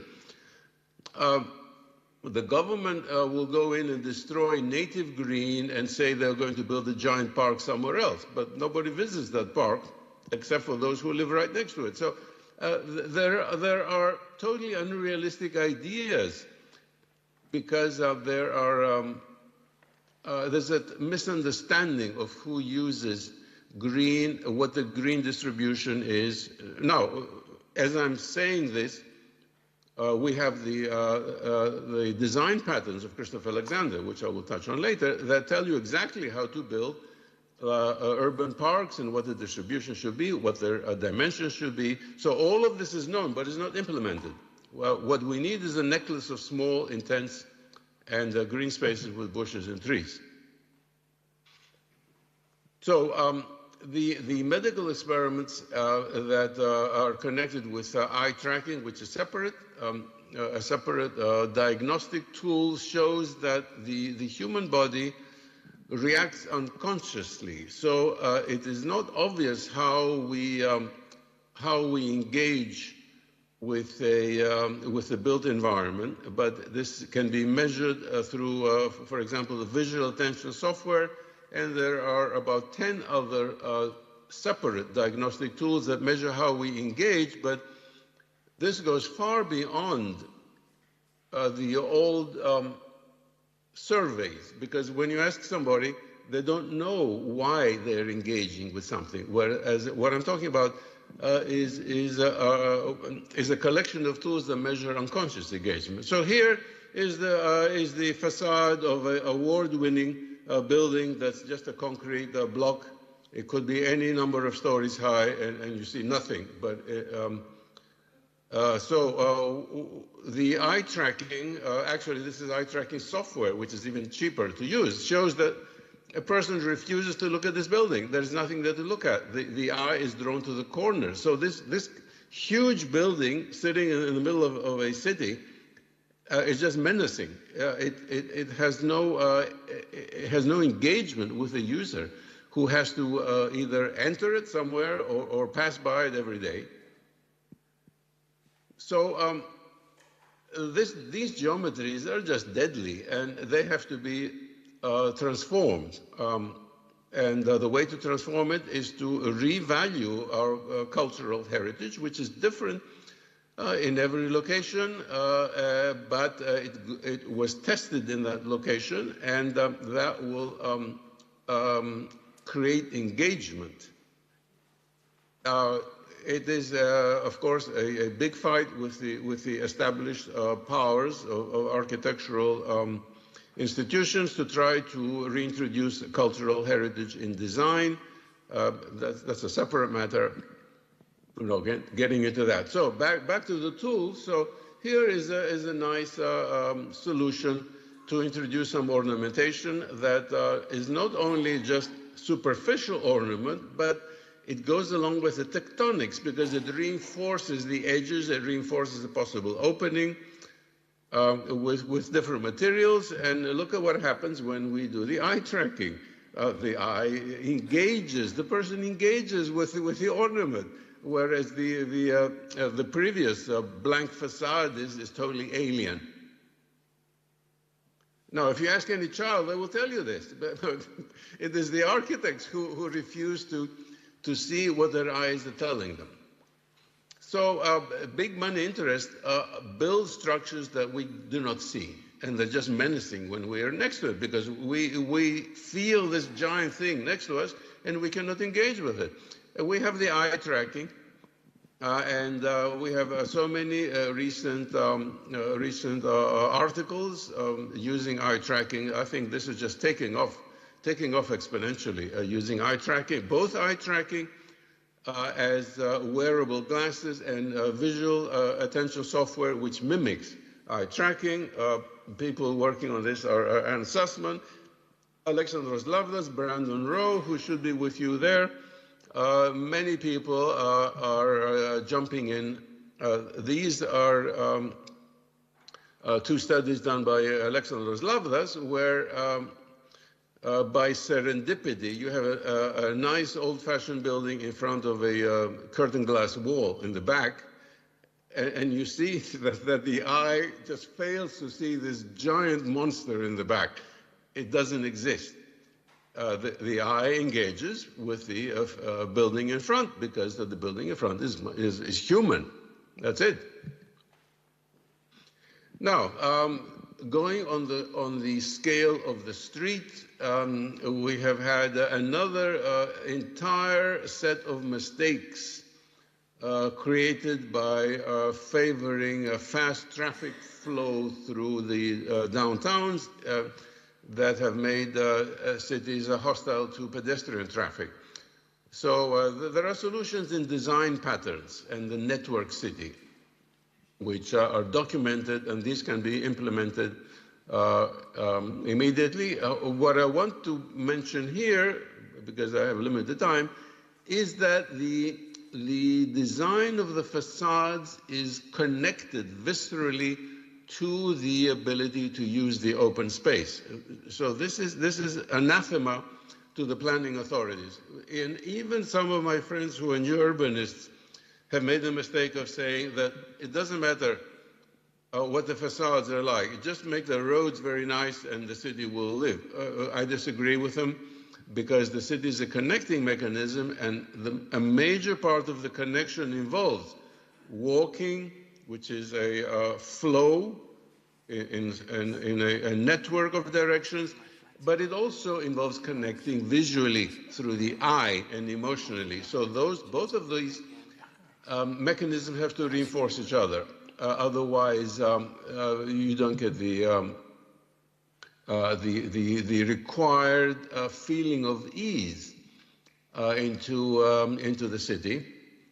Now, as everyone knows, cities were destroyed after the Second World War because large money wanted to make cities only for cars, and a large money, including the petroleum industry, the building industry, the gasoline, the tire manufacturers, and in the United States, the tramways, which were a very nice local transportation system, were bought up and dismantled.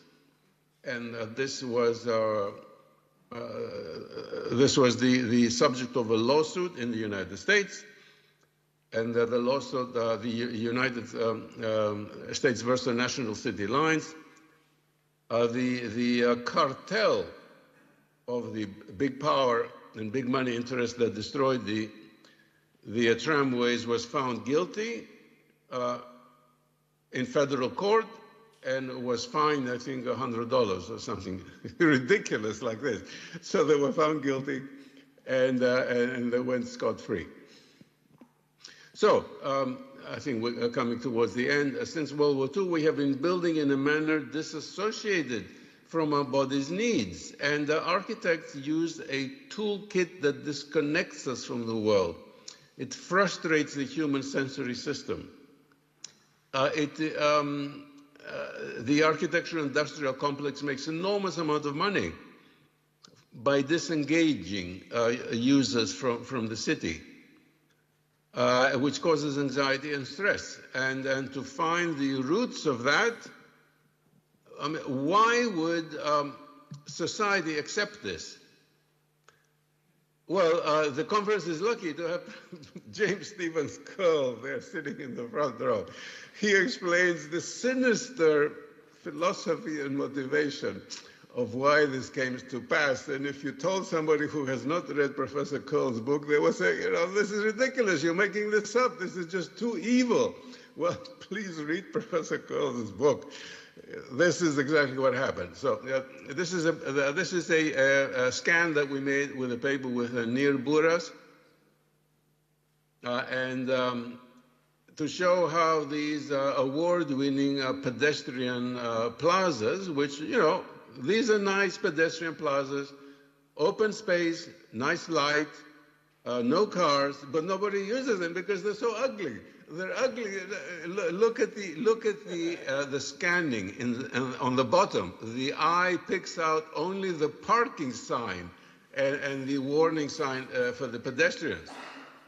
The rest of the structure fails to engage. It is inhuman. So you can have something that has the correct geometry and it fails totally. So this is the paper that's what happens in your brain when you walk down the street. I'm happy to say that it has many thousands of readers. And we're finally bringing these facts to the public attention. Now, what happens if you walk down an inhuman path that is perfectly pedestrian friendly, okay? You walk down that path, but the visual message is causing stress. So you're forcing yourself to walk to go to a store a block away. By forcing yourself to walk in a hostile environment, you're generating mental fatigue and stress, and that is making you sick in the long term. That's it. It is nothing else needs to be said. Now, I mentioned the pattern language. My late friend Christopher Alexander began to document design patterns that can be used by everybody to get a certain percentage of success, and then they can work to get the additional adaptation for the actual location. And then Michael Mahaffey and I and several people recently published a new pattern language with some more patterns, and these are design solutions that people can adapt to design today, to design environments. Today we have many architects who practice traditional forms, who either use design patterns of Alexander or just reinvent human spaces and human proportions very nicely, and they're practicing all over the world, and I think everyone in the conference knows about them. The people who are members of the architectural uprising and classical architects, etc. So I think, let's see, some pointers on urban spaces. They have to be surrounded by welcoming facades, and they have to be permeable to pedestrian flow so you don't feel threatened by cars coming into the urban space. The rules for designing cities and streets, urban fabric, pedestrian access, and facades are embedded in the built forms. And Christopher Alexander documented these. Classical architects copy them from successful historic cities, and they obtain excellent solutions. So we have all the tools that are needed to design wonderfully human cities today. But they're not taught in architecture schools. In fact, the opposite rules are taught in architecture schools. We can get into more details. The 15 fundamental properties of Christopher Alexander outlined in The Nature of Order books go into the more geometrical basis of what creates living structure. Again, this is fundamental work. Look at this scan from a paper by Ann Sussman and myself. You see that the eye engages with the entire facade.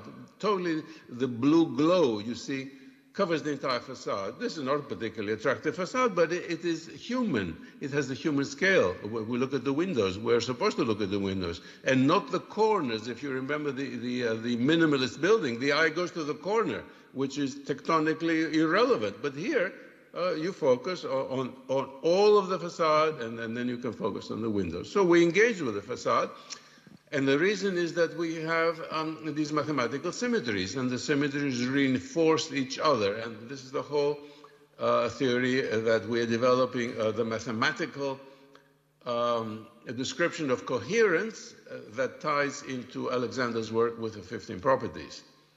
But I will come back to this controversial topic. The goal of modernist ideology is to undo visceral human connection. And that begins with the Bauhaus minimalist modernism and continues to postmodernism and deconstructivism. Okay, I think I should be finishing here. Policymakers should adopt transformations that generate living environments. We need to reuse what has worked in the past versus what has been an abysmal failure. This is what my friends, the classical architects, keep saying. We know solutions from the past, we can apply them, adapt it to new materials, and we get wonderful cities. Stop believing the unethical shills who promote fashionable images of buildings and cities. And I get a horrible feeling of nausea in my stomach every morning when I open my computer and I see a new building that has been approved in a wonderful historic city, and the building looks like an image of death, and it has been commissioned by that city, and it's going to kill everything around it. We just have to let the decision makers know that there is a good way to do things. There is some optimism because today we have the internet. So we can communicate, like the architectural uprising, we can communicate all around the world. This was not possible 30 years ago. We had to send letters, okay, and then we had to publish in newspapers. But now anyone anywhere around the world has access to this information. They may not know about it, but they have access to the information. And the information tells them how healthy life attaches to the urban geometry and what the proper way to design the urban geometry is. Plus, we have means of transforming industrial minimalist forms into connected living environments. So that's the first step. We can go piecemeal, one step at a time, to create a human city that will be healing. Okay, that's it. Thanks a lot.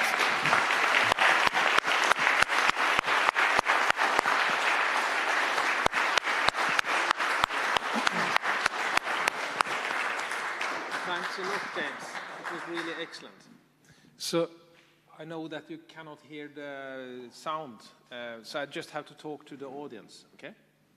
Thanks a lot from Nikos Salingaros. That was very inspiring. So then I hope you will just click into the live stream and we keep in touch. Maybe you can be physically here in Oslo sometime. The next speaker is Arne Sødal and Jan Inge Lideberg. Then I just close this team session. Thanks. Bye bye. So actually, så vi har Arne Sødal.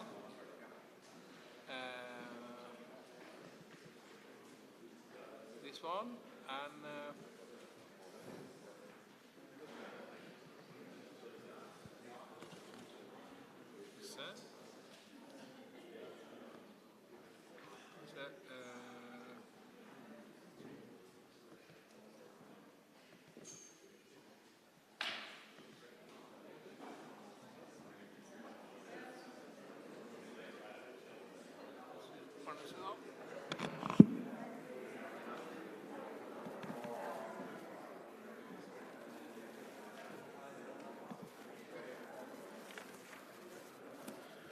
so the Arne, det riktig, ikke sant?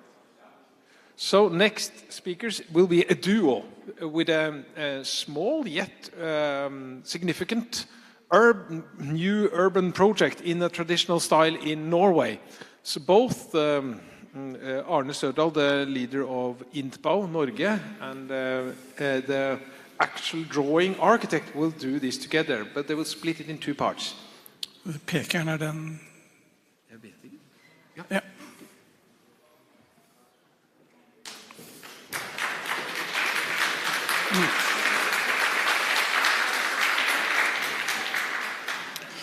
Okay, thank you. I'm starting with these drawings of Leon Currier. I think Leon Currier is probably one of the most important architects. He's like Corbusier was to modernism. I think Leon Currier is to traditional architecture and urbanism. I mean, he started his critics in the 70s, and we understand that's when the critics really started against modernism. I studied architecture myself in the 70s. Of course, I had a modernist architect's education, which is like a brainwash, I suppose. I did an additional study in urbanism, traditional urbanism in UK. We could get that in the 70s. And then I discovered the architecture I was taught to design didn't fit into the urbanism I was taught was good. And that has bothered me the rest of my life. So anyway, he pointed out that the big problem is that we transform our cities in the wrong way. It's either vertical, destroying the city, or horizontal, destroying the surroundings. And his solution is to create new cities like the old ones when the old ones are full or finished or cannot take any more development. So I think this is the basic wisdom of Leon Currier. And the other thing is the myth of density. The modernists think that slabs or tower blocks are better for density. It's not. It's the courtyard buildings that are better for density. On the right, you can see the same developments with slabs. It's high. You have to have higher buildings than if you have courtyard buildings at the top. So this is the basic misunderstanding of heights. Also, it's the modernist denial of importance of tradition. And I think in Norway we have to look back and find our tradition again in urbanism. after it's been destroyed by modernists now for nearly 100 years. At the top, we see this is urbanism that's being produced today all over Norway. Doesn't matter if it's on the coast, inland, wherever. At the bottom, I think we have the core of a traditional town settlements. It's the wooden houses in courtyards with courts, with greenery, with other buildings, other functions. Could be food production, it could be workshops. This was the optimal way in our climate, and this is our basic tradition. It was interesting in the 70s. There was Gullik Kollensrud. He showed that Furuset at the top. Today you can see how it was developed like a suburb area in Norway with blocks of flats. It could be replaced with 5, 6 nice wooden towns, Mandal, Røros, Stavanger, Kampen, Kristiansand, and Flekkefjord, and you will get the same density and plenty of green in between. So that would have been a much nicer place for people to live. I saw in the paper yesterday that the police said at Furuset they have the rising crime, the problems, and the police say that better urbanism was the best way of solving these problems. And I think our roots, our wooden city, is deep down in Norwegian urban tradition. Here we have Oslo in the Viking times with these typical wooden buildings that was in this courtyard fashion. And over the 1,000 years, we had this development of our wooden architecture from the basic inland farm housing through to our hotels in 450 years ago with advanced Swiss-style decoration and construction, and urban architecture in wooden styles with fairly high density. Up to 3 stories was not a problem.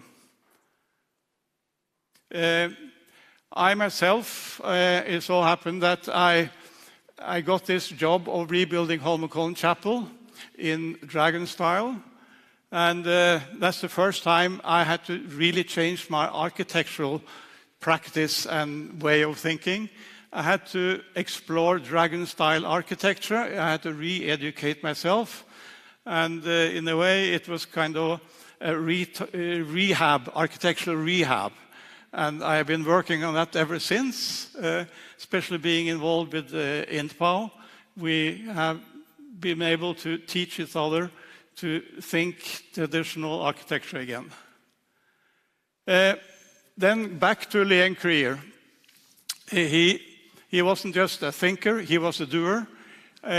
He's the designer for the plan for in Pondbury, in Dorchester, Prince Charles City, which is then a traditional city with traditional local architecture from the Dorchester area. But of course, we can't just move these ideas to Norway. We have to build on our own roots. So my question, can we recreate wooden towns in modern Norway? And I want to show an example. I met Erling and the late Audun Eng 25 years ago. And we started to work on charrettes, trying to go into local communities, help them to recreate their bad urban places into good traditional towns. And this is an example. We had a charrette in Åfjord. It's a typical crossing of roads, a few shops, a few odd houses. It's not really a place. And then the same story, a big shopping center is coming to build something just to provide for their own shopping needs and access. In this case, local people thought that we want something better. They thought this is not good for us, and they contacted us. We formed IMPAO at that time. This is 15, 20 years ago. And we started a charrette process as a way of engaging people. We go there, we do the design there. We do design by evidence. We study the place before we come up with ideas. We don't bring the ideas in our heads. We start with sketches just to explore possibilities and have lots of meeting with the local people. And we ended up then with a model of densifying the place to more like a village instead of sprawling outside, which is a practice. We proposed wooden densification with courtyard housing with not more than 2 or 3 stories. And then back to this center, they wanted to build this big shop. So we said try to integrate it in a way that it becomes part of the village. So of course you put the parking underneath, you don't waste space on that. And you have your big shop and maybe some smaller shops as well. On top you could have a roof garden and integrate housing. So you get a mixed-use building that fits in. And this is how it ended up. We built a bridge to relocate the traffic. What you see there, here, is actually the shopping center now being an integrated part of the town, and how then densifying the rest of the town with wooden housing. And here we can see the greenery on top, and splitting up the building into smaller parts, and also building the housing in plots.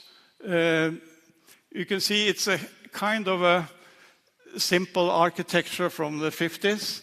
The idea is that next stage is selling plots, and then architects can have different types of architecture and also develop a more local architecture.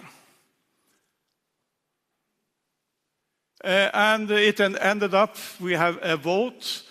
It was nearly 100% support from the population in the meeting. The politicians, they say we will integrate this in our planning. So we made a plan, and this is what we ended up with. Some years later, we found this was built. So the problem is that these big shopping organizations, they have their architects. They want to build as cheap as possible, even though they are the richest people in Norway. So they blame economy, and they ignore people, then ignore what the politicians decide. So these are the forces working, which is, of course, part of the problem. Then to say that it's too expensive to do good architecture, I want to also disprove. This is a project I did in Sandefjord. It was in connection with the old wooden part of Sandefjord. And it was a site where it was had burnt down. It was vacant. So this is a mixed-use 12 flats. It's modern, it's got parking underneath, it's got some mixed use with some workshops and shops.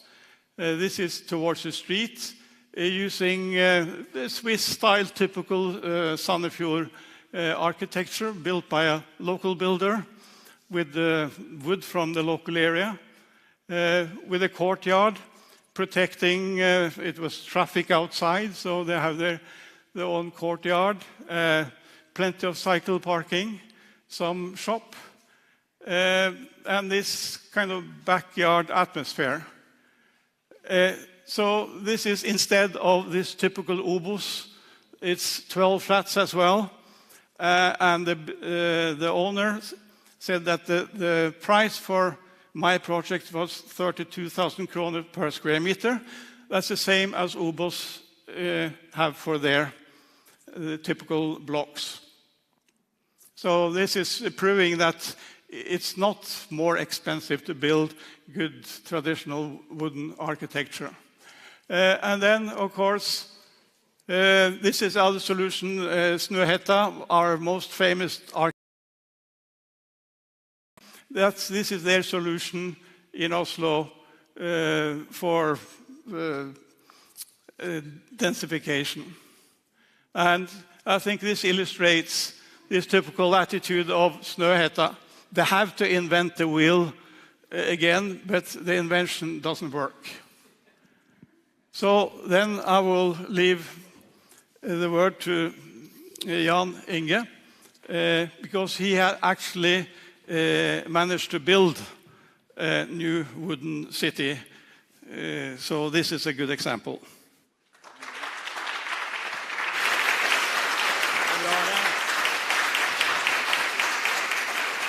Thanks a lot to Arne Sødal, who has been very important in Norway, keeping the styles alive and keeping this resistance against the modernist destruction of our built environment. How do I go back and forth? Just by pushing? Yeah, I think it will be like this. Then. That one. Or you can, Arne, did you take with you? So, you can do this one. Let's see if it works. Okay, this is about building in a small town. We have many of them along the coast. No map there, but next. Let's see. There we are. The small coastal wooden towns in Norway, they lie along the coast here, all of them about 30 kilometers apart, looking very much the same, all wooden, white, and they flourished after the Navigation Act was abolished in 1849. England allowed merchant ships from Norway to navigate the seas and exported timber and imported ideas. So, let's look at how this process started. Risør.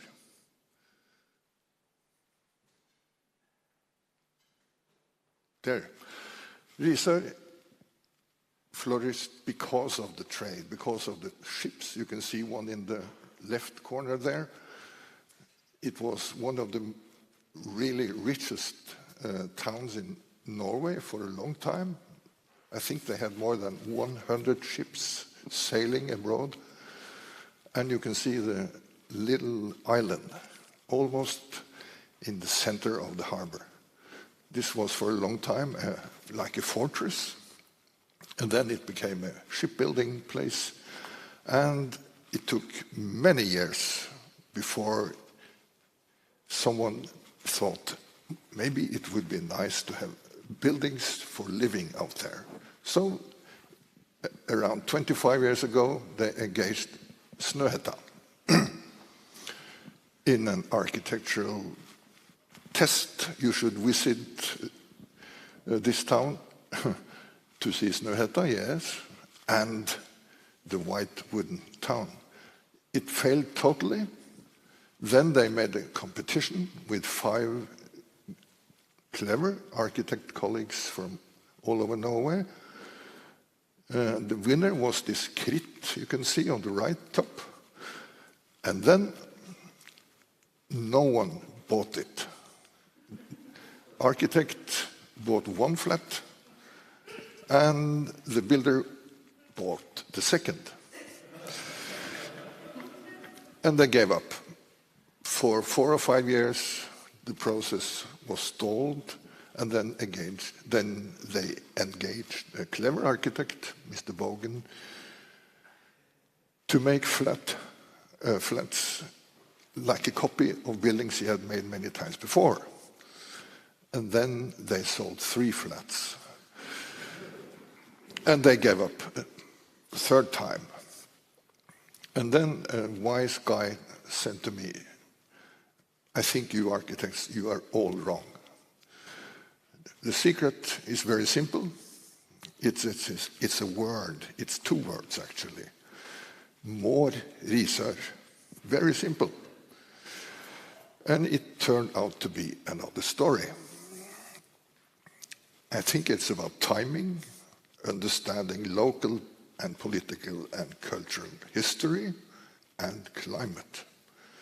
And very important, intense activism by enthusiasts like Erling Åkenau down here and others arranging public meetings, making television programs and film, for example, arranging local meeting and engaging the public. And here's a small test. You can see the map where we just, as a test, took this central area and glued upon the island here to see how large is it. Well, it's quite a portion of old research.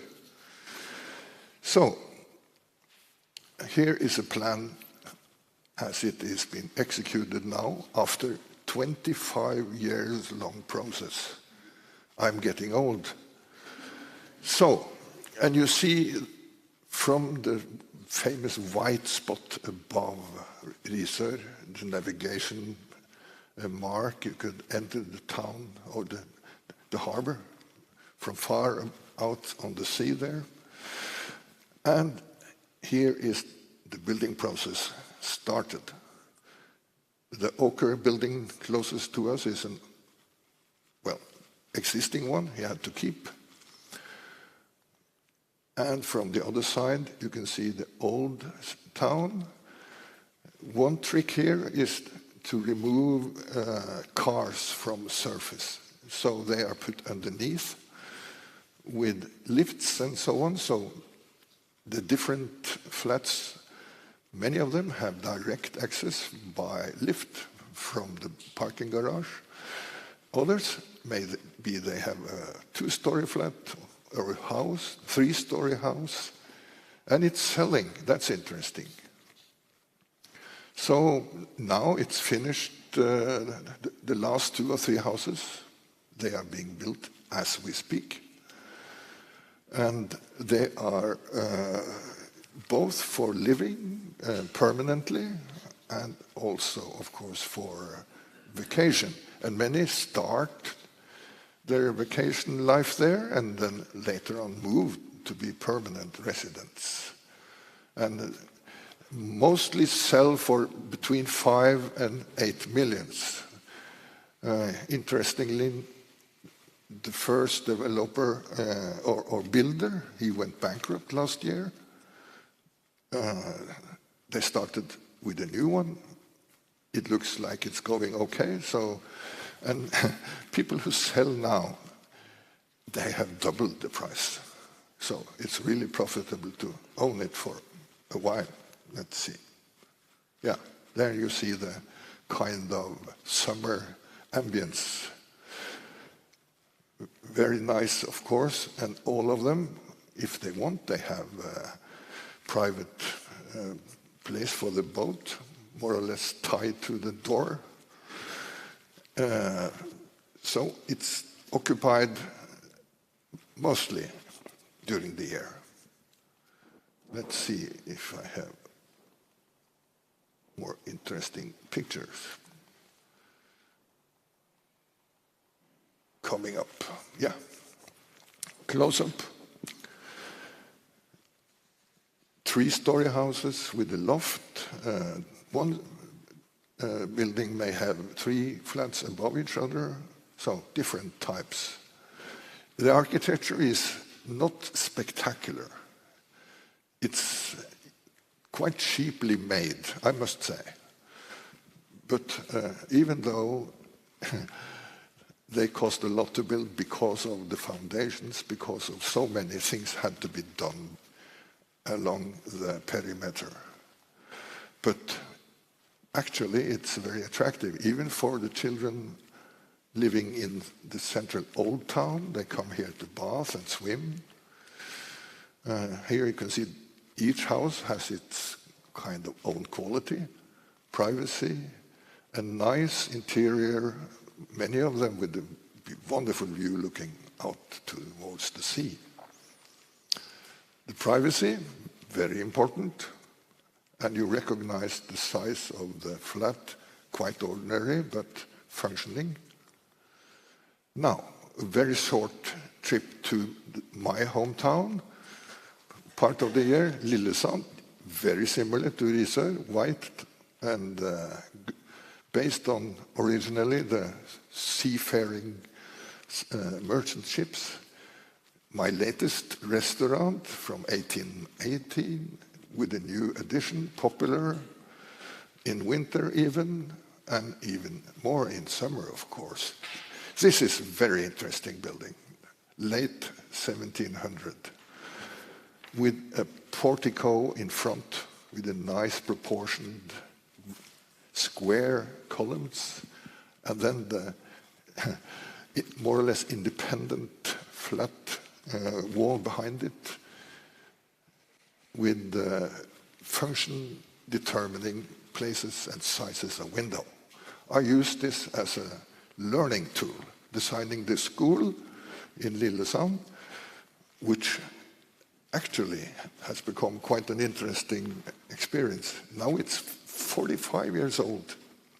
No tagging, no vandalism, and popular even for ceremonies like weddings, funerals even.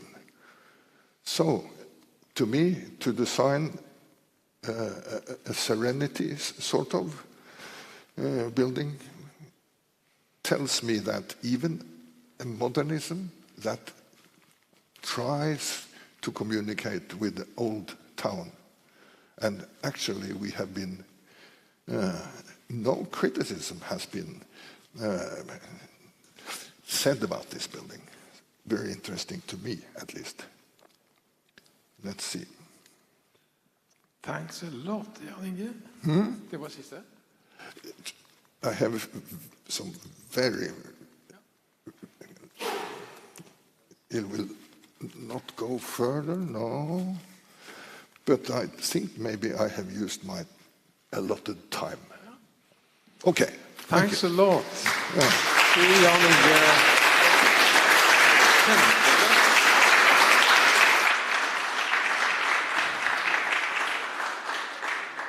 So this has been a very long and hard-working conference. So even the audience must have been a little bit exhausted. But Fredrik, would you like to come up and with me say some closing words? I think also we was in contact with builders and contractors, and they didn't want to show up. I contacted 4 or 5 to get them in as audience, or I asked them not for talking, but it's difficult. And I also asked craftsmen and craftswomen to show up, and yeah.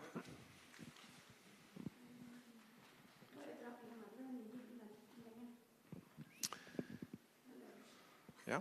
So. But I'm very happy about the conference. I think it has been very, very fruitful. Bare kom på det. Hva sa du? Ja. Ja, Paulo, ja. Sorry. I'm getting tired. Paulo should be the last speaker. Oh, okay. Sorry. So, sorry. Yes. Ja, det er riktig. Skal vi se. You have a sticker? You should. I was trying to find you.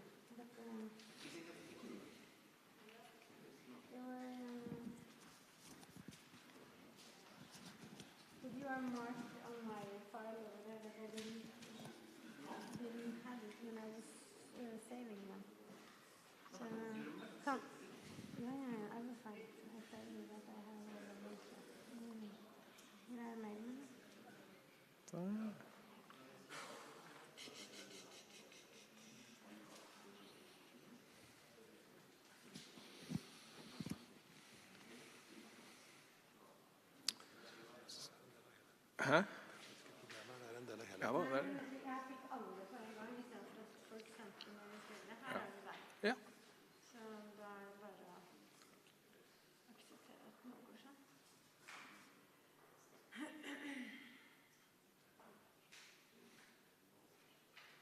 Excellent.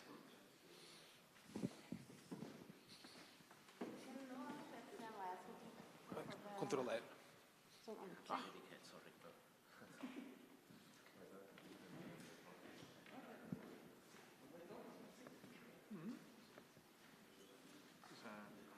Yes. So I just want to download, open it in PDF. Sånn. Sånn kontroll. Yes. Yes.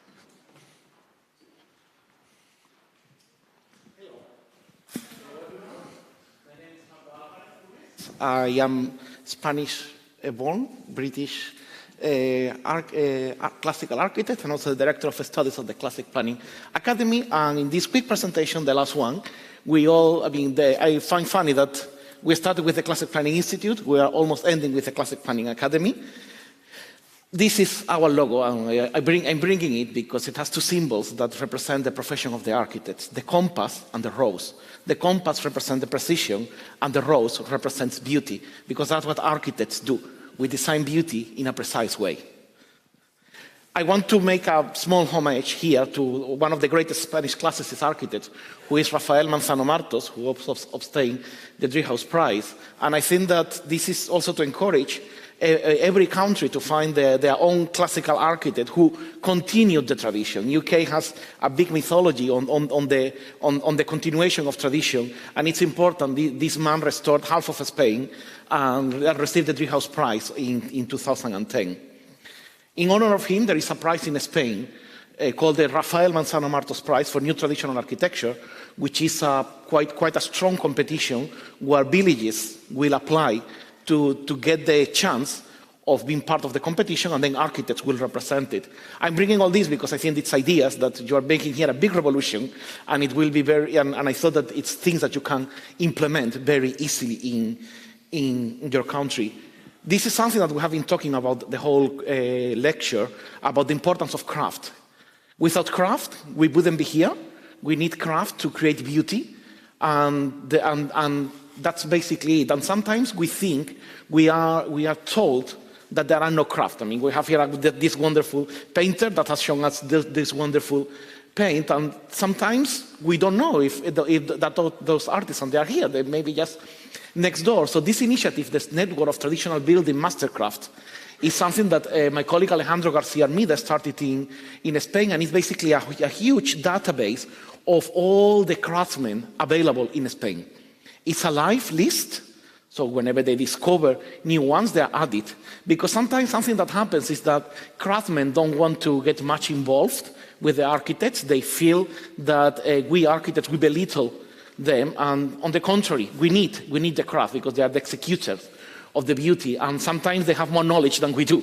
That's why we need them, and it's important to keep a database so that everyone can access them. And this is an amazing initiative, because what it has created is that people who are mastered on a specific technique, they are getting more and more work because people know that they are there. The final one is the Richard Driehaus Architectural Competition, which is a competition for everyone. While the Manzano Martos Prize is a prize to honor architects, the Driehaus competition is for anyone who wants to participate and create something. I would say, I mean, this has been running since 2015. It's the precursor of all the many counter-proposal competitions that we're having now. So, one thing that we have been talking these days is how the dream of modernism has produced monsters. And sometimes modernism is happy with that. And what's the solution for more modernism? More modernism, more monsters, bigger monsters to scare the old ones. And the only thing that is left to us is this, is the despair to the greatness of the past. We can't do anything just but cry and to lament that. We are not given the choice of doing that until now.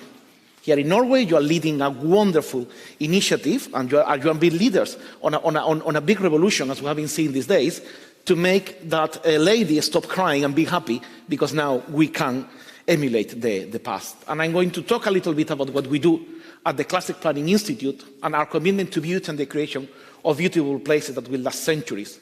We combine the classical mindset with holistic education and practice, and we want to make the traditional revival on architecture available to everyone.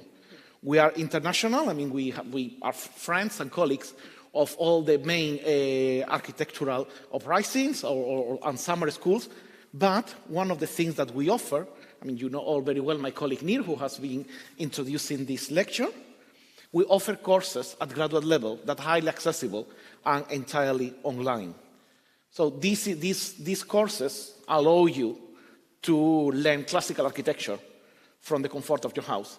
And you will learn the principles of classical architecture as you would learn at university, but hardly anybody teaches them anymore. So we get people from all over the world who come to us to learn. I mean, we have Brandon Rowe here, which is one of the scarce and great examples of a classical professor who still teaches classical architecture, but unfortunately, he's one of the exceptions that confirm the rule. But thanks to him, very few places, and Branko Mikrovic, they are bringing that to reality. We are here for those who cannot take the privilege of having a present class, and or they cannot, they are in a different stage of their career, and therefore they can come to us and learn. We offer a first-year program based on architectural literacy and classic planning basics. It lasts 30 weeks. It's quite an intense program where you will learn how to draw this architecture. And you will not have anymore that despair to the greatness of the past. You will be able to build it. I mean, all these were drawings from students of previous years who have learned how to draw with us. This is one of our best students' project, one of the gates. I was speaking before with many of you, telling which will be the exercises. This student didn't know how to draw classical architecture, and he learned virtually with us. He's a wonderful sculptor, so if you can check him, Charles Mosto, that will be an amazing thing. And we also do, as part of our exercise, we do counter proposals. This is a new development in Jerusalem, and as you can see, it's full of skyscrapers. I mean, I know that I'm limited in time, I cannot extend more, but based also on the comments that Nikos was mentioning, among other, and basically, of course, on all the content on the art of classic planning, which I recommend every one of you to read, we have created a counter-proposal that maximizes the density, creates pocket squares, and create a much better neighborhood by just chopping all the heights and distributing them through the plot. That way, we get more manageable green spaces. We still get quite a big amount of green spaces, but they are more close to the environment. Michael Diamant also always mentioned the importance of the communal courtyard for the development of a community, and also the importance itself of creating a community by just being able to relate with the people around you. This is where we stopped last year. We are continuing because we got the students from last year who wanted to continue with us on a second year and continue developing this wonderful proposal that maybe in a close future we will be able to show you in its full extent and glory. So how can you know more about us? You can join our event by classes. I know that some of you, at least yesterday there were a couple of them who already had joined, and we were having discussion of that. We have classes every week by Dr. Buras and every 2 weeks by myself.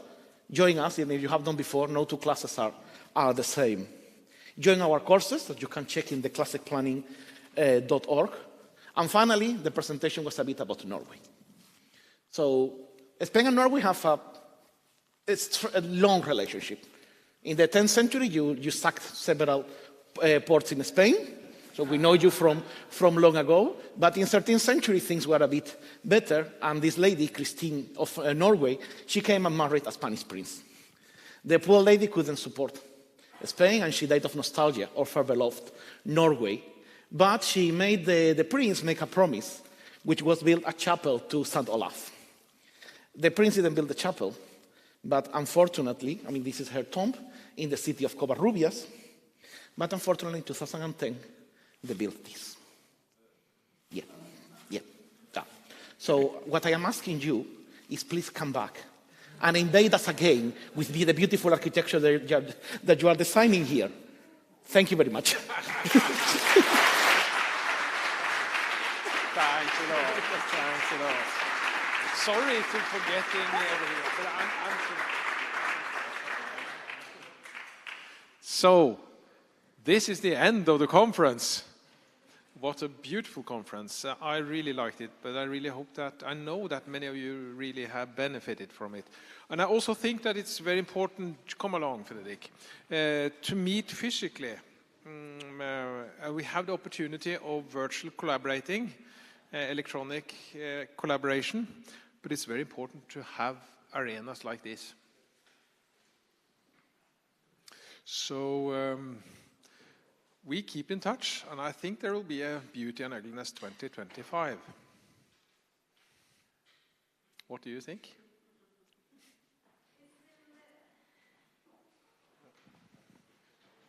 Tror den på desktop?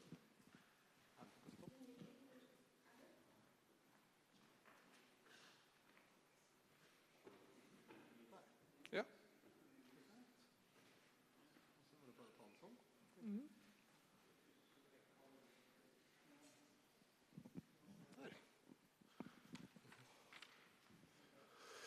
Dear guests, distinguished speakers, and valued participants, this has been a truly honor being a part of this.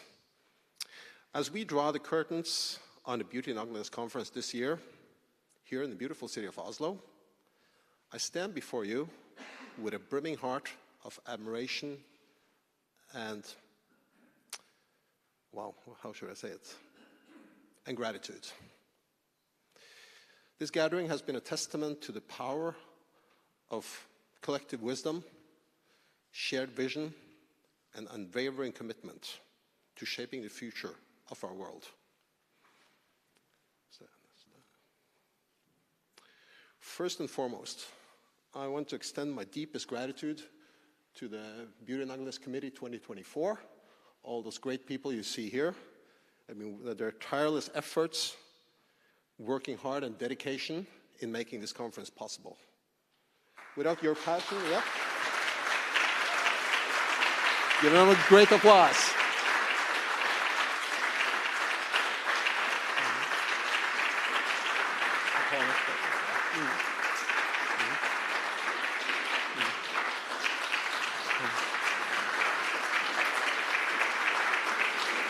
Our contributors making this possible. Thank you very much, Fritt Ord, Solli Eplegård, and Oslo Municipality. And a special word of thanks is due to our outstanding lecturers. Wow, what a well of knowledge. Yes, fantastic. And for me, with only my humble background from the Arch Uprising in Norway, now with my own group, New Urbanism Norway, this has been like, this is something I feel like I want to educate myself in. This is wonderful. So thank you very much for your valuable lectures. Okay, next. In the closing, I extend my warmest wishes for safe travels and continued success to all of you guests here. May the bonds of friendship and collaboration forged here in Oslo serve as a beacon of hope and inspiration as we embark on our respective journeys towards a brighter future. Allow us to, next. We conclude with the profound words of Mr. Winston Churchill. We shape our buildings, thereafter they shape us. Thank you once again, from the bottom of our heart, for your support and participation for making the Beauty and Ugliness Conference what it is. We hope to see you again next year in 2025.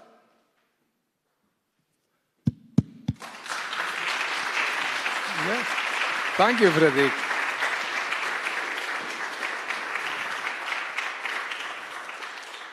So this conference, my vision for this conference as a closing words for this conference is educational. It's yeah. Hope you have learned something from the conference. Well, home, Now it's only time to, yes, 10 a.m. at Pascal with Christian Hoff Andersen. We'll meet there. So it's, let's see how many ligger there. And also thanks to the audience, of course. Hope you got to speak to many people. Så, bare se om jeg får den.